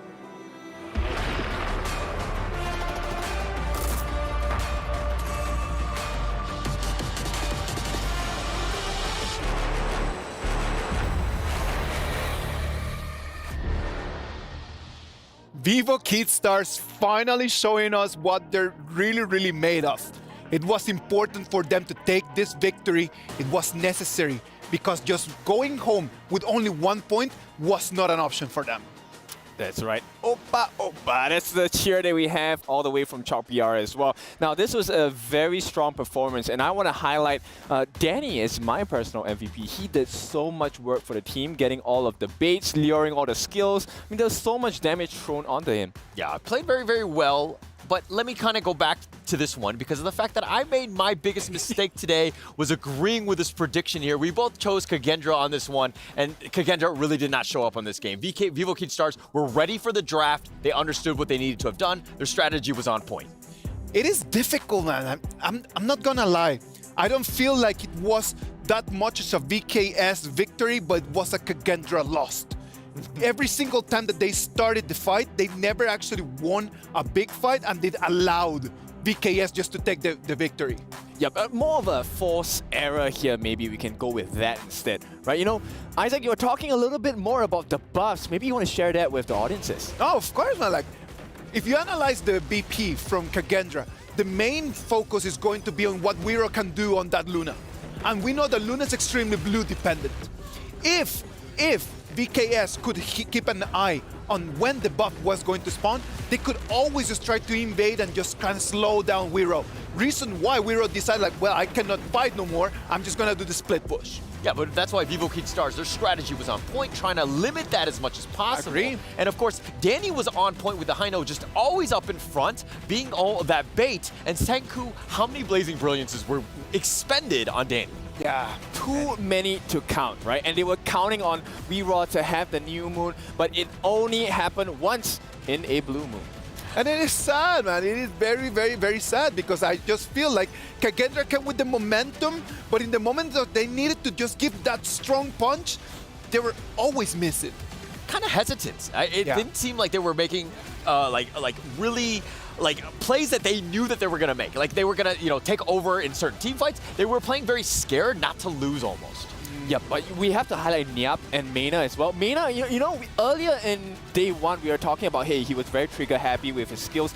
This time, he picked Sunbin, which is go ahead, throw as many time lapses as you want as long as you get the correct targets. And Nyap was there to soak up the damage. And with the addition of the time flux, he was able to soak in even more damage and use the ultimate to the full potential against Kagendra. Niap Xiangyu was one of those picks that at the beginning we were not understanding a lot, but it actually paid off, man. Look at that. He's taking the MVP. Sometimes you just need to go back to basics. We knew that in previous seasons, in previous tournaments, that Nia Xiangyu has been really strong. And he just decided when everything is on the line, I really need to come with what is my meta. Yeah, where was that earlier today, though? I mean, yes, they got it, and Niap really did carry in that game, but I was expecting more. I wanted more of this throughout. I'm actually very disappointed for EWC Stars, but here are the highlights of, his plays. Yep. One thing you will see later on is his godlike play.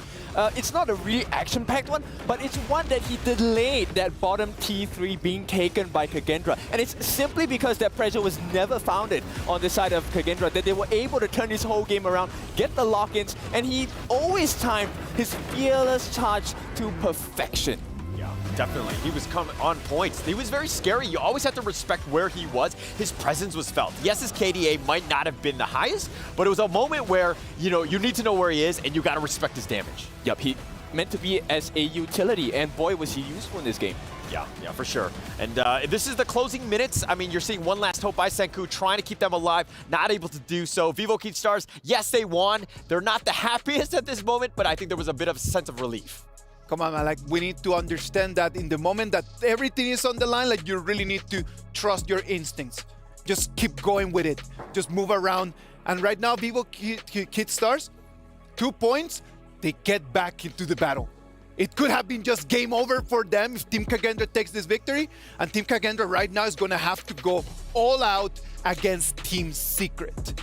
That is going to be our next match. Sadly, Boom Esports, Falcons, it's gonna be out, man. Yep, it's unfortunate, but Boom Esports and Team Falcons, I mean, they put up valiant efforts for the games from yesterday and today, but not everyone wins. In a competition, in tournaments, it's brutal. There has to be a winner, there has to be a loser. Yeah, it's going to be sad. And we knew going in today that 4 teams were going to go home. Sadly, that does happen. But we're going to be going up into Kagendra versus Team Secret. That one's going to be the next big one. Can Kagendra pull it off against Team Secret? Yep, it's tough, right? Now, this is even tougher. They could not capitalize on the VKS game, and now they have this huge mountain to climb going up against Team Secret. If I'm in Kagendra's shoes right now, I will be trembling my boots. Team Secret right now is going to finish second place. There is no mathematical way that they could make it first, and at the same time, they know that they cannot make it third. Do you think that that's going to affect the way that they're going to see this game? I think not. I think that you play it, you go all out, right? You try out new strategies, maybe a different draft, but at the end of the day, you're still going to go hard because it's all about this is the perfect time to learn. Yeah, exactly. Of course. It could be a practice match, maybe. Maybe just a different composition. What do you guys think? Yeah. No, I think I would definitely do that. If I was on Team Secret at this point, I mean, I'm guaranteed the second place. I might as well try something new, see what else is out there. Yeah, exactly, right? Keep the cards close to us, but we get to learn about everyone else in the competition. STC play predictions. Boys, what do you think? Is it going to be Team Secret just going with the dub, or is it going to be Kagendra? I think we have it aligned. I hope it's going to be Team... Well, I don't want to say the same word because I made that mistake last time and I don't want to do it, but I'm going to go Team Secret, right? Yeah, Team Secret. All right, Team Secret against Kagendra is going to be our next match. Ladies and gentlemen, let's wait and see what's going to happen in the Amazon Arena with this electrifying match. Let's go right now, heading to the 7th match to summon our heroes. Let's go, Sky. This is the very last hope for Kagendra to find it over for that very spot in the playoffs. Both teams have to be extra careful, but here we go. They're all ready. Let's give our welcome to Team Kagendra.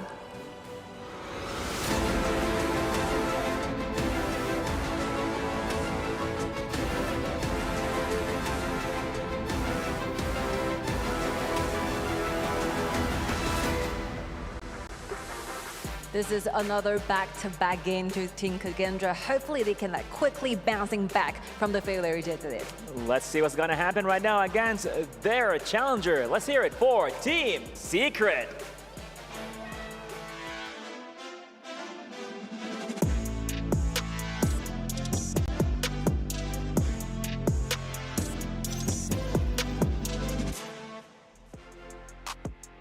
And there you have it. But apparently we have some fans here right now cheering for Team Secret. One more time, cheering for Team Secret. Come on.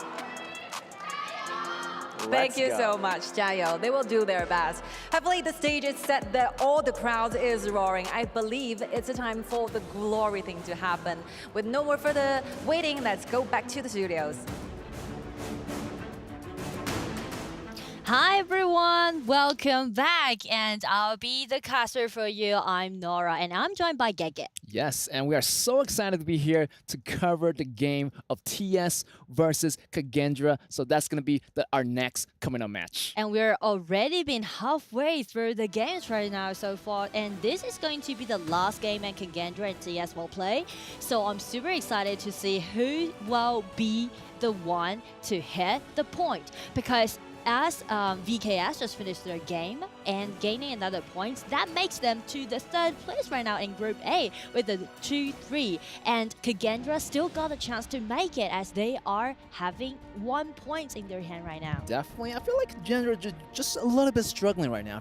They are still licking the wounds that just battled from VKS. So they still got a lot of pickup. I feel like this match definitely, I feel like Kagendra definitely have a little bit of edge since they've been learning a lot through the first day. And this is the second day already. They already got 1 point.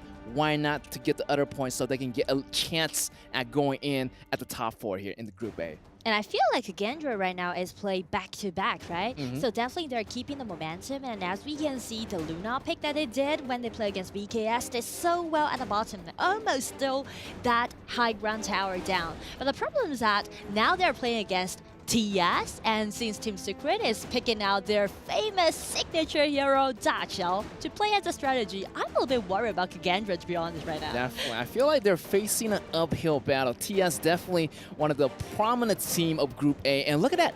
They're using their famous signature Dachel pick. Definitely, I feel like that Fuji is about to come up very much next pick. So that's the reason why Kagendra is actually answering with the Loon, exactly like LGD did last time when they play against TS, and they used this new hero Loon to win out the unbreakable Dachel strategy back into Season 2, right? So definitely I would say Kagendra is doing great so far.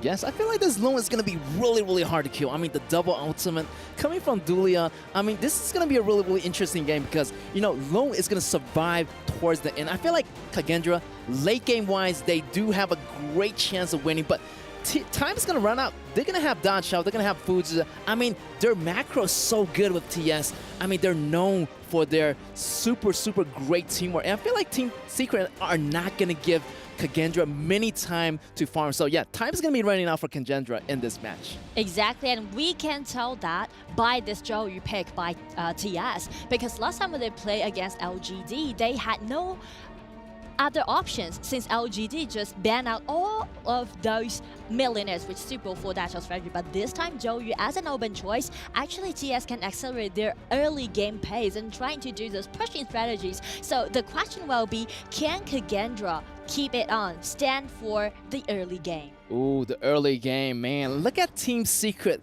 Dachel, Fuji, Joey. I mean, the fire is going to be everywhere. True. You're going to see an acceleration in the pushing, so they have to find a way to definitely slow down their pushing lanes. I feel like, you know, Ogren, definitely a power pick in the early game. Definitely Kagendra trying to harass their jungle a little bit more, trying to like push TS down. But TS, man, their acceleration, the tower pushing skills is so fast. I'm just really, really worried for Kagendra here. True, and the main thing that Kagendra needs to do right now is try to, you know, build up more power in their mid lane, for their mid lane. And I highly recommend it, Angela, but since TS already banned it out, so I would say maybe for a Wang pick. How do you feel about that? Ooh, wow. Just go in a wild way, you Wow, know. Shangguan, wow. Wang with double ulti by this ulti? Dolia can be really dominating in the early game. Yes, it would be a threat to their back row because, you know, Shangguan with double ultimate, and even with the frenzy, that would do a significant amount of damage to the back row. Also, their ADC is going to be really, really much in danger, but you know, their ADC is still up in the air, still for picks now. So, you know, I feel like TS is thinking of something different. Maybe they're predicting what Kagendra try to do here. if they are predicting that Kagendra may go for the Shangguan pick, then TS is going to lock down this Musashi.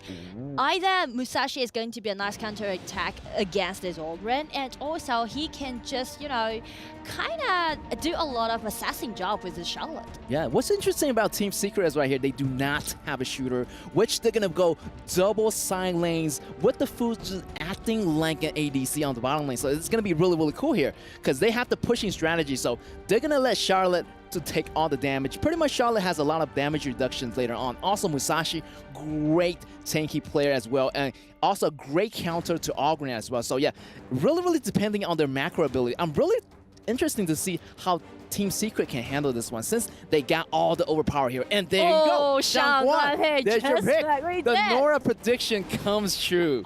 But the problem is that we know that Shangguan with this double ulti granted by Dolia can be a nice pick against this Zhou in the early game. But the problem is since Musashi and Charlotte has been picking out, just like you said, triple warriors that we can see from TS composition.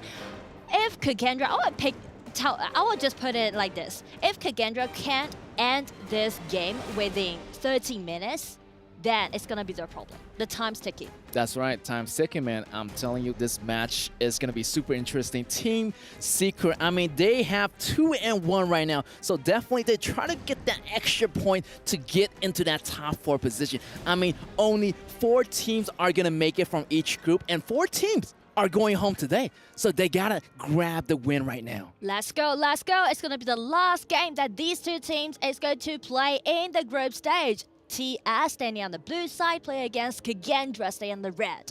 Let's go, let's go. As you can see, Kagendra are playing really safe actually. They're starting at their own blue buff. They're not going for any counter invasion, but look at the battle already on top here. Here's going to be 10X with Shun at the top lane, getting the opening, getting that EXP really, really fast for Musashi here. Yes, the reason why TS is going for the top lane is because they can let Musashi to have this, the River Sprite, as well as trying to pressure more at this Olympic. Yes, and look at that. They already got a little bit of lead here. 10X and Shun cleaning out the jungle really, really fast. So they're going to be a little bit quicker here, trying to go to the bottom lane. Maybe a possible potential gank on Loon here. Yeah, that's possible. As long as Fuzi got his ulti when he leveled at the pool, then definitely it's gonna be the engagement that we can see from TS. And right now they're using those damage dealt by this Da Xiao in the early game and try to chop the bar for this Loon. Yes, I feel like Da Xiao's like first and second ability in the early game, really, really nice poke damage. And definitely that Loon is gonna feel that in the early game. And 0-0 has to be careful because he's gonna be really, really squishy in the beginning. Oh, here we go here.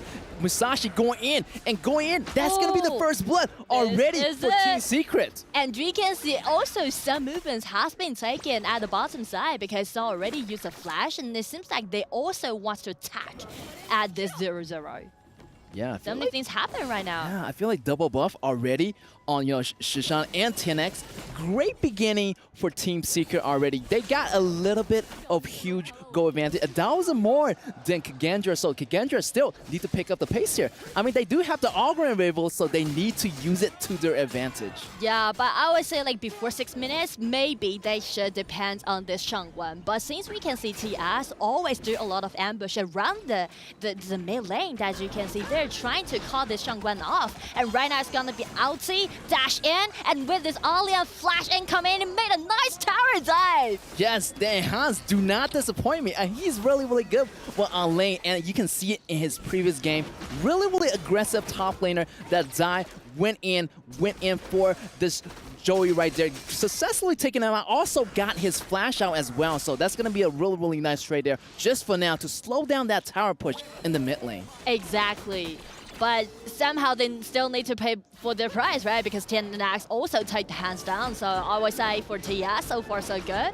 And for Kagendra, again, it's going to be another try down by Cinco. But it's really hard for you to catch a single person with mobility around the riverside. Yeah, I feel like, Cinco still have a little bit more damage to build up, Still early in the game right now. Look at this damage here. 10X goes in. 1 versus 3. And he's still surviving here. Here's the ultimate coming from Hans. Hans is going to have to assist with this Ogren to take him out, but bottom lane also is going to be in trouble. The fire is still burning right now, but still Team Secret is still macroing the game slowly. It's not their time to push just yet, but once that 4 minute comes by, that tower defense goes down, that's going to be the key to push for it. So 13 minutes to be wait for, and that's going to be the cue for TS to start their real attack against Kagendra. But I still need to say that the kill, all right, in the mid lane, again, Shangguan did such a good job. Nice, nice. Great point out to Shangguan here. And yeah, Joey is pretty squishy in the beginning, so definitely Shangguan is going to be a really nice counter.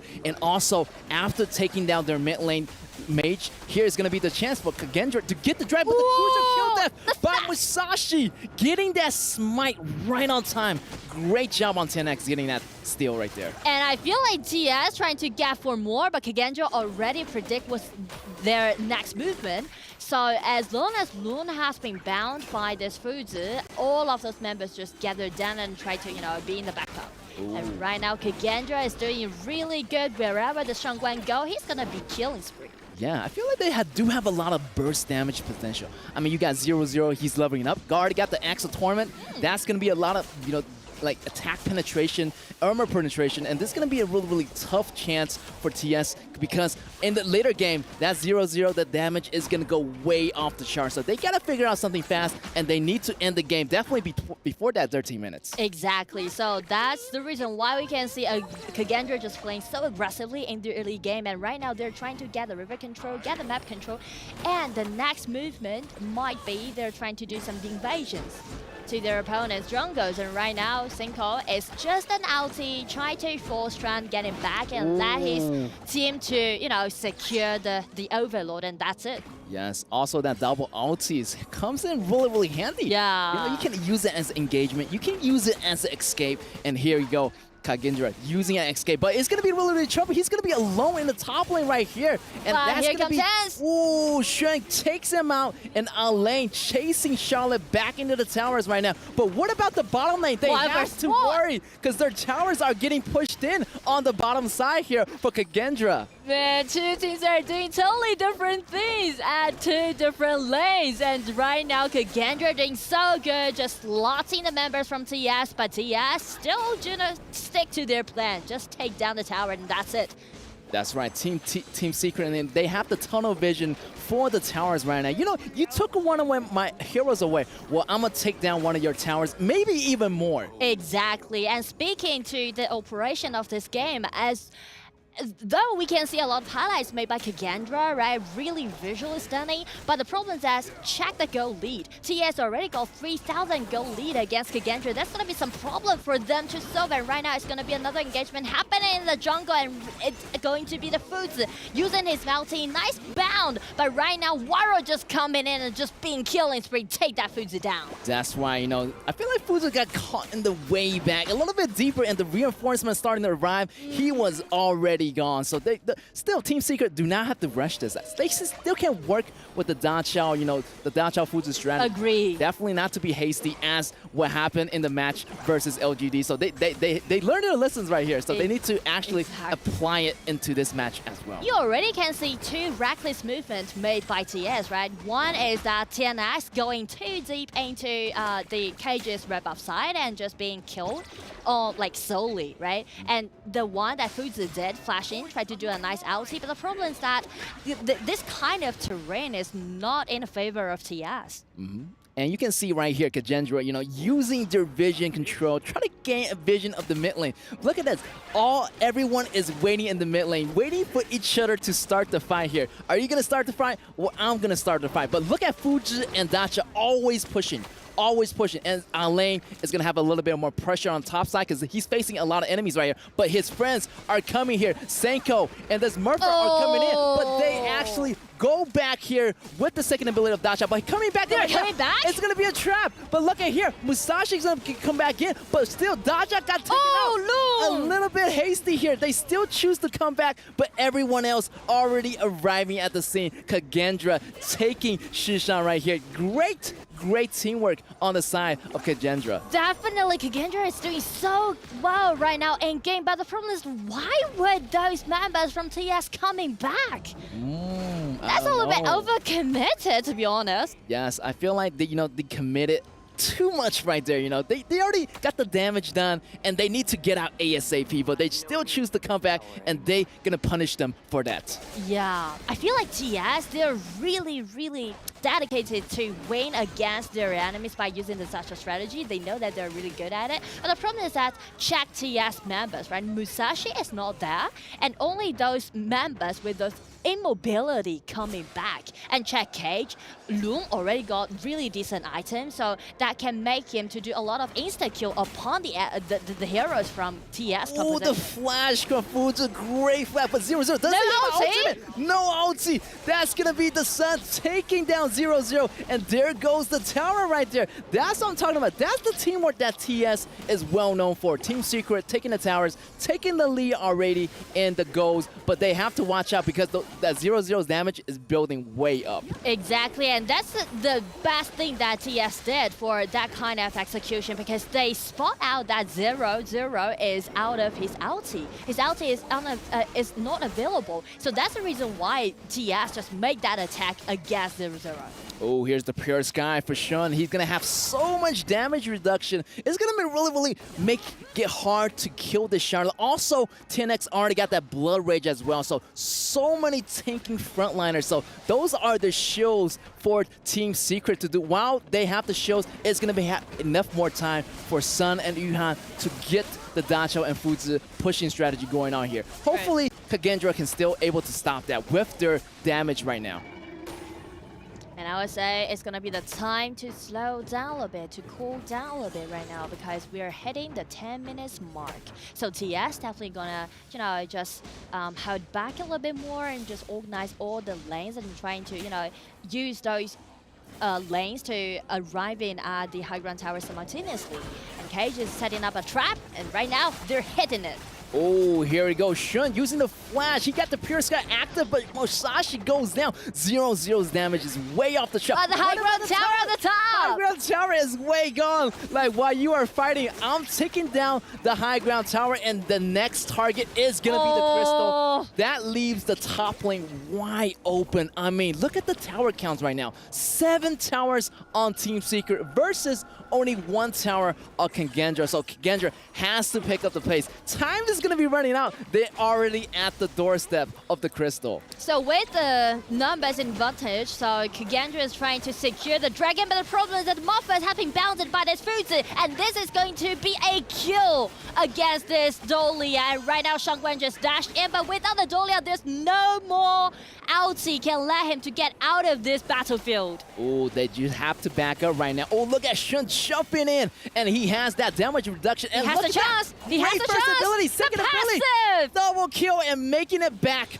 to the home. And now they're gonna transfer back. Teleportation. All the teammates are here. 4-member down on Kagendra, and this might be the final push that Team Secret is about to do here. I mean, 0-4 trade, no more way for the Dragons right now. They are just trying to secure their victories. Coming for this Alien, just using his ulti, and this is the double ulti, but they can't save their Crystal. It's gonna be the victory for TS. Team Secret, yes. What a fantastic battle. Wow, the macro by Team Secret is so well put out. I mean, everything step by step. Everything's so clean. Just for like a small slight mistake in that top lane when that tower is not destroyed, but any other time, they did a really good job of keeping them down. Also, using Fuzi and Dacha really effectively at pushing the towers. I mean, we should not forget that back into Season 2, they used this Dacha 4 times and they win all of them with a 100% winning rate, getting it into EWC right now. And with this signature pick, Dacha again, they secure another point for them, which made them as a 4-1, currently being at a 2nd place in Group A. Yes, and I feel like, everyone knows that Team Secret is going to use that combo. So I feel like, in the future, maybe in the knockout stage, definitely they need to find other strategies in instead of using a Dachau strategy combo, maybe use some other strategies as well. Exactly. But still, it's really nice for TS to do that, right? Because they lost the Dachau strategy against LGD, but right now they just improved it again. I feel so glad to see that happen. Yeah, that's crazy, man. I'm telling you, Team Secret definitely have something going on, and we're gonna go into a small interview here on stage at the Amazon Arena. And ladies and gentlemen, we are here right now with one of the members of Team Secret. I can tell you had the confidence that you're going to win this match, but how do you feel that you had people flying all the way from China just to be here to witness this win? 首先，恭喜玉涵选手获得本局比赛的胜利。我们能看得出来，你们的表现非常的自信。当然呢，我们也有很多来到我们场馆支持你的粉丝朋友们，他们也在赛前为你们应援。有什么想和他们分享的吗？谢谢，就是粉丝来帮我们应援，就是可以多多支持我们。All right, thank you for the fan support, and I hope that you can support us more in the future. You know, something happened around the top side with that tier 2. You managed to go back, but you turn out, as an entire crowd, you come back with the Dachau's teleportation. What happened? 刚才呢，在上路的那个2塔附近呢，有一波很神奇的画面啊，就是你们其实当时全队是选择了回来，哎，当时是发生了一个什么样的一个情况，跟我们分享一下吗？你还记得吗？你不记得了。上路塔，对，就基本操作吧，就大家一起说了，对。All right, it's very hard to remember, but it's basic. We are very skilled, and I think we're so used to the fact that these are the combos and composition that we feel comfortable with. All right. So now, what is that one team that you want to go against in the coming matches? 在未来还有机会的话，有没有哪支队伍是你特别想要交手的呢？组内组外都可以。KPL Dream Team. Of course. Of course. KPL Dream Team. I'm not surprised at all, but let's see what's going to happen right now. Back to the studio.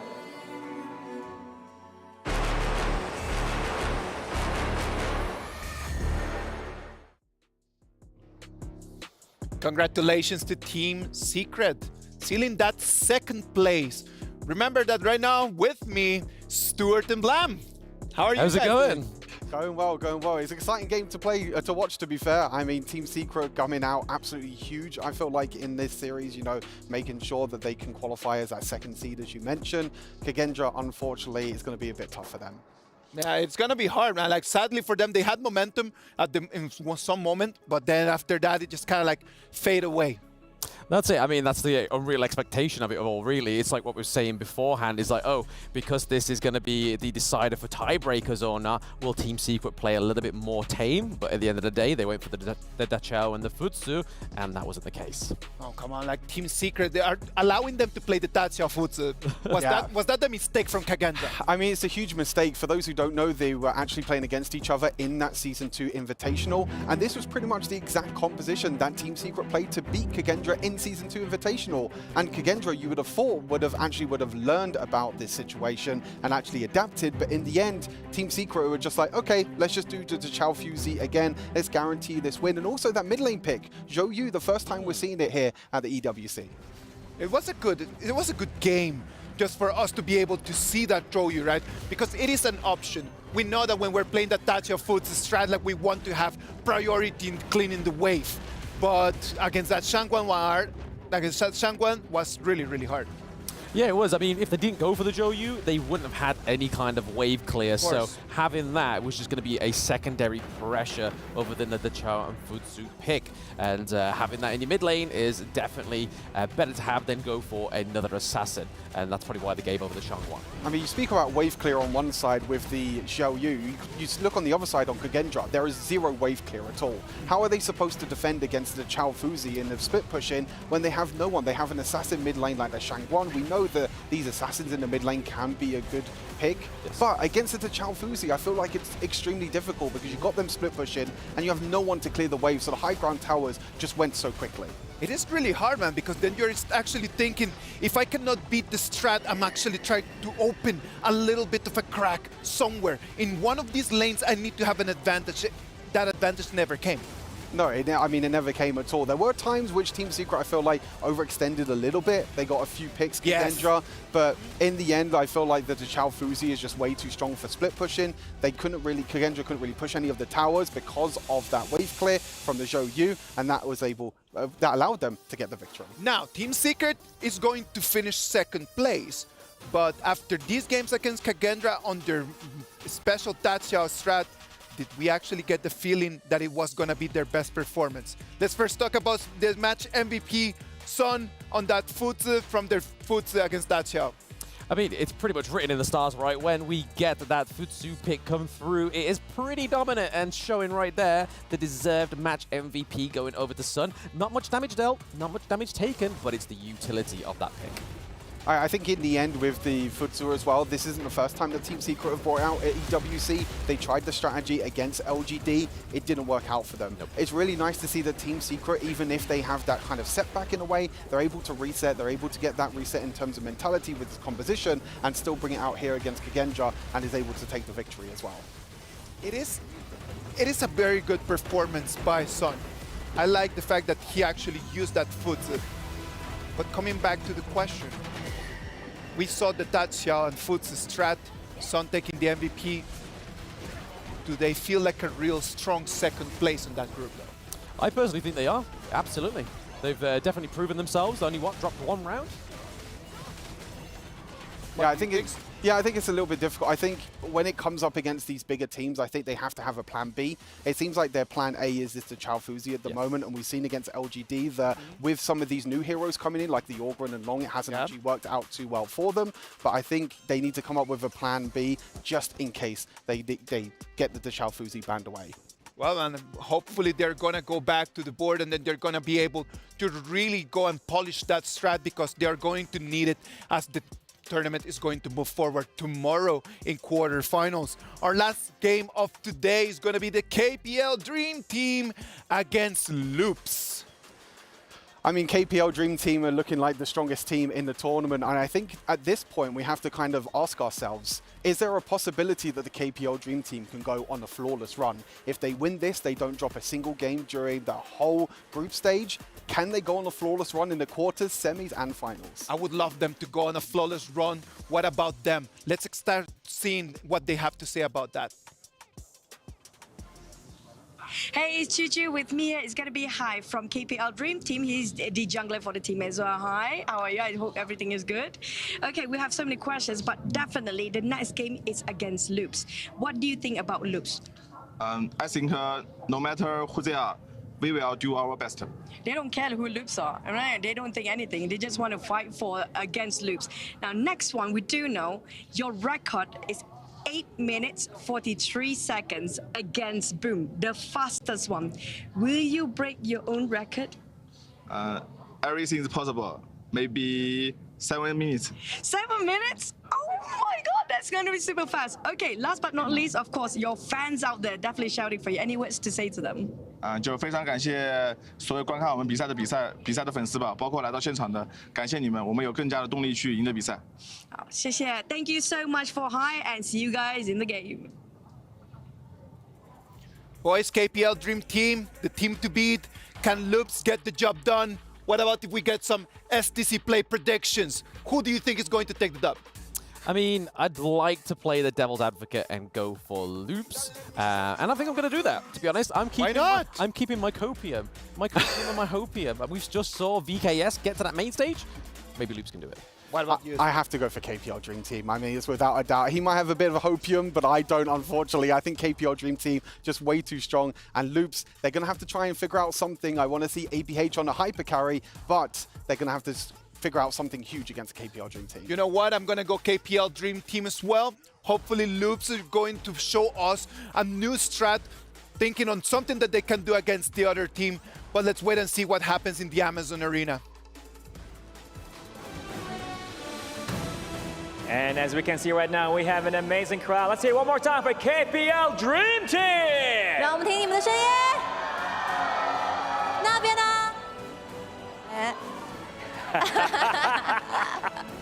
？Thank you so much for your passion, and we are ready for this last game of today to kick off. Please, first, the one and only KPL Dream Team.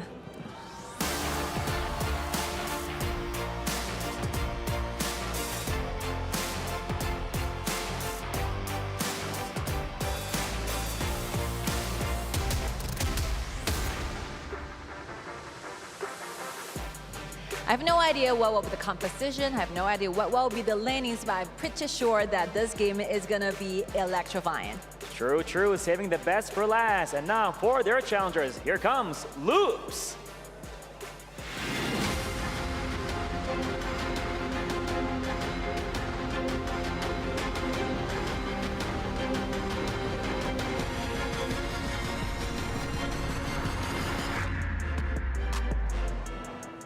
Here we go right now, last match for the day here taking place at the main stage. It should be a good one to watch. This is where legends are made and dreams come true. We are ready for the final match of today. Let's give it back to the studios. Final match it is! KPL Dream Team play against Loops. It's gonna be electrifying. Super electrifying. What's your feels on this, Nora? What's your prediction today? Definitely, I am with KPL Dream Team all day long. Definitely. And I would just say, like, I did my calculation, KPL Dream Team with 31 times of championship and including 15 times of FMVP. Yes, and also for Loops, I feel like they've been learning a lot. Day 1 has been super crazy, but this is day 2 already. And I feel like Loops has been learning the way of the game. They learned the fundamentals. They know what KPL kind of, what they're going to do maybe in this game. So let's see. They know maybe they're going to go for the counter invasion. Maybe they're going to go with the fast, mean, or Lady Strong combo. But Loops already analyzed a lot of the KPL playing style. So I'm feeling like Loops is going to do something new this match. True, and speaking Loops composition, definitely they're gonna go some aggressive draft. So KPL Dream Team stay as usual, just ban away this Hino and this Dachao. And as we can see for today's lineup, it's gonna be High and Chance. It seems like High and Chance is a fixed, together to be fixed, and also Colin and Eno as another lineup. Yes, I see the switch coming on right here. Also, I saw Hai's interview, really interesting. Really confident jungler here from the KPL Dream Team here. And yeah, we see Arlie as the first pick here. Super high mobile. I'm feeling their ADC is going to be really hard to catch. So let's see what Loops has to here to counter this Arlie. And the trick that KPL team is doing right now in the draft is that they are taking this Arlie away as a ban, because Loops, for their marksman Shero, he has played Gongsun Li all the time, and played this Arlie, all the time. So this is the thing that KPL Dream Team is doing right now. Yes, and you can see that Ogron already getting the second pick, and that's going to be a really power pick here. Already know this Ogron might be a flex pick. You can use it as the top lane. Maybe Fly can use it as he did last time, gaining a lot of great moments right here. Or they're going to use another jungler to play as jungle while, Ogron can be the top laner. I feel like Loops really need to ban away this Monkey. Oh, yes. They really shouldn't let Monkey to be an open choice, because they already show off this Musashi, so definitely they're trying to counter-attack this Ogren pick, and so does this Arlie. So if they want to do so, they need to take that Monkey away from KPL Dream Team. Oh, I don't think so. They're not going to take it away. This might be a deja vu moment here. Maybe it's going to be Monkey and Ogren on the same team again. That's going to be monstrous. And how Loops is going to deal with that. I mean, 2 heavy tanks in the front line, and you got Yuhuan as well. Oh, they let it open. Oh, okay. KPL might think of something new here. Maybe they're going with some experimental builds, which I do like. They're already this strong, so they might do something a little bit different in this last match against Loops. It's going to be the time for Loops to pick some heroes. Well, it's really interesting that actually they can't just take that Monkey away, because Musashi is a fixed jungler pick as usual. So they are trying to do another thing, is that they are just trying to empower their marksman and trying to pair this Lady Sun with this Mozi. And they are building kind of like a waning lane at the bottom. Yeah, I feel like the winning lane is going to be really, really effective against early in the laning phase. Definitely, they do have the advantage in the early games. Lady Swan, Mozi, harassment, keeping the distance away from early and letting this Lady Swan farm. But look at here. Again. The scariest thing has happened here. Monkey, Junfei, and Ogron. Wow, what a great front line here for the KPL Dream Team. I do feel like it's kind of like Loops don't think Hai has the hero pool to play this Monkey. Because last time we know that KPL Dream Team play against AG while they used that Ogren as a flax pick, that was Pan as the jungler. But the problem is that Hai, this player, he has won championship for 7 times, and including FMEP twice, so definitely Hai being played for such a long time, over 6 years right now. He has the sufficient hero pool to let him to do the Monkey flash pick. Yeah, definitely, and not to mention his debut of his early, right? Am I right? You told me about that. I told you the Super story. Interesting. Yeah, here's the thing that Hai, as his debut, he kicked his debut with a pentakill by using early back in 2019 in KPL. So he was a marksman player, and then he just rotates his role to play as a jungler. Yes. But always gonna be the course of the team. Yes, and now he is the jungler for this game for KPL Dream Team as he play Monkey. Wow, he's going to have a lot of advantage. I feel like his top laner is going to do so well that he doesn't really have to go to the top lane because Fly can just handle it by himself. Definitely have Fly, the MVP, right? I can't He's really one count. of the kind in KPL region, actually. Wow. Seven times. So definitely it's going to be something that KPL Dream teams will do again for their last game in the group stage, while they take it as a 5 wins in a row, being the undefeated, get into the quarters, or it's gonna be Loops get ready to this uphill challenge. That's right, KPL Dream Team here on the blue side here versus Loop on the red side already here flying, trying to gain that second level advantage. But look at here, Miffy here on the top, a little bit surprising. They know that Fly is really strong in the early lanes of the early phase, so they brought Miffy to help, but it's not bringing Fly down. Fly noticed that someone is missing, and right away he knows something's wrong. Oh, nice stun and trying to save Musashi, but the problem is that Ron was there, so it's gonna be the first blood goes over to Ron. Oh, how dare Luz go in, try to get the blue so early, but you know that Ron and Hai already point themselves in the area. They're gonna be waiting for Musashi, and once he get back, respawn, his red might be in trouble here. The smite goes in, and Hai is gonna get that red away from Loops. And it's gonna be a flash, it's gonna be another try by Tempest. While they take him down, Hai has been killed by Kang, so they got their red buff back. But the problem is, it's not only the red buff, but also including the blue buff. Because while it's being so chaotic on the top side of the map, Arlie just find a chance getting into, already sneak into the blue buff side and take that blue away from Abyaga. Yes, that's a huge loss. Also, Fly almost getting the kill here, almost going for the tower dive, but very close. Tempest still surviving those blows. He has to go back and heal right now, or else maybe staying for the healing to get back up because he does not want to lose that EXP on the top lane here. And right now, we can see from the camera, from the window, a lot of fans from China flew all the way long here to Saudi Arabia, and they're making their badge and writing with always believe in Nova, the support from KPL Dream Team. Yes, a lot of fans here, and they're showing their support, and you can really hear the chant in the stadium just now. I'm upstairs, but I can still feel a little bit, shaking from the stadium as their voices are so loud.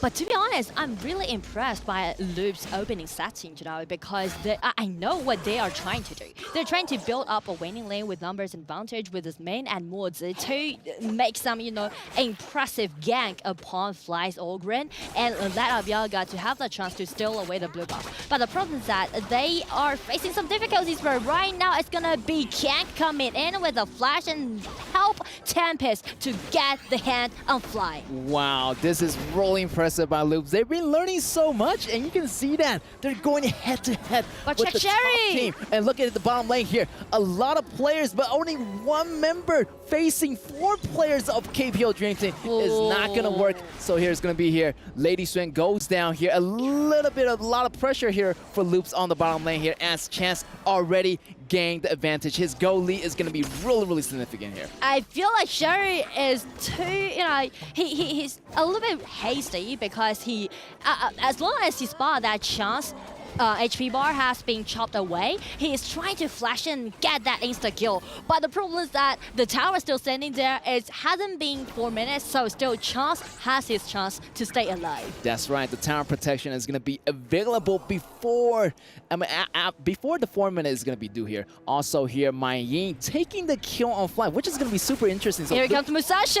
A great engagement here, but can Fly get away? But no, great combo here. Great coordination coming in from Loops, getting the second kill on Fly already. And that's how we're going to see Musashi being such a nice counter-attack towards Ogren, because no more sustainability can be seen from Ogren.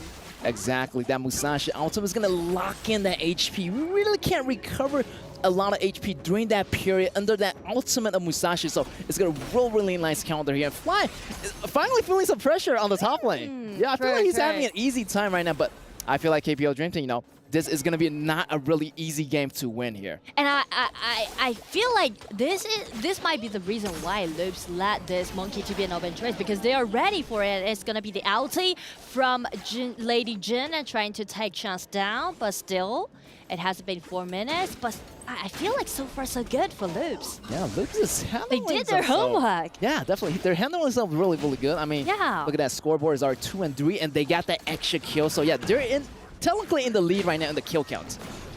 And it's gonna be the ulti from Jump and also the ulti from Monkey dashing in, trying to make the tower dive happen. Kang is gonna be the one to be taken down. Ooh, KPL Dream Team are fighting back right now. Great tower dive. Great initialization by the whole team here. And also now that I feel like bottom lane gone, almost gone, they're going to open up the way for the jungle. The jungle is going to be way open. That's going to be a really nice time to capitalize on the situation. And Fly can go in, High can go in. They can gain more advantage getting those goals and resources away from Loops. And I feel like from now on, Loop's gonna collapse since their mid lane tower has been taken down. So it's gonna be another try from Musashi, but he's using his ulti, trying to lock Monkey down with his teammates coming in. And also the ulti from Mozi. Get a really nice 0-2 trade on the top side of the map. Yeah, 0-2 trade. That was a 4 versus 2 situation.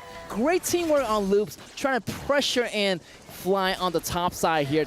Top side might be the first tower to go down as there's nobody defending it and creeps are moving in. But the battle still happening here. Yuhuan doing really nicely to clean up that Lady Swen. I feel like a lot of things are happening right now, simultaneously on the map. But Loops, they are keep watching out this Ogren pick from Fly. But the problem is that they show less care about their marksman, which might be a big problem, because Lady Sun definitely is going to be the late game core for Loops. But right now, Sherry has been taken out twice in a row, and he has such a great goal deficit against this Chance early pick that might be a slight problem. That's right. I feel like definitely that Arlie already got that damage ability, and he's gonna get his item a lot quicker than Sherry. So definitely, I feel like late game wise, Lady Sun is not gonna be that helpful towards the team.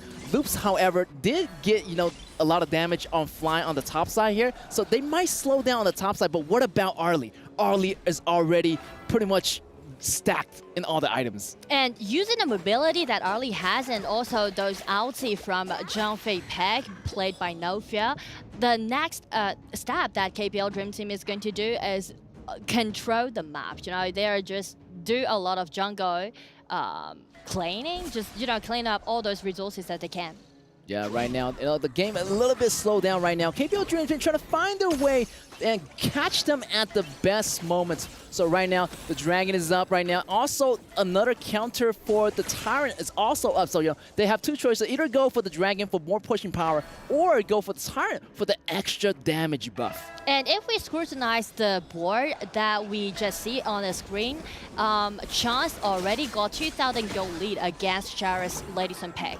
So that will make KPL Dream Team being so dominated in the mid game because they got the tankiness from Monkey, from Zhang Fei. At the same time, they got the sustainability offered by this Yu Huan. And they are just gonna play around with their marksman, with the early, and try to take those towers down as much as possible. Yeah, that bottom tower is already open here. I feel like their bottom power is really, really good. Zhang Fei and Arlie doing so well here. And the look at that. vision's open since Tempest just trying to hide just right before Fly. So Fly just got the vision, call for high, and they got Tempest down. Oh, here we go. They already got the Tyrant, so they're going to go for the battle here. Invasion on the red area. KPL Dream Team moving in really, really hard. Look at that crease. Moving in on the middle tower here. Tier 2 tower is about to go down right now. Really, really trouble here for Loops. Their time is going to be running out. They're really, really getting choked in by KPL Dream Team. Also, Fly at the top, getting that tower as well. Also, wow, so many towers are going down simultaneously. I mean, a lot of things that we can see from Loops is that they highlight a lot on the top side of the map, right? They are trying to take Fly down several times. They tried a lot, but two things that they didn't really care is that the farming pace about their marksman is not that well, and at the same time they lost their mid lane tower around like 4 or 5 minutes, right? That's quite an early time in this game. Definitely. Also, High, try to farm up, try to get more items. I mean, 2 Pure Skies already on the KPL Dream Team here. Flying got the Pure Sky as well. Also, High got the Pure Sky. That's a lot of damage reduction. That's going to be really, really effective against, when, Musashi jumps in, or the damage coming in from Tempest jumping in on them to get activated. Also, on the other side, they have the Pure Sky as well. So, yeah, both sides looking really, really well on their items. But, yeah, it's all about the late game. Can Shears get this item? Can he get more item or more damage back up Loops in the final part? And right now it seems to be an engagement happening in the mid. Nice stun by Yu Huan. Just forced out the flash from Tempest and using his ulti try to get away from this kind of trap.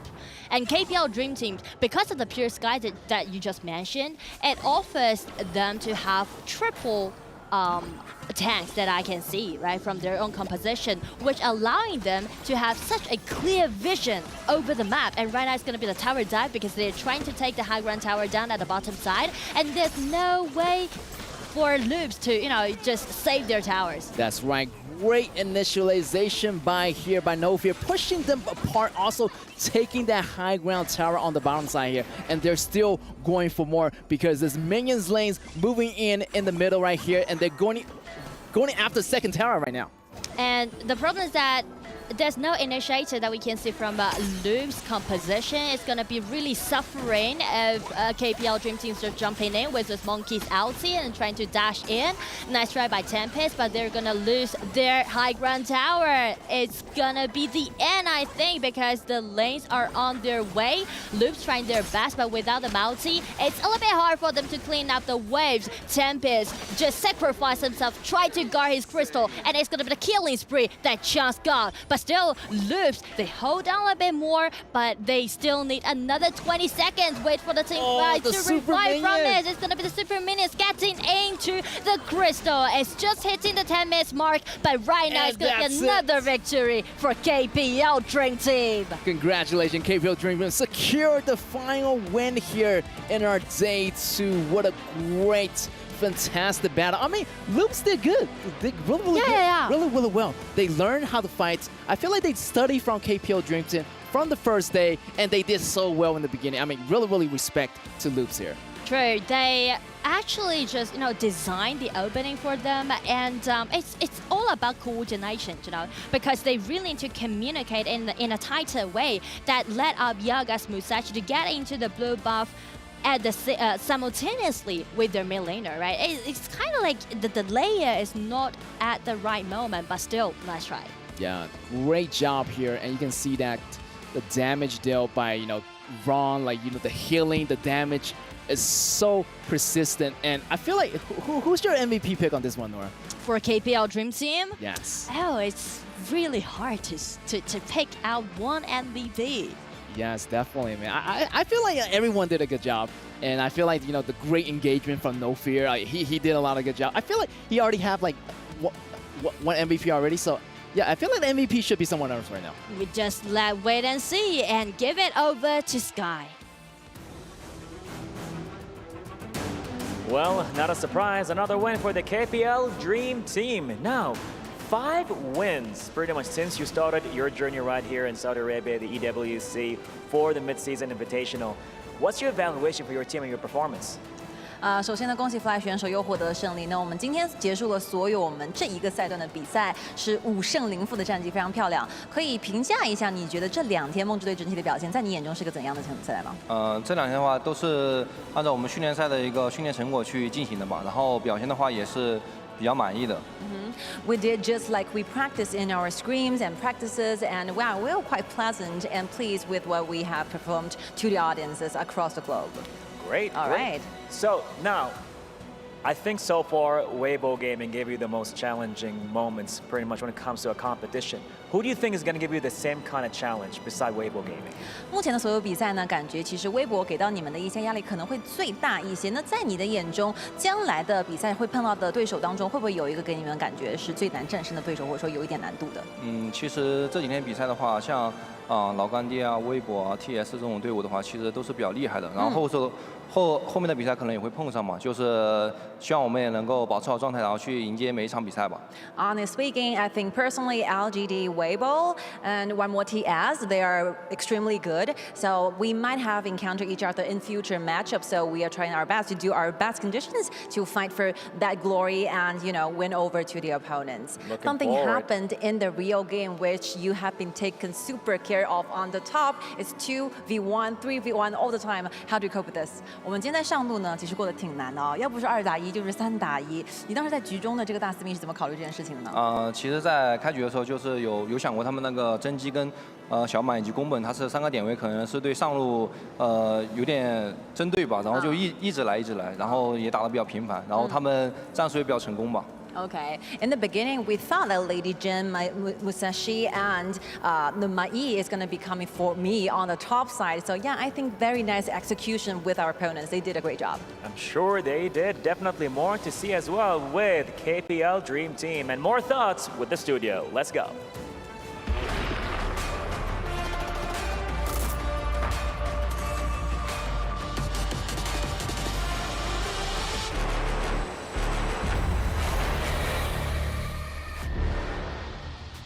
Congratulations to the KPL Dream Team on that victory.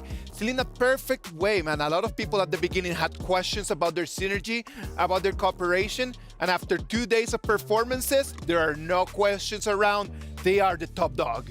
Absolutely. I mean, I'm learning like Kin did. He's done a lot of learning today, but I do have to give it to Loops Esports. They got the most kills out of KPL. Just no map domination. I think that's the only point that they really fell at. Yeah, I think that for Loops, I think they're getting the early advantage, actually shutting down Fly in the end. I think it was a really, really nice adaptation. You can see that they kind of did their homework. That Orgren in the Clash lane, maybe not as strong in the early game. You can try and shut him down, which is exactly what they were able to do. But you can see that the KPL Dream Team, even when they are behind in kills, they still are able to just get so much extra gold, so much extra value from the rest of the map. And that is something that I would like to point out now. Like a lot of times we get just carried out about like the amount of kills that you're having. Yeah. But in this game, like what you want to do is to go for gold. Yes. The gold difference is the actual key to success. Clearly, you might go around and you start to get some kills, but what you want to do is to get resources after just winning those battles. After getting the kills, what are you going to do? And that's something that everyone needs to learn. Absolutely. I mean, ABH, he tried for that level 1 engage, or at least an early game engage, but he was definitely punished by it by Rung. And I have to give it to Loops. I think like that's probably, if other than Weibo Gaming, they are probably second best against the KPL Dream Team. Yeah, I would agree on that as well. Like you can see that they really came out just guns blazing. Yeah. they really wanted to prove themselves. They knew that they would go into the end either third or fourth. Yes. There was nothing to lose. Yeah. Just go in and they just give your best. No, I think that's what you have to do against this KPL Dream Team, because I think everyone is going to be the underdogs against this KPL Dream Team. Obviously, them and also LGD are the only undefeated teams in the group stage, but making sure that you actually get the extra advantages, you know, the small advantages that you're able to get. But then, like you mentioned, Isaac, is what they do afterwards. They have to try and invade the jungle, deny gold away from the KPL Dream Team. Because if you don't deny gold away from them, they're just going to take everything that they can get. It is important to see like what Sky was talking to with Fly. Like Fly was always facing 2, 3 people, and it's alright. Like you can come in and then you can take the kill. What are you gonna do with that kill after? What is the actual goal? What's the plan? Talk to me about it, please. Yes, absolutely. I mean, like you said, Isaac, it's not always about the kill, it's what you do afterwards. And I think going into a matchup against the KPL Dream Team, this is what all the teams are just hoping for, just to see if they can make them bleed. They may not win the game or get any extra objectives from them. They just want to see if they can make them bleed. Come on, man. Like at the end of the day, it was an amazing game and a great experience for all teams in Group B. Everyone in Group B that had a chance to actually play against KPL Dream Team, believe me, in a couple months when they're gonna go back to their own competitions, they're gonna be really in a different level, man. I think that's the crazy thing about this tournament is that for the global scene, this is such a huge learning curve for them. Of course. They're coming up against the best players in the world, you know, whether it comes up against scrims or anything as well. But you can see match MVP is going to be Wrong, playing Yuhwan pretty much the whole tournament so far. It has been a pick that only he has been playing in the mid lane, but he's been using it so incredibly well. We need to give the spotlight to that Yuhwan, right? Like not only to Wrong, but to Yuhwan itself. Just it's such a mobile pick. Like you can actually play it mid, you can play it support, you can play jungle. It is the hero to play right now. A lot of people start talking about like, oh yeah, like the new heroes that they're right out there, but that Yuhwan pick, so available for everyone. It's incredible to see that we've seen it in pretty much all worlds, as you mentioned. We've seen it in the jungle. We know how fast she can clear in the jungle, and we talk about these mid lane mages being able to clear the mid lane waves, being able to get that mid lane priority. As long as you get that mid lane priority, you can look to try and roam around the map, as you mentioned. Like Yuhwan with the CC that she has, the extra healing that she has as well, is so big for a mid lane mage, and pretty much different to any other mid lane mage. You think of like Lady Shen, Angela, Princess Frost, they don't have the same sort of maybe healing that the Yuhwan can give to a team. Yeah, I think, like you say, a lot of this thing is the global teams, learning from the KPL. So I think when you say, Isaac, that they go back to their regions, I feel like they may be seeing a lot more Yuhwan being picked up in these other competitions. I hope so, man. That would make me actually very happy. Just to see that this tournament was not only for them just to be like, oh no, we're gonna be facing the top team. No, man, like you actually had the opportunity, the chance to come in and to become stronger.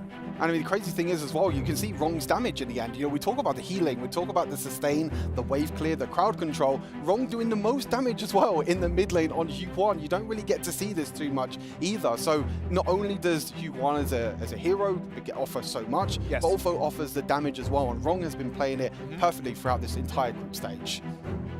Yeah, I mean, it's been paired very well with other heroes, with other teams. So we saw, I believe it was it Kagendra that picked up the Yuhwan and the Dolia and then put the Lung in it, so it kind of seemed like a hyper carry mechanic going on there. And that was really interesting to see that Kagendra have already adapted that in the tournament. Well, boys, it has been a great tournament up until right now. We're done with all the best of one. We still have one more game just going on over there on the B stream right now that we still need to wait for the result.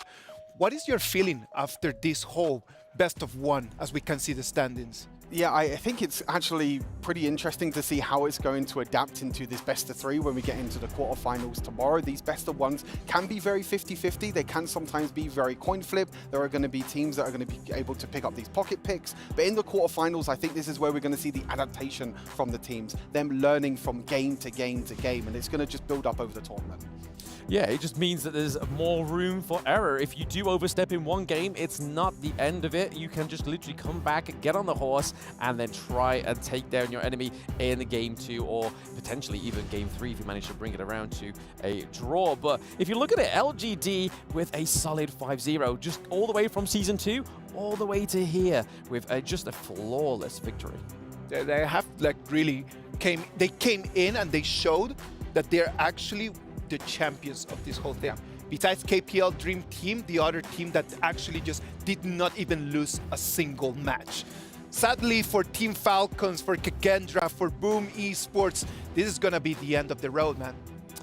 Unfortunately, it's been a long road for them, but like I said to Stu when we were casting, it's just a horrible thing to feel for the players, especially on Team Falcons, not picking up a single victory, and we're seeing some of these keys being crushed, and it's like hopes and dreams being crushed, man. Yeah, it's actually crazy. I mean, the whole trophy system in general with this whole key things being crafts is super unique. We haven't really seen it's brutal, like man. This. I mean, it's brutal, but hey, you got to come and play. It's the biggest tournament. It's the biggest stage of them all, and like you can see there, Boom Esports. Oh no, you can see the. I mean, the teams are probably watching their own keys get crushed. Would you watch your own key get crushed? I would. Or would you? You know what? Walk away. No, I would watch it getting crashed, and then I would just promise myself next time that for the next EWC, I'm gonna come stronger. Yeah. Just to take that anger, to take that feeling, just for me to have that motivation to work harder as I get back home. That's the thing, right? I mean, a lot of these players are going to go back to the drawing board now, going to go back to their regions. We obviously have like the Open Series 2 for some of these players that they have to go back to. That's going to come up very soon in Honor of Kings competition, which means that these players have no time to rest, really. They have to, you know, get ready and get updated and get ready for another tournament.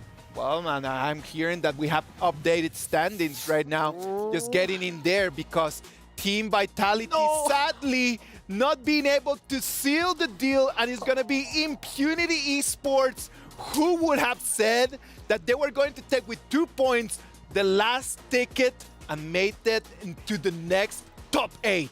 This is heartbreaking for Vitality. Really like taking the game and taking that revenge versus Vivo Keyed all the way in their first game to then losing 4 games in a row. They only really needed 1 more win out of them 4 games, and they weren't able to get it, and now they're knocked out completely. So both these teams, you know, Vitality, Falcons, Boom, and Kagendra, will have to say bye-bye to them.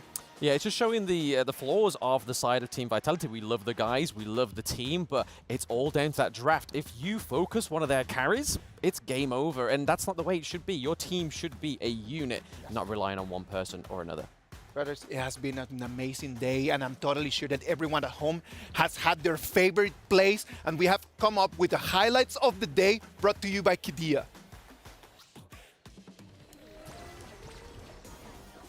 But yes, just look at these plays. It's KPL and WG. So Weibo game in here. One of my favorite games to cast today. I don't know about you, Stu, but I was really hyped for this game going into it. And I don't think I was disappointed with this one. Yeah, the aggressive plays from Yinyo in the end, being able to place aggressive, flash in with Long. We've seen that the KPL can play this hero so incredibly well and better than anyone else that we've seen so far in this tournament. So Yinyo getting one of the plays of the day.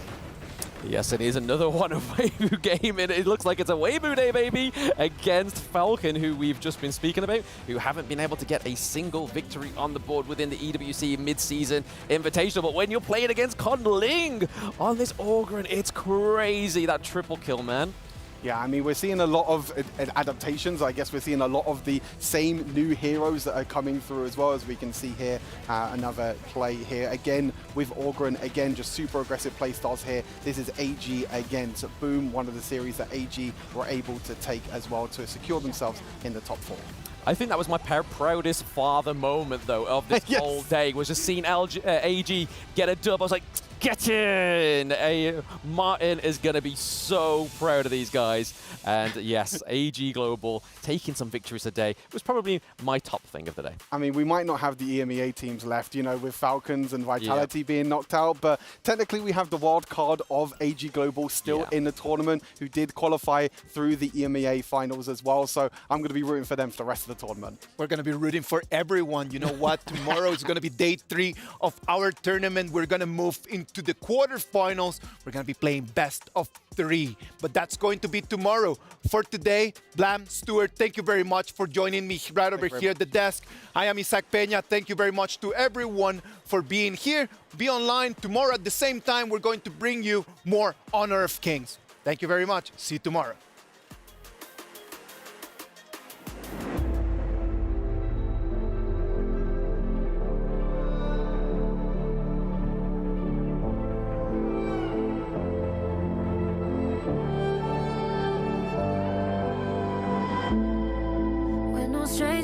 to follow. It's what got us here. Ever changing, some chameleon. Blood, sweat, and tears. We'll never make it if we fall to everything that brings us down. With a comeback is now. Blood, sweat, and tears. Fight for what we want. Doesn't matter the cost. Every day, put in work. Blood, sweat, and tears. Nothing comes overnight. Taking numbers, start to line. We don't bow to fear. Blood, sweat, and tears.